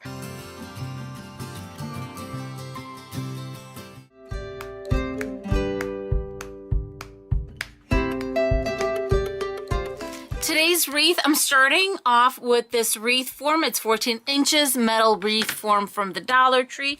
Then I have a roll of Deco mesh. This is 10-inch Deco mesh from Hobby Lobby. It was $9.99. I did get it at 40% off. Next, I'm going to be using some chenille wires from the Dollar Tree. And also from the Dollar Tree, I'm going to be using this beautiful pink and kind of greenish ribbon that will match perfectly this little green and pink right here. And this is burlap ribbon. It's really pretty. And also this little decorative ribbon from the Dollar Tree. For this ruffle wreath, you're going to need 12 chenille stems. This wreath form consists of 6 sections, and I'm going to start by putting a pipe cleaner on row 2 and 3 right here. The reason I put my pipe cleaner on both of the rows together is it has less chances of moving and it's stronger when you put the wire on both rows. Setting up this wreath form is super easy. Now that we have a pipe cleaner in the middle of each section, what we're going to move on to is in between sections. I'm going to attach a pipe cleaner on this intersection 1, 2, 3, so row 3, and right there where this divider is, I'm going to just attach it, give it 2 twists, and we're going to fold it outside of our wreath form. And there you go. This wreath is super easy to set up. 1 pipe cleaner inside each section in the middle on the inside, and 1 in between sections right along the wreath. Really easy. Each one of these rolls are 10 inches by 10 yards. 10 yards gives us 360 inches. If we divide our 360 inches or our 10 yards into 12 sections, it's going to give us 30 inches. So we are going to make 30-inch strips. I got my Deco mesh all cut up, and we're going to be using the woodland method, also known as the Cruffle method originally, that was started by Amber from This Southern Girl Can. So we are going to get started by doing the curl first. We're going to give 2, 3 rolls of the curl, and this is what's going to prevent all that fraying. Then I'm going to grab a clip. You can also use a clothespin, anything you have on hand. And I'm going to roll this out, and I'm going to give it a few rolls on this side just to get all those endings kind of enclosed. Straight in the middle, I'm just going to collect. And then I'm going to get started and start attaching it on my wreath form. Doesn't matter where you start. You're just going to grab one. If you're starting with the outside, then you're going to go to the inside row and just keep on going. And I'm going to give it 2 twists, and that's it. Look at this. It's so big. It's so beautiful. Let's do another one here. I'm going to do 1, 2, clip in the middle, and then here. There you go. And let's bring it together. And then we're going to move on to the next one. 2 twists. And I'm just going to continue making all of these ruffles, and just one after another, placing them in a little bit of a zigzag pattern right on the wreath form, because just the way it is, it goes inside, outside, inside, outside. As I'm laying these in, as you can tell, there's the space right here. So what I did with the second one is I turned it to fill that space in, and then you have this ruffle over here, and then here you have this open right here.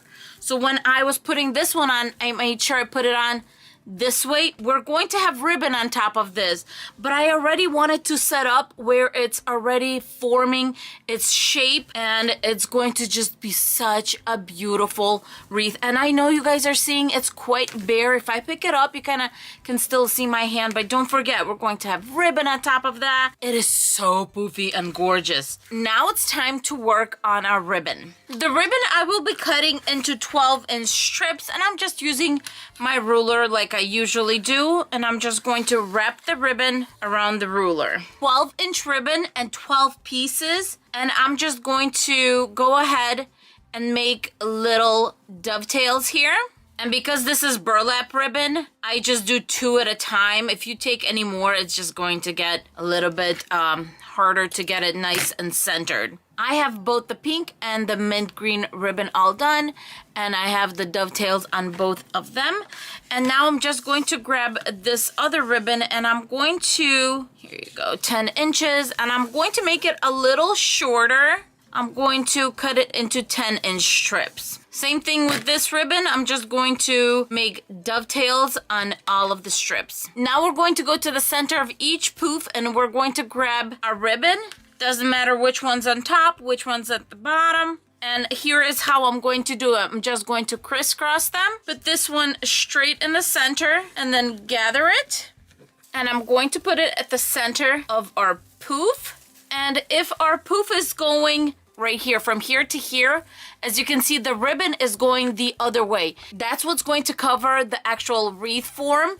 And then when you fill it in like that, it's going to be full and it's going to cover everything that needs to be covered. As far as our chenille wires, you can keep them if you're going to string something on like an ornament at Christmas. But if you don't need to string anything on, or maybe you're not putting anything in the center at all, you could just move the pipe cleaner towards the back. Then I'm going to bring two endings of the pipe cleaners together. I'm going to twist them, fold it in half, and then fold it back. And now I'm just going to continue making my ribbon bundles and attaching them to our wreath.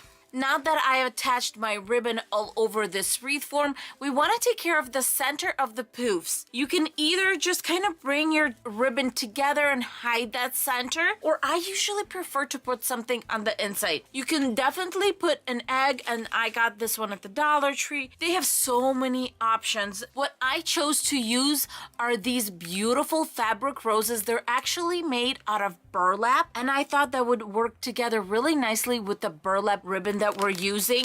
And as you can see, they come 4 in a pack, so for this whole wreath it's going to cost you $3.75, and they all come with little metal tails, or little stems I guess, and they're about 2 inches long. So what I'm going to do is I'm going to just push down my ribbon and slide the little wire or the stem of the rose right underneath our pipe cleaner, and it'll go through because you have so many ribbons there. And as soon as I adjust my rose to the center, I'm just going to wrap the wire around the bottom.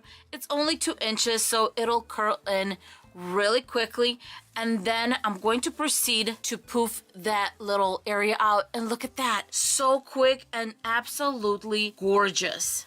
I'm going to continue adding these roses all around the wreath, and that's it. Our wreath is pretty much done. It was simple to make. It's elegant Easter colors, and if you want to make it more for spring, just don't use this egg ribbon. Use something springy, something maybe with flowers. Just a simple white ribbon or ribbon coordinating with your deco mesh. Dollar Tree also carries these roses in a beautiful brown burlap color. So if you're making this wreath more farmhouse, this would be lovely. And that's it.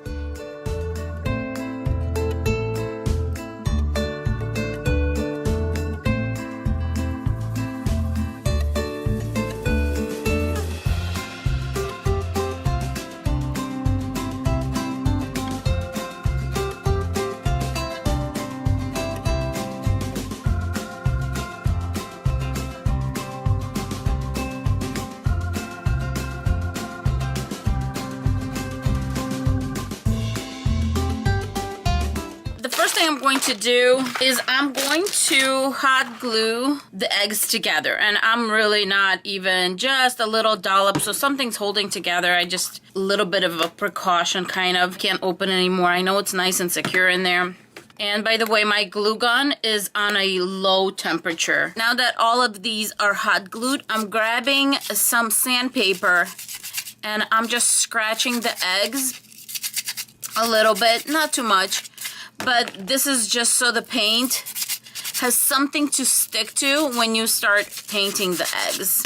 Okay, now I'm grabbing one of the eggs, and as you can see, it's scratched up here and there. The way I like to paint these is first, I'll just go and paint the sides like this, let it dry, and then when I'm done, I'll go and do the top and bottom of the egg. I found that to be the easiest way. I usually just have one glove and keep my other hand clean and paint with that one. Excuse me, mister, I'm trying to record. Can you move a little bit? Just a little bit. Thank you. All right, you guys, I have the eggs right here, and I have decided on the colors I'm going with.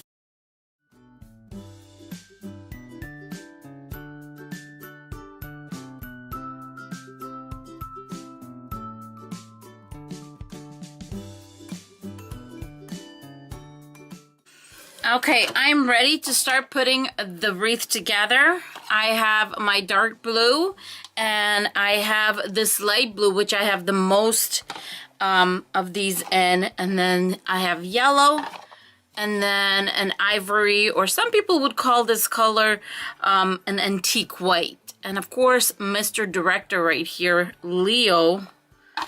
Nothing can happen without him around here sometimes. So the first thing I want to do is I want to cover the inside, and nope, I'm not doing anything to the wreath. I'm just going to start grabbing eggs and just hot gluing them to the edge right here. Once I'm done with the inside, we're going to start hot gluing on the outside. As you can see, I am not stingy with hot glue, and I suggest using strong glue like Gorilla Glue for this. The fact that we have a little hole right here, that's fine. We're going to end up covering it at the end. So right now, we're going to continue working on top.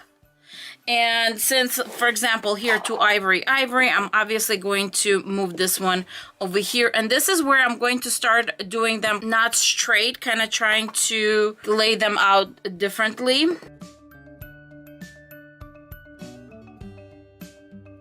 What do you think so far? All my eggs are hot glued on. Next, I'm going to grab some Spanish moss and a good pair of tweezers. How I usually do this is I would put a dot of glue wherever I needed, and then I grab my moss and shove it in that area so it gets glued on. You see the glue right there? I'm going to put moss right there to cover that area.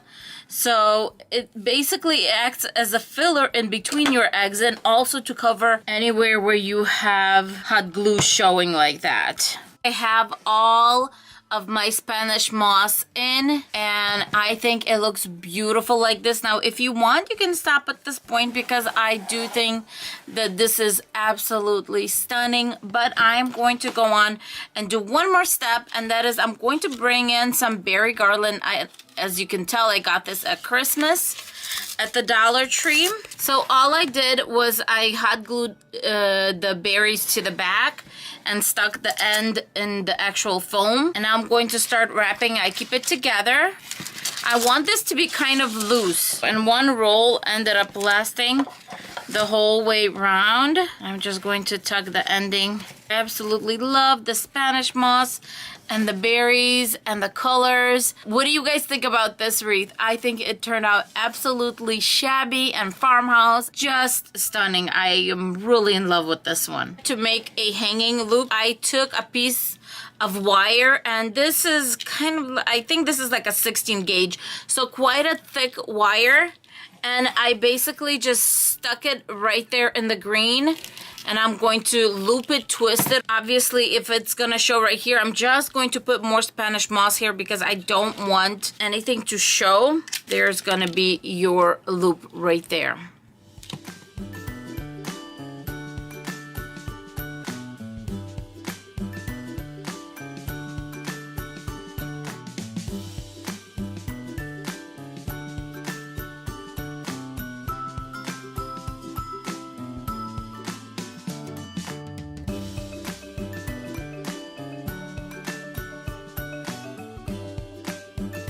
Here's what we are going to need to start our ruffle wreath.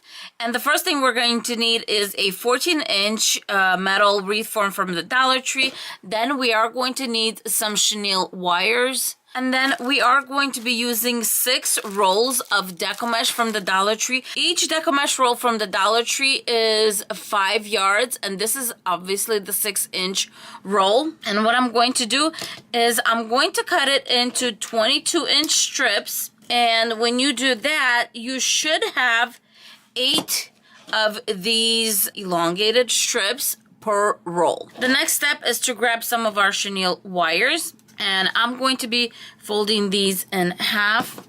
And I like to use wire cutters.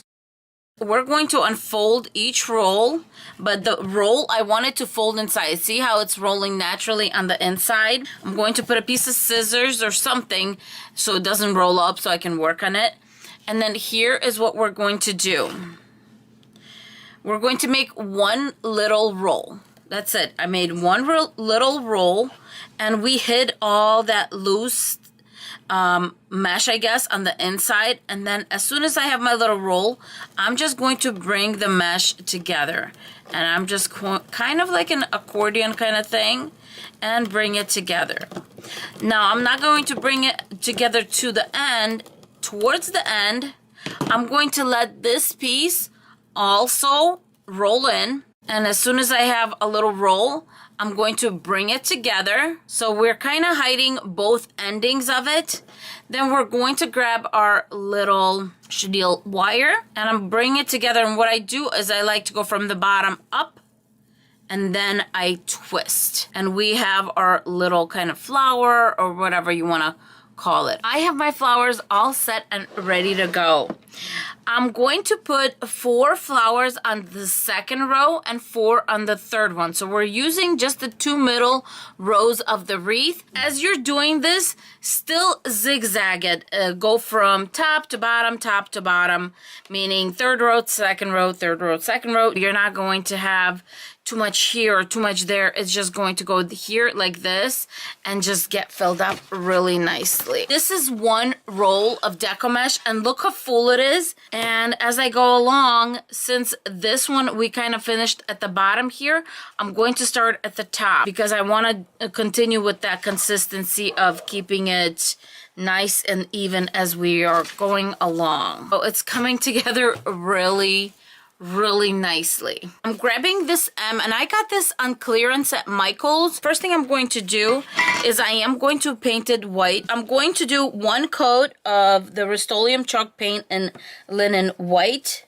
And then I'm going to bring in this Robin's Egg Blue by Craft Smart because I wanted to match this ribbon from the Dollar Tree. And I think it matches pretty well.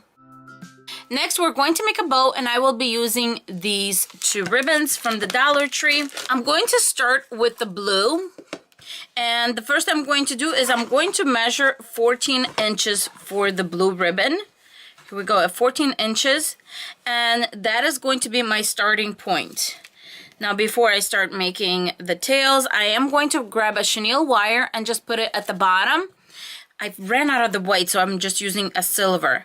And so this does have a top side and a bottom side. So I'm going to be just turning over because I want my tail to be right side up. So I'm going to be turning it over. And I'm going to be making 12-inch loops, which means I'm just going to measure to my 6-inch line right here. There you go. And I'm going to just twist right here in the middle. Here we go. And we're going to do 3 loops on each side, which will make this a 6-loop bow. And twist again.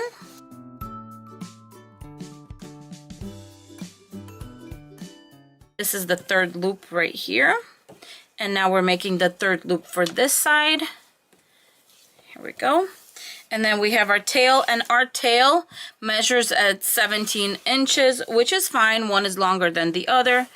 Absolutely fine. I'm going to leave it right here. If you don't feel comfortable and want to tie this back, you can definitely do that. But before I tie in the back, I'm going to grab another chenille wire, and this one is going to go right on the wreath, and I'm going to put it crisscross like this.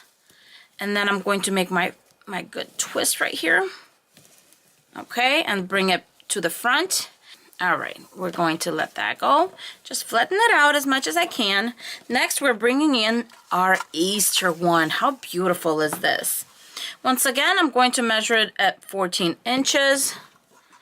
And this time, I'm going to actually make it a little smaller. So I'm actually, instead of 6 inches, this way I'm going to go at 5. And so we're going to twist 5 inches because you want this one to be smaller.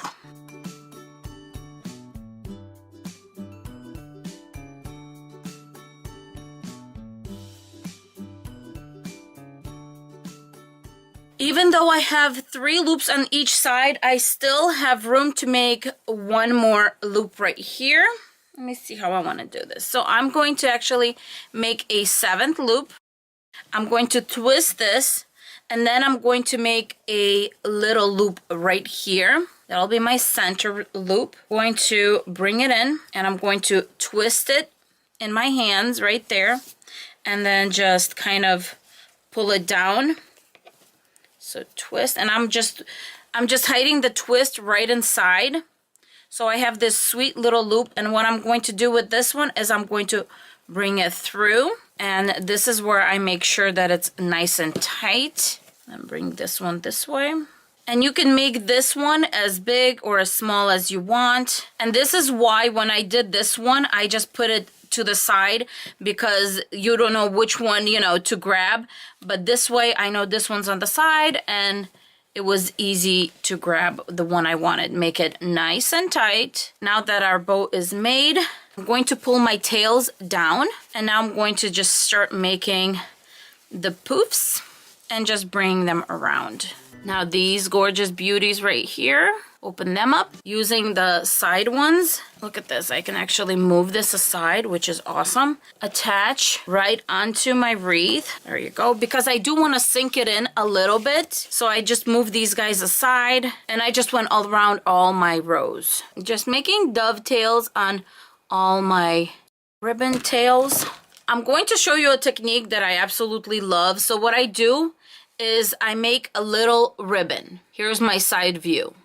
I bring it up and I pinch on the inside, and then the loop goes on top. My beautiful M is all ready, and I'm going to take 2 chenille stems, and what I like to do is I like to bring it together like this, and then with my 2 fingers just hold it up like this. And I like doing this because it gives me more surface space to put my hot glue on. Hot glue right there. Put this on here, and then put hot glue over, and then I'm going to let it sit for just a few seconds. Next, I'm going to attach another silver one right here. One more thing I want to show you on the bow. When I have a white ribbon that I'm working with, this little inside one just kind of looks out of place because it's wide, and you want it to look kind of like a little poof. So what I do is I take the little edges and I fold them inside. Just like this. Like maybe like a ½ inch, ¼ inch, depending on, you know, how wide the ribbon is. And you just kind of do this, and then guess what? You have a sweet little poof right here, and it works really nice. And now it looks like a flower, doesn't it? Now let's move on to attaching my M. Let's flip this upside down. And I do like to use like 2 rings wherever it lands, but I do like to use 2 rings, and I do it lightly. And then when I feel like it's in the right spot on the front, that's when I go back and just really seal it in.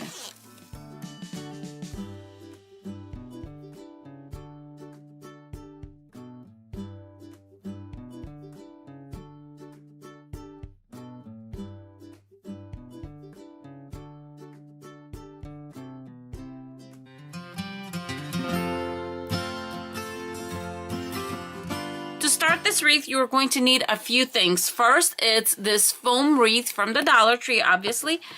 Then it's going to be this grosgrain ribbon in white. And then whatever color combination of the decorative mesh. And I like the one with the little bubbles. I'm actually a huge fan of this mesh. And then a rotary cutter or a pair of scissors. So we are going to cut the mesh in 14-inch strips.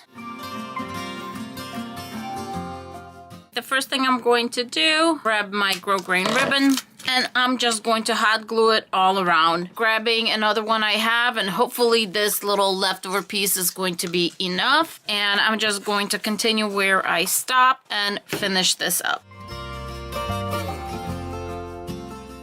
You don't have to use the ribbon. You can use fabric, cut into strips and put it around. You just want something white. I'm just grabbing one, and I'm going to tie it once I'm not going to double tie it. There's no need to, because it will hold. Because of the way this mesh is, it'll just hold it.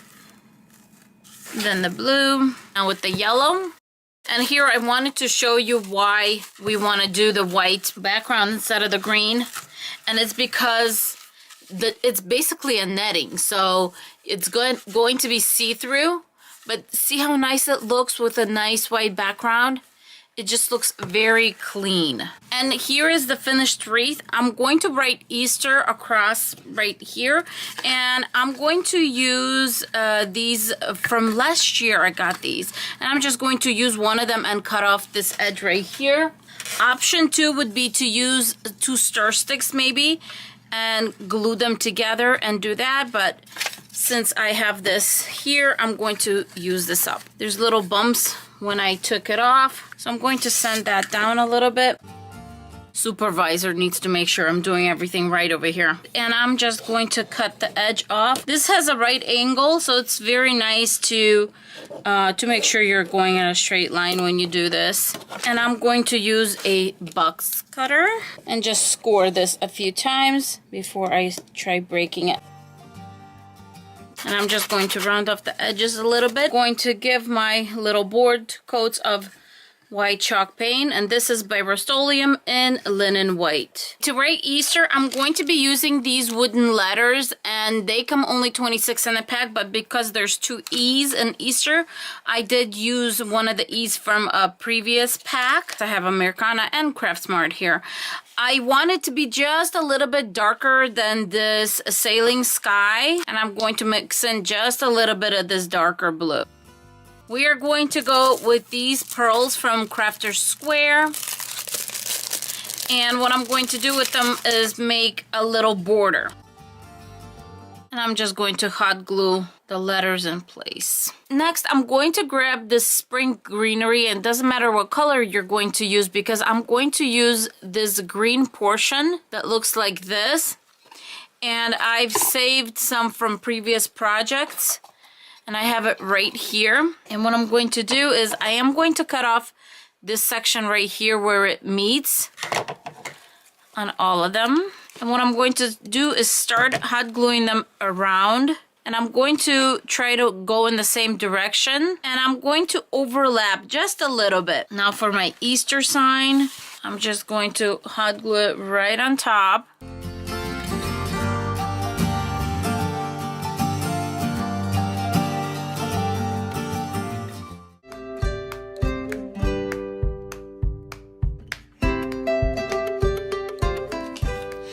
Dollar Tree Deco Mesh is 6 inches by 5 yards in length, and we're going to be cutting our Deco Mesh into 22-inch strips. Each roll of Deco Mesh from Dollar Tree is going to give us 8 strips. For our pipe cleaners, we are going to use these very fuzzy green ones.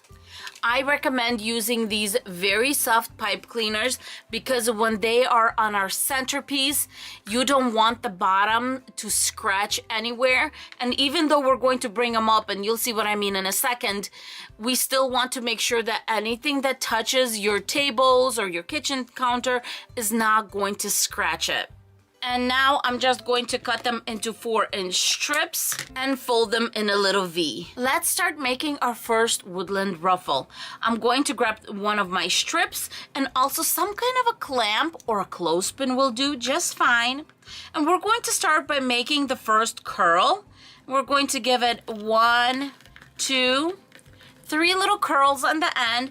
Make sure it's not over an inch. The tighter the curl, the cleaner it's going to be because all that fraying is going to get locked in our little curls here. We're going to take our clamp and just clamp it in the center. Now we're going to turn this around, and because it rolls back, we're going to take something not too heavy. You don't want this to get damaged, just to weigh it down, and we're going to pull it forward. On the other side, we're going to do the same thing. We're going to do 1, 2, 3 rolls. Now we're going to put our thumbs in the center and we're going to walk it. You're going to just accordion it in right in the center, and we're just bringing it together. There you go. Take the clamp off. As you see, when you bring it together, it's going to be about a 1 inch width here. So we're going to take our pipe cleaner, and our pipe cleaner should be on the outside. So our curls are going to be rolling to the back, kind of from the front. Then I'm going to just put 2 fingers right here, and while holding my pipe cleaner, I'm going to push it back. This is what's going to make our ruffle pop, is because we pushed that back, made it nice and pretty. I'm all done with my woodland ruffle, and now it's time to put all of our little ruffles on our wreath.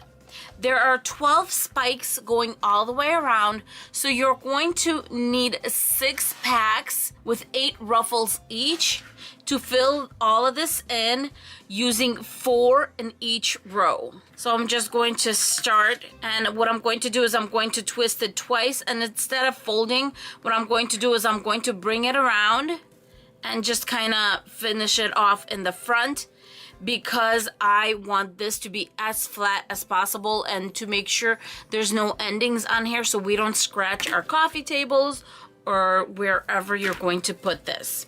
And I find it easier just to work from the back, filling in so nicely. And as you can tell, my actual pipe cleaner is quite a different color green than my Deco mesh. And look at this, you cannot see it when it's all together like this.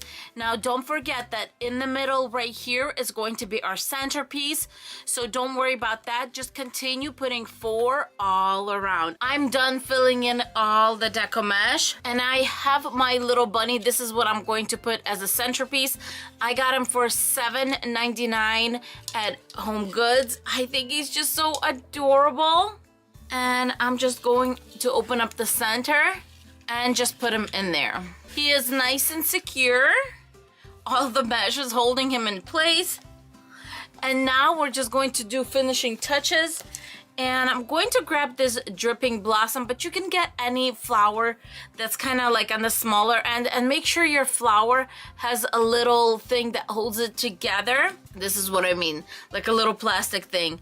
And I'm just going to shove these flowers all throughout our centerpiece. I want to make it look like this bunny is just hopping along in a field of flowers and grass and just having a good old time.